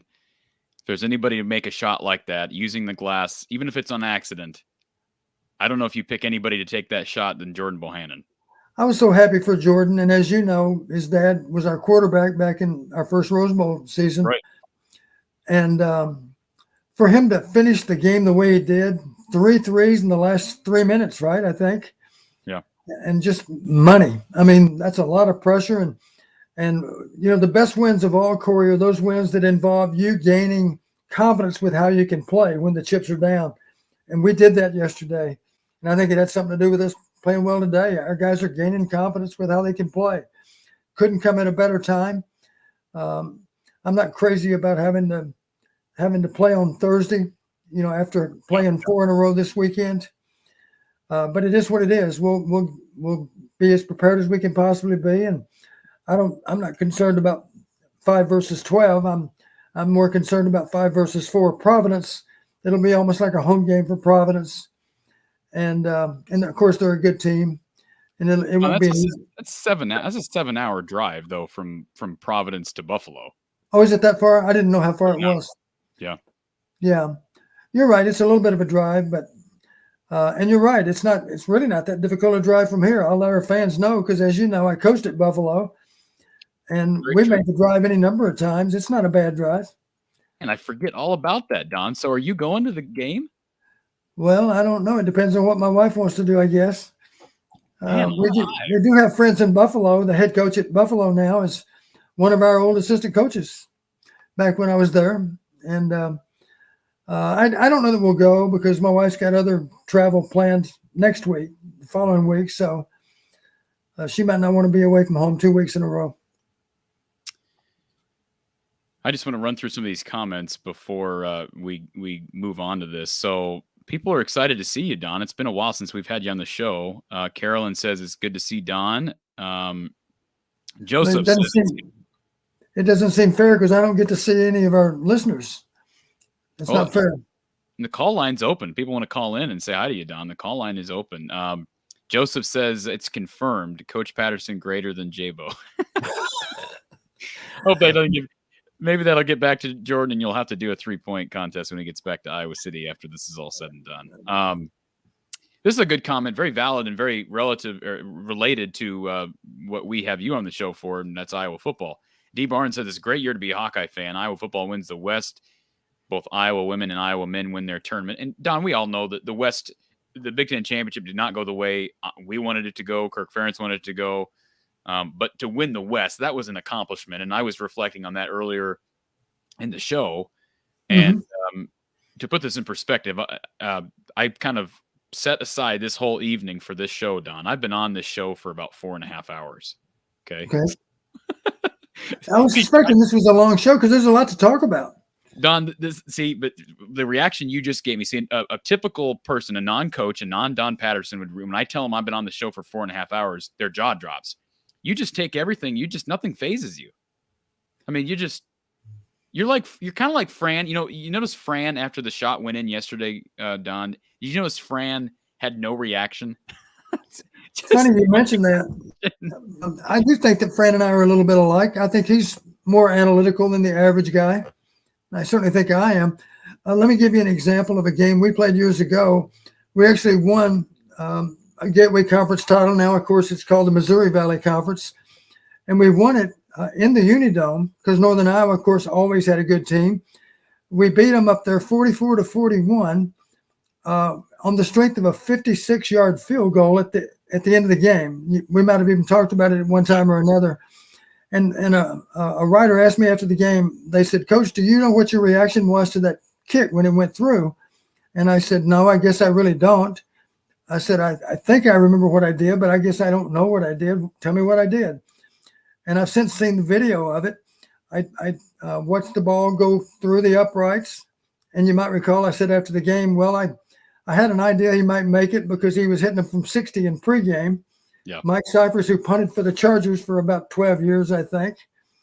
And I said, it sounds crazy, but it never occurred to me that he might miss it because he was making them from that distance in pregame, and sure enough, he did. So as the ball went through the uprights, you can imagine our bench stormed the field, And as they were storming the field, I simply took off my headset, walked back to the bench, set it down on the bench, and then very casually walked out on the field. And they said, Coach, you acted like there was no doubt in your mind he was going to make the kick. And I said, well, it sounds silly, but I really couldn't imagine that he was going to miss it. That's how reliable he was as a player. And it's kind of funny to think that way, but it sounds like that's what Fran was doing after yesterday's game. Somehow he knew that J-Bo was going to find a way to get the ball down. Can you just talk about Fran for a second, Don? Because you're an Iowa City guy, and you obviously follow Iowa basketball. You went to games this year. Can you just talk about what he's been able to do? Because you and I've talked about it just privately. I don't have any problem bringing this up. You and I have had conversations about multiple sports, and basketball included, about how Fran had gone before this year 5-10 in the Big Ten tournament. Hadn't won 2 games in any single Big Ten tournament since he's been here. We know Todd Licklider never won. Did he ever? He may never won a game. I'd have to look back at his record in the Big Ten tournament, but certainly there have been no coach since 2006 when Alford did it to win more than one game in a single Big Ten tournament. For Fran to be able to go from that to winning 4 in 4 days and beating a really good Purdue team, I mean, just talk about Fran McCaffery and what he's been able to do with this group. You know, one of the things you've heard me say, Corey, I think before, a lot of young coaches have asked me for advice in recent years. One of the things I always tell them, maybe they've just now become a head coach, I said, here's a good bit of advice as it relates to your players. You build them up. You do not tear them down. Players in general, they need encouragement that they're going to be able to accomplish goals. They need reassurance that all the hard work's going to pay off. And that's kind of what I see with Fran. Any number of players have said, Coach McCaffery, I think they just call him Fran, I think, Coach Fran, he's encouraged me to just go out and play my game. You've heard that comment, right? Yep. And a prime example today, and I texted you and I said, here's my recommendation for game MVP. He's not even in our starting lineup, but Joe Toussaint had a huge impact on that game today. And I think a good way to explain Joe Toussaint, when you put him in the game, he forces the other team to play at a different tempo. Yeah, he does. They have to, because he's just frenetic with the way he plays. And how many steals was he part of today? I don't know, but of course he can penetrate and drive and score, and he can dish the ball off. And if you want to be negative about him, I guess you can say he's only average as a 3-point shooter. But my gosh, he knows what his strengths and weaknesses are, and I just like the way he plays. And there are all kinds of different guys. They all recognize. Here's another prime example. Connor played well today. He's like a coach on the court. He doesn't make many mental mistakes at all. He takes care of the ball. He's not a great shooter, but he understands the game, and he understands who needs the ball the most. And he's a little bit like a quarterback in football. You've heard me say, simple advice to the quarterback: throw it to the guy that deserves it the most. Well, I believe if you're a ball handler, that applies to basketball. Get it to the guy that deserves it the most. And it might depend on the game situation, or maybe it's simply the obvious choice. If somebody's collapsed on you, maybe you can get the ball to the guy that's now open. If you can, it's probably an easy basket. And so there are all kinds of players on our basketball team. It seems to me that they have the freedom to play loose, if you will. I don't think he second guesses them on shots. Gosh, what's a good example? If J-Bo is a pretty good example. If the first 5 don't go in, the only advice coming from the bench is how long before you're going to put up the next one. Don, you want to know a good example is Peyton Sanford. I mean, here's a kid who didn't play much, didn't even play, I think, against, was it Northwestern or Rutgers? He comes in and nobody's hitting threes today. He comes in, hits 2 huge threes, and you can see he's pumped up, but he's got the confidence to just launch it. And did he ever miss a shot today? I don't think so. I think he was 4 for 4. Yeah, and answer your question earlier about Joe Toussaint, 4 steals for Toussaint today. Just 4 points, 4 steals, 1 assist, 1 rebound. But you're not right. His tenacity, his toughness, and boy, he and Tony Perkins, I can't say enough about Tony Perkins' defense. I mean, you're right. The most athletically gifted player in the Big Ten. And I think you can say that about Jaden Ivey. The guy is ridiculous. And I thought Tony Perkins, Jaden Ivey ended up with, for the day, he ended up with 20 points. But 9 of 18 from the field, 1 of 8 from 3. They made him work for those 20 points. I give a lot of credit to Rebracha, Don. I know people are down on him and he got into foul trouble, but he's playing out of position and he's battling every night. It's not his fault. He's 6'8". He goes from North Dakota at that level. And football, the difference between, the FCS level and the FBS level. That's what we've got basically between North Dakota basketball and Iowa basketball. And he's come in here and been the starter, I think, every night since he's gotten here. Was there any doubt that he's given us his very best? I have no doubt of that. Yeah. He plays hard, and he's got some limitations, and he plays through them as best he can. That's all we can ask of any of our players. Michael Weber says, great to see Don back on the show. Dr. Pisswater. You remember Dr. Pisswater, Don? I do. He's not normally on our basketball streams. He says, I don't get into basketball, but Iowa is going to be hard to beat. Ben says, did Don play against J-Bo in high school? Of course, the answer obviously is yes, a resounding yes on that one, right, Don? J-Bo was a freshman when I was a senior. Destiny Pirate says, Coach Patterson, great to see you. Question of the day, what's the most exciting Iowa football win that you can recall? I'm still going with beating Michigan in 85. Certainly the Penn State game this year was special, Don, but can you think of another one besides that 85 one? I'd probably pick the 85. 1 versus 2 is just so unusual in the regular season. It virtually never. And then for 1 versus 2 to involve the last play of the game, and not to mention the controversy about the official missing the touchdown to Helverson. It was really almost a made-for-TV movie script with the way the game played out. I know CBS was very happy that day because I think the viewership was off the charts.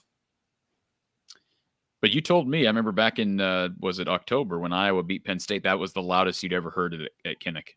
I think so. That north end zone now is louder than ever.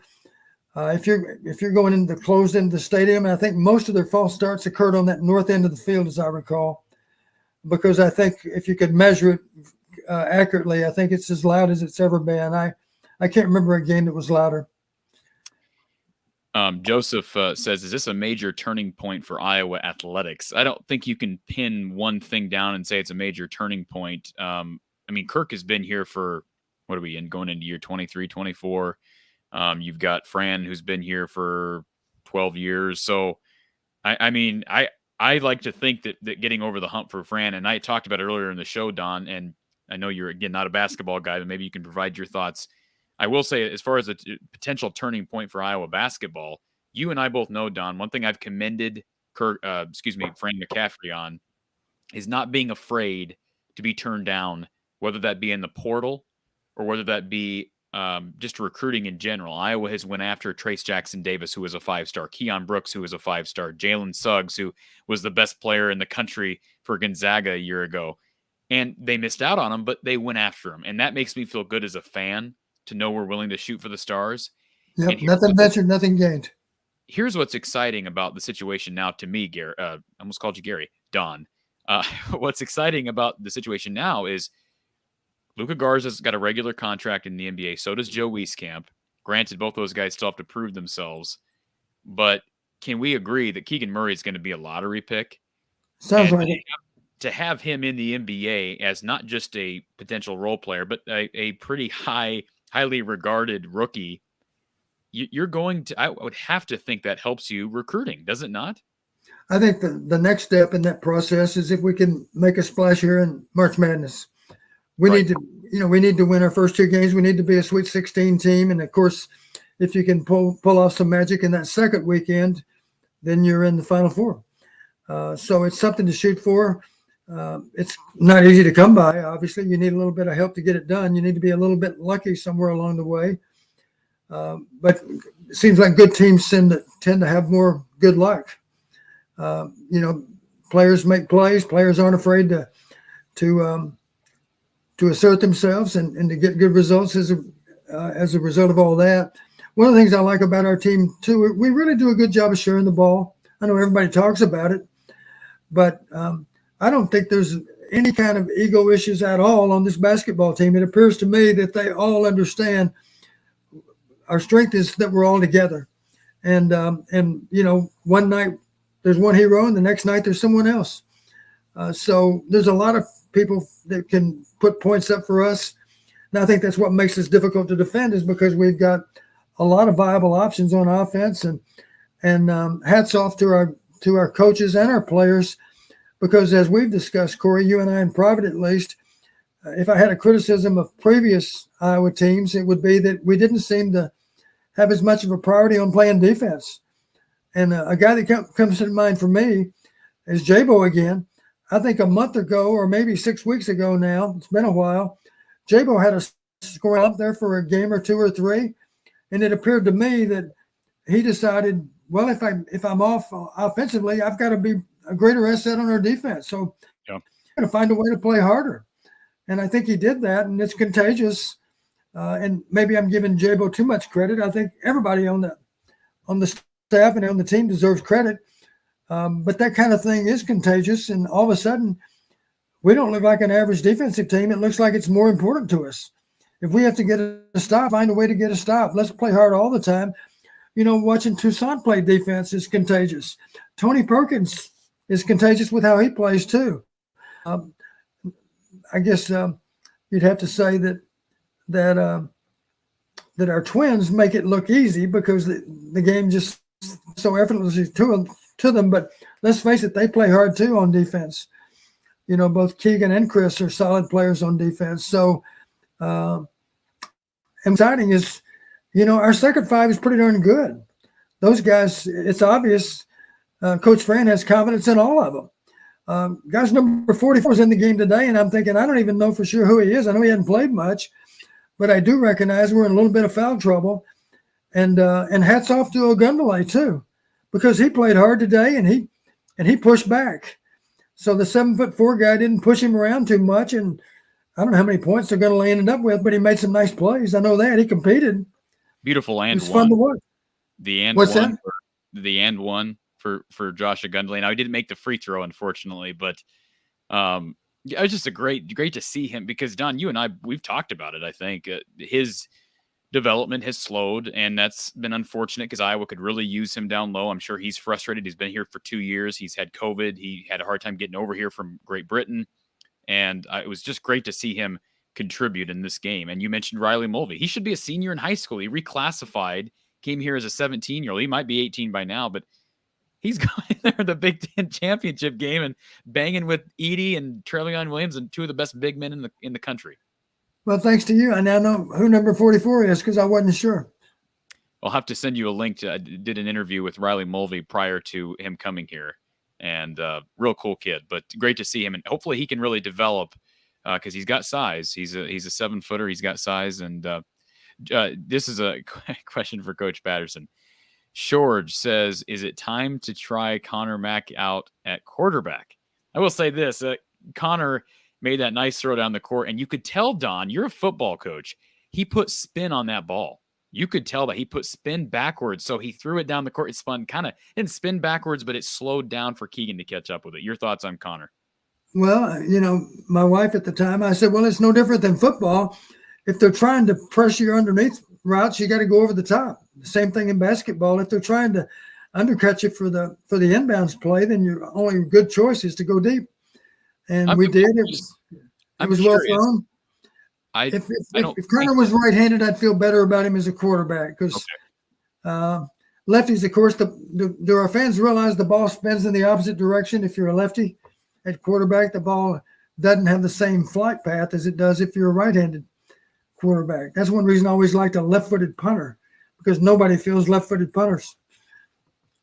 So you're saying it's harder for a receiver? Yeah, it's a little harder for a receiver. You get used to it, of course. If your starting quarterback is a lefty, I had an all-conference quarterback at Western Illinois that was a lefty, and he was a good one, really good. Come to think of it, I had two lefties at Western Illinois, and both of which were all-conference. So I guess it's not that big a deal as long as the receivers have a chance to get used to it. But he's like, I mean, Connor's like 6'5". Like, he's got good size. I mean, he's 6'5". That's like Spencer Petras' size. But I'd like to think, no knock on Spencer, I'd like to think Connor's a bit more mobile as a quarterback than Spencer. Is that fair? Yeah, maybe. Maybe, you know, let's face it, there are a lot of really exceptional athletes going up and down a basketball court in the Big Ten, and Connor fits in just fine. I guess you'd say in terms of pure athleticism, he's maybe below average, but not very far below average because he's a good athlete too. And more importantly, he's a really smart athlete. He does smart things with the ball. I think there's that old expression, a man has to know his limitations. I think Connor has a good idea of what his limitations are, and he plays away from them, as he should do. He certainly has a high basketball IQ because he's the son of a coach. He'll probably end up as a coach too, I bet. He's certainly qualified.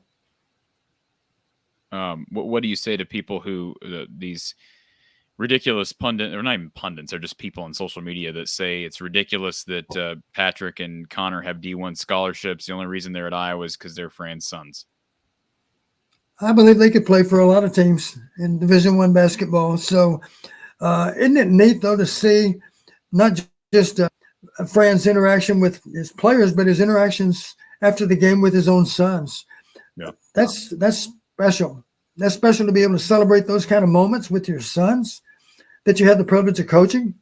Well, Don, let's go back to the Illinois loss. You know, Chris Murray misses 3 free throws in a row. Keegan misses 2 of 3. Chris has a really good look at a 3 to win a game that goes in and out and would have gotten them the double bye. And now it doesn't matter anyways because they won the tournament. But at the time, it looked like a big loss, at least significant from the from the standpoint of the Big Ten tournament.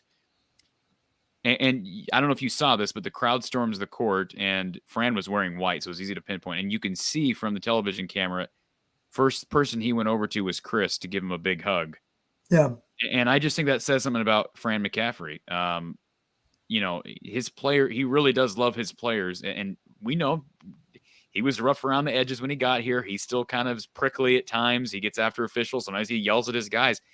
But he never seems to lose his teams. And that tells me that players know something that you always have said. You've talked about it on the show. Players don't care how much you know, right? They just need to know that you care. Yeah, they don't know how much. They don't care how much you know until they know how much you care. They're not going to listen if you don't care, and you're not going to fool them because you're around them too much. Can we agree that Fran has mastered that? I mean, I think he's the epitome of that at this point. We've said it every year because Iowa doesn't have a lot of transfers leaving, and he's toned back some of the. He's gotten in trouble with his temper at times, which we're all imperfect. We make mistakes. That makes sense. But I just am so impressed. And it's always easier when you win. I know we can throw, tons of flowers on top of Fran McCaffrey, but George also says, question for Coach P, which Iowa football player was also a really good basketball player? That's a good question. Let me think of who comes to mind. I can think of one in this era, and that'd be Tyler Sash. Yeah, such a sad story with Tyler, but he was Oskaloosa standout. Could have played college basketball and ended up, passing away. I don't want to say it was because of head injuries, but he had a lot of CTE on his brain, and just a horrific story. But he would have had a really good basketball career, at least in college. Yeah, here's one guy that comes to mind for me, and he was an excellent basketball player. He was one of our quarterbacks, and his name was Ryan Driscoll. And he was from Marion, is that right? Linmar High School. Better get that straight because I think they're probably rivals. Yeah. Linmar High School. And you've heard me say this even, Corey. If I'm trying to decide on a quarterback, I want to be able to see how they play under extreme pressure. And if they're a basketball player, I want to see if they want to take that last shot to win the game. I want to see if the coach wants to put them at the foul line at the end of the game by having them to drive toward the basket and draw a foul or hit the winning basket.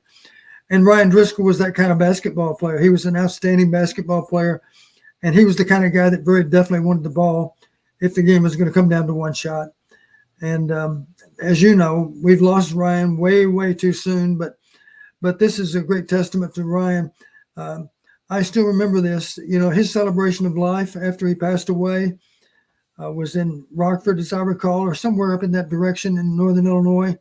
And I made a point of going over to it because I didn't want to miss it. Here's what amazed me about Ryan Driscoll. I saw a lot of former players there, former teammates that were there to celebrate his life. But I also saw a lot of people from Linmar High School that were there to celebrate his life. And then the rest of the story is I met people that night that only met Ryan Driscoll 2 weeks before he passed away in the business world. And they were all interested in being there to celebrate his life. That just told me something about Ryan.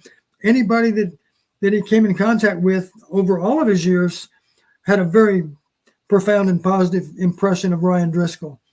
That's the person he was, and that's what made him such a good leader on our football team. And you could argue that he wasn't a great quarterback. Well, he was never, ever afraid to play the game, and that's where it all starts. You cannot be afraid to play. As you've heard me say before, you can't play not to lose. You got to play to win, and Ryan Driscoll always did that, basketball or football. Okay. We're finding the trolls. Roger Rabbit says, look at the profile. It looks like he's actually Roger Rabbit, maybe the real Roger Rabbit. He says that Iowa will be a first-round exit. Fran McCaffrey will get tossed because he's a hothead. Let's see here. Is anything else? Oh, only a good thing to ever come out of Iowa is I-80. Where does Roger Rabbit hang his hat? Okay, I'm just gonna ignore Roger Rabbit for now, but I figured I'd just make fun of him for a second. Hawkeye Howard says, wow, I go to take a nap and Corey, you're still going. I feel like that has happened before. I recall the Maryland game this past football year. I recall being up until like 2 a.m. I was going to say, Corey, you're still going, but you had to bring me off the bench to continue the game. Don went to sleep before the Maryland game or after the Maryland game and woke up and I was still on. No, I'm just kidding about that. Christopher brings up a good point. Football and women's basketball are doing great. Won the Big Ten in track and field, still have one of the best wrestling teams. And I've been critical of Gary Barta. Don, I'm not going to ask you to comment on Gary Barta as AD. I have been critical of Gary Barta at times for certain decisions. I will say this, Gary has the advantage, whether you think he should be here or not. He has the advantage of having some really successful coaches right now. And we haven't even brought up Rick Heller, who I know they've missed out on the tournament a couple of years in a row, but I think they got a chance this year to get back there. Softball, I think they're trending in the right direction. We'll see what happens with volleyball, but the state of the athletic department is better than it's been in a long, long time. Yeah. Let me mention this too. Our very first Rose Bowl team, of course, we like to talk about that team. And incidentally, Gordy Bohannon was our quarterback back in those days. But I think one reason we were able to get it done, as you know, Corey, that's still the fastest turnaround in the history of the Big Ten. We went to Pasadena in year 3. I'm convinced one reason we did is because we saw our basketball team, men's basketball, have great success to the Final Four before we made it to Pasadena. And that kind of stuff really is contagious because, let's face it, all student athletes know each other. And in some cases, they're good friends. And it's infectious. That kind of thing's infectious. It's that old, why not us? You know, if basketball can make it to the Final Four, then why can't we win the Big Ten in football? Why can't we make it to Pasadena? And I think it does. One sport can feed off of another sport. And I think you see that now. Women's basketball wins one weekend. Men's basketball wins the next. And then, of course, football had another outstanding season. Wrestling, it's going to be difficult to win the Nationals, that's for sure. But I wouldn't bet against them because I know their spirit that they have, their competitive edge that they have. It's an uphill battle to be able to do it, of course, because only one team can be national champs. But we proved a year ago we're capable of doing that, and we have another opportunity to do that next weekend.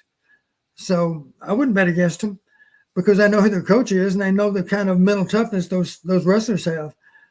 So it really is contagious. You know, our baseball team, I enjoy watching our baseball team play because they play to win. They certainly have the right mindset for how to play the game. And how about Joey Woody in both men's and women's track and field? It's impressive. It's not like we don't have the world's biggest population. The state of Iowa is not known as the great state for track and field. And yet a lot of our athletes do come from within the state, and whether they do or not, it doesn't really matter. What matters is they continue to improve their skills from one year to the next. And a wise old coach once said, you either get better or you get worse. You don't stay the same. That coach, incidentally, was Bill Brazier. And he's right. You either get better or worse as a basketball player, as a track athlete, as a baseball player, whatever the case might be, as a wrestler. You find a way to get better. And what a huge challenge for Tony Racioppi. Is that how it's pronounced? Racioppi? Is that right? The heavyweight? What a challenge. He's going to have to wrestle that guy in Minnesota again. Cassiope. Cassiope, thank you. You're thinking of Spencer Petrus's private coach out east. That's Tony Rassiope. God, how could I have him on my mind? I have a lot more respect for Cassiope than I do Rassiope. Cassiope has proven himself a bit more, I think, at this level than Rassiope has. Yeah, and he's, his goal is to wrestle the Olympic gold medalist all over again. Well, good luck to win that, but that's his goal. Yeah. And I don't believe our Olympic hockey team was supposed to beat the Soviets years ago either, but they found a way to do it. So that's just the beauty of sport. Those people that are playing, you're never done until you forfeit your will and you forfeit your energy. And our guys aren't going to forfeit that. They're going to continue to play with it. All right. Just a couple final questions, and then I am going to take off, and we'll dismiss you as well, Don. Now, one of these is a question about football. I'm going to reword the question because I think this is, I'm not blaming you, Hawkeye Howard. I understand it's a legit question, but I don't want to put Don Patterson on the spot. He came on here to talk basketball. So I'm going to reword the question. He brings up Brian Ferentz being moved up. So he says, how does Coach feel about Brian Ferentz being moved up? And I'm going to ask it a different way, Don. Okay. How does Iowa make this work? Because I am critical of it. I have no problem saying I was very critical of it. I thought it was an opportunity with Ken O'Keefe stepping aside, an opportunity for Iowa to do something there. There were rumors that Brian may be headed to the NFL. That has not happened. But how does Iowa make this work, and how does Brian succeed as Iowa's quarterback's coach? Well, as I understand it, Kenny's still going to be a resource.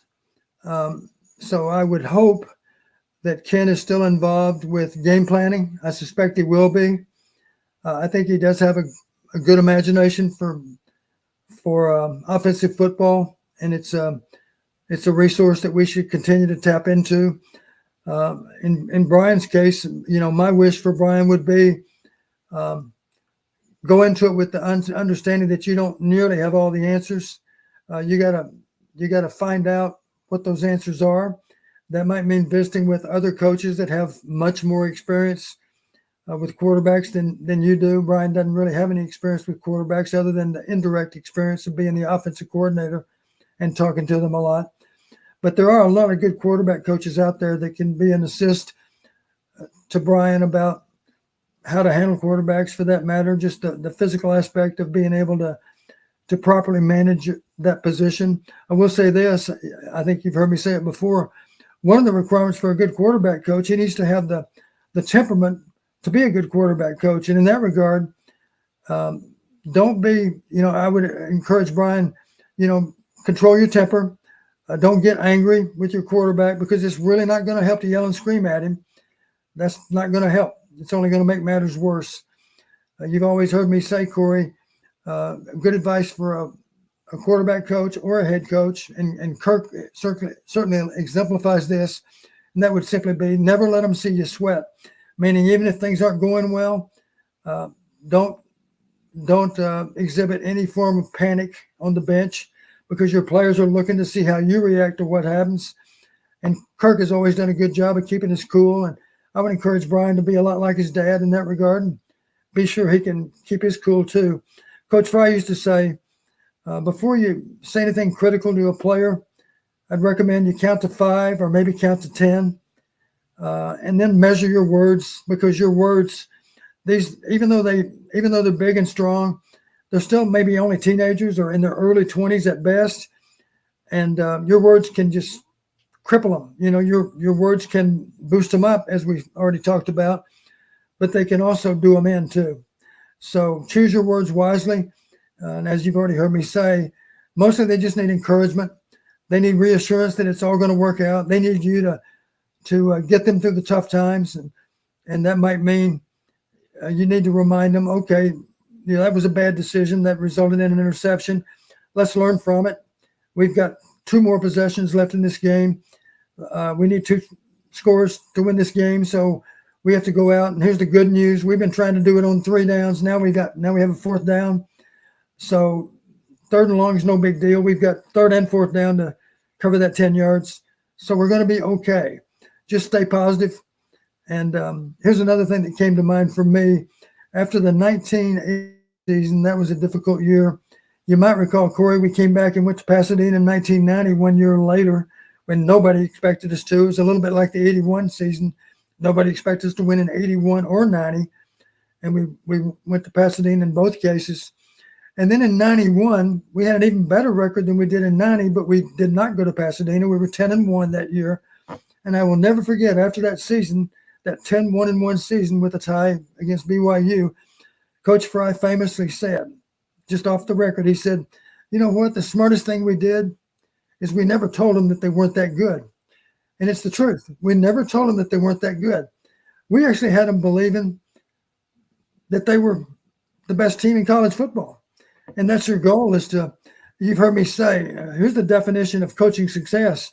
If you can inspire your players to play better than what they could even imagine, that's a great job of coaching. It's hard to do, but it's what you aspire to do. And so I would encourage Brian to analyze ways in which he can help Spencer and help Alex to be able to get that done. And for that matter, this young guy named Joey, all three of those guys are critical to our success. They have to all three be ready to play winning football for Iowa, because we don't know if we're going to be lucky enough for any of them to make it through the season unscathed. We don't know that they'll all be here this fall, Don. I mean, we just don't know that yet. I mean, you're right. You're right. Reality. So that's true. That's true. Spring football is important, and it's just around the corner. Of course, it starts up maybe next week. I'm not sure the actual start date. A couple of weeks away, I guess. I think it's next week. 21st, I believe. Hawkeye Howard, fine words from a great coach. You're very kind, Hawkeye Howard. I appreciate that. Destiny Pirate says, is this the second golden age for the Hawkeyes? In the mid-'80s, the Hawkeyes breathed rare air with top-ranked teams in football, basketball, and wrestling, nearing the same now. And we didn't even talk about women's hoops. Don, that's the one. How do we miss women's hoops? They just won a Big Ten regular season title, a Big Ten tournament title, and you saw they're a 2 seed in the tournament, which is shocking to me, but it's great. You got to, I guess you as a fan have to ask yourself, because you are a fan in this setting, do I go to Buffalo where I have connections to watch the men, or do I stay right there in Iowa City and root on the women? That's one reason to stay here in town, because we already have our tickets for the women's games. Do. Yeah, we do. So come to think of it, that's another reason to stay here, is to support our women, and we can watch the games right here from Iowa City, the men's games. I mean, wouldn't it be something if both get through to the Sweet 16? Here's a question for you. I wonder how many schools are represented in March Madness with both men's and women's basketball. There aren't many. Don, even better question than that. Somebody asked me earlier, when's the last time the men and the women both won the Big Ten tournament? I'm not just talking about Iowa, but I'm just talking Big Ten in general. When's the last time the same university had two programs win it the same year? And I wouldn't be surprised if it's never happened. Has it? I don't know. I don't know the answer. I'd have to look that up. But 3 of the 4 championships, because the women won the regular season title. I know they shared it, but regular season and tournament title, and the men with the tournament title. I'm convinced, Don, if the regular season had continued another month, maybe less than, maybe just 2 weeks, Iowa may have caught Illinois and Wisconsin, because I think right now Iowa's a better team than both of those teams right now. I mean, that doesn't mean it'll show up in March, in the tournament. But certainly they have an opportunity to make a run, as Hawkeye Howard brings up here. Make it to the Final Four would be just amazing. The Sweet 16 first. Haven't been to a Sweet 16 since 1999. Final question of the day goes to George, who says, by the way, he actually just answered the question. 2011, Ohio State won in both men and women's basketball. So thank you for that, George. But he says, in the conference tournaments. Yes, I'm assuming that's what he's talking about. Yeah. He says, serious question, was Iowa's success due in part to being a down year for point guards in the Big Ten? None of the top teams had dominant point guards. March Madness is all about guard play. That's a good question. There is a bit of Michigan lost their guy that had transferred in last year. I'm trying to think across. Obviously, Cassius Winston is he a year removed from Michigan State, or maybe 2 years removed? Fats Russell at Michigan, or at Maryland, was good, but Maryland's struggling without Turgeon. Just trying to think around the Big Ten. as far as point guards are concerned. Minnesota doesn't really have anybody that stands out. Northwestern, Boo Booey, is he a point guard? Sort of. But that's an accurate assessment. The big dogs, Purdue, Wisconsin, doesn't really have a point guard that stands out. Trent Frazier is probably the best guy. He has been really important to Illinois, but that's a fair assessment. And one final thing, Don, I want to thank the 132 people who are still listening, because I'm sure that's not the 100. If you've been here for the last, I'd love to know if any of you who are listening have been here for the entire duration of this show. You got 140 people on right now. Has anybody been here for 4.5 hours? Comment in the chat. Please be honest, because I'd love to give you a shout out, because I don't know how I've lasted 4.5 hours, Don, but this doesn't happen. I keep saying this doesn't happen very often. We had that 3.5 hour show after Iowa won the West. And I kept thinking, well, I'm not going to have an opportunity to do a show like this in a while. And here we are in March having a similar show. Joseph says, I've been here since the post-game show. Drill MVP says it's been close for about 3.5 hours. He's been here. So appreciate everybody who's been on here the majority of this time. And a reminder for our football fans who are listening, because I did tweet this out that, Don, you'd be jumping on with us for a time. Just a reminder that myself and Coach Mark Rogers, Mark Rogers and I go live every Tuesday at 4:30 over at the Iowa at the Voice of College Football channel to talk all things football. So we'll be there this Tuesday, despite the fact that we're in the middle of Iowa men's and women's basketball and March Madness. Mark and I will be talking Iowa football, previewing. We've been going through spring previews. We've talked tight end. We've talked O-line. We've talked running back, fullback. I do not believe we've talked wide receiver. I'd have to look back. Perhaps we have talked wide receiver. So we'll start defense here pretty soon. Of course, in a week we'll be in spring practice. Don, is there any position that stands out to you that is maybe a position to watch for this spring? If I had to pick one, I'd pick offensive line. I think it's going to be interesting to see the development of those guys, because we have to find a way. I think I've mentioned this before on the air. It's unrealistic to think we're going to find 10 guys that can play winning football if we can just find as many as 8.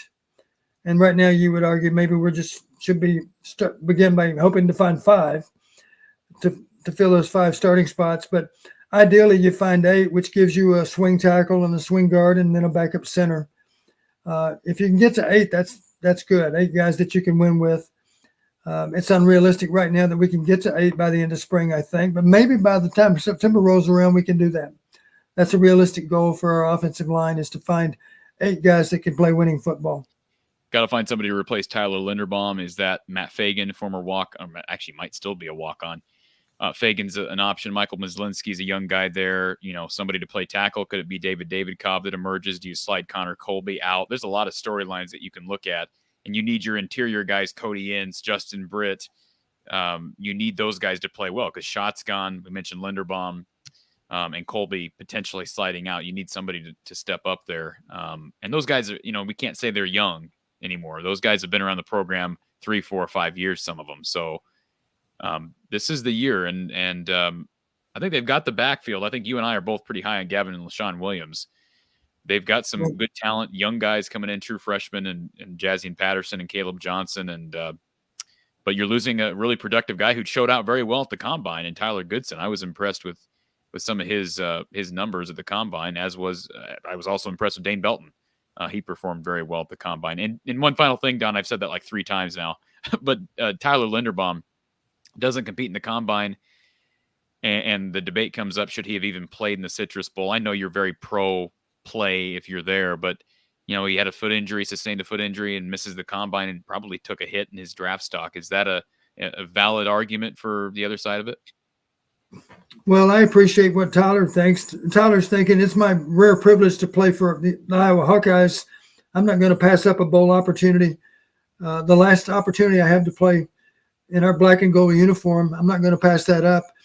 And I would simply say this. I remember years ago, I had a really good player at Western Illinois, and he said, "Coach, do you have any advice for me as I get ready to go into the draft?" And I said, "The only advice I got, I don't know much about it, but my advice would be get the shortest possible contract. And he looked at me, he was surprised. He said, "Why would I want a short contract, Coach?" I said, "Because the next contract is the big one. You're going to be slotted based on when you're drafted. So you really don't have much to negotiate for this first contract. So you're better off with the 3-year deal than a 4-year deal. It's all predicated on making the team anyway, of course. But don't let them lock you into a 4-year deal if you can avoid it, because if you have a 3-year deal and you play really well in those first 3 years, that next contract is going to be the big one." And Right. sure enough, he was a linebacker for the Baltimore Ravens, and he was underpaid his first 4 years in the NFL. And then when that contract ran out, he signed with Atlanta, and I forget exactly what the numbers were, but maybe the next deal was 5 years at $30 million or something. It was a lot more money, that next contract. And sadly, his name was Ed Hartwell, and he tore his Achilles his very first year with Atlanta, never to play again. He tried to come back, but he couldn't quite do it. A torn Achilles is a serious injury, as you would imagine. But I always feel badly for Eddie, because he was underpaid his first 4 years in the league, and he should have made more money. If he would have gotten a 3-year contract, that 4th year would have been a much bigger payout than it was off that rookie contract. Shout out to Shorge. He says he's been here for most of the 4 hours. Hawkeye Howard said he had to take a nap. Jared, the actor, said he had me on the entire 4.5 hours, even while he was lifting at the gym. So, and Drill MVP gained 30 subscribers. I mean, my first reaction, being the cynic that I am, or the critic that I am, only 30? My God, is only 30 for 4.5 hours? No, I appreciate the 30 and appreciate Don and Joseph. I think I want to make sure. So first of all, Joseph says, "Thank you, Coach P, for stopping by. You are a true gem." I echo those sentiments, Don. And Joseph, I want to know, I'm curious, there was a Joseph Walters that used to comment in the chat that I haven't seen recently. Maybe I have and I've missed him. If you're not the Joseph Walters that typically comments in the chat, let me know. Maybe you're a different Joseph W. But if you are, let me know, because I'd like to know who I'm speaking with. Appreciate you being here almost the entire length of the show, Joseph. And Don, thank you for. He says he's not Joseph Walters, so a different Joseph. So thank you, Joseph, for being here. But Don, thank you for taking the time. I know you're not a basketball expert per se, but you're certainly knowledgeable about the sport. You've played it at the high school level, and you watch Iowa pretty interactively. I know you've got a good setup there at home to watch it, and it's going to be fun this next week. We're going to have the men playing Thursday, the women play Friday, and then if they both win, we'll get Saturday, Sunday, and then maybe we'll get them both the following weekend as well. It's a great time to be a Hawk. Well, with the way both our men and women play, how could you not be a fan? They're so much fun to watch. They're all about teamwork. They're all about being unselfish and sharing the ball. And they all understand that the only thing that really matters is the team outcome. Doesn't matter how many points you score or how few you score. All that really matters is that your team finds a way to win. And we're doing that very well. Bottom line right there, folks. Hawkeyes are champions. And it's a great day to be a Hawkeye, and enjoy this, because what happened these last 4 days is special. It does not happen often. It hasn't happened for Iowa in 16 years. So regardless of what happens in the tournament, this has been a special season. Don Patterson, thank you so much. We're hoping to get you back this fall. I'm not going to ask you right now. We're hoping to get you back this coming fall. I'm not going to put you on the spot, but I can speak for everybody on here that we always enjoy hearing from you. Well, I really appreciate our listeners. I know you've got a lot of really loyal listeners, and I feel honored that they care enough to listen to you and I talk about the great game of football. Thank you. And basketball, Don. And basketball. You're right, even though I don't know much about it. And let's remember, you were integral in helping us get Gary Close on the show, because you were friends with Gary. So there's the connection there. You were friends with Gary when you were both coaching here. So I always say great people. Iowa had been blessed with great people, especially a lot of people in the 80s and 90s, really great people on the field, on the sidelines, administration. I think of, not only Gary, but, Bill Snyder and Dan McCarney and all the great football coaches. Coach Walker, whose first name escapes me. What's Coach's Rich Walker, excuse me. Sorry for that hiccup.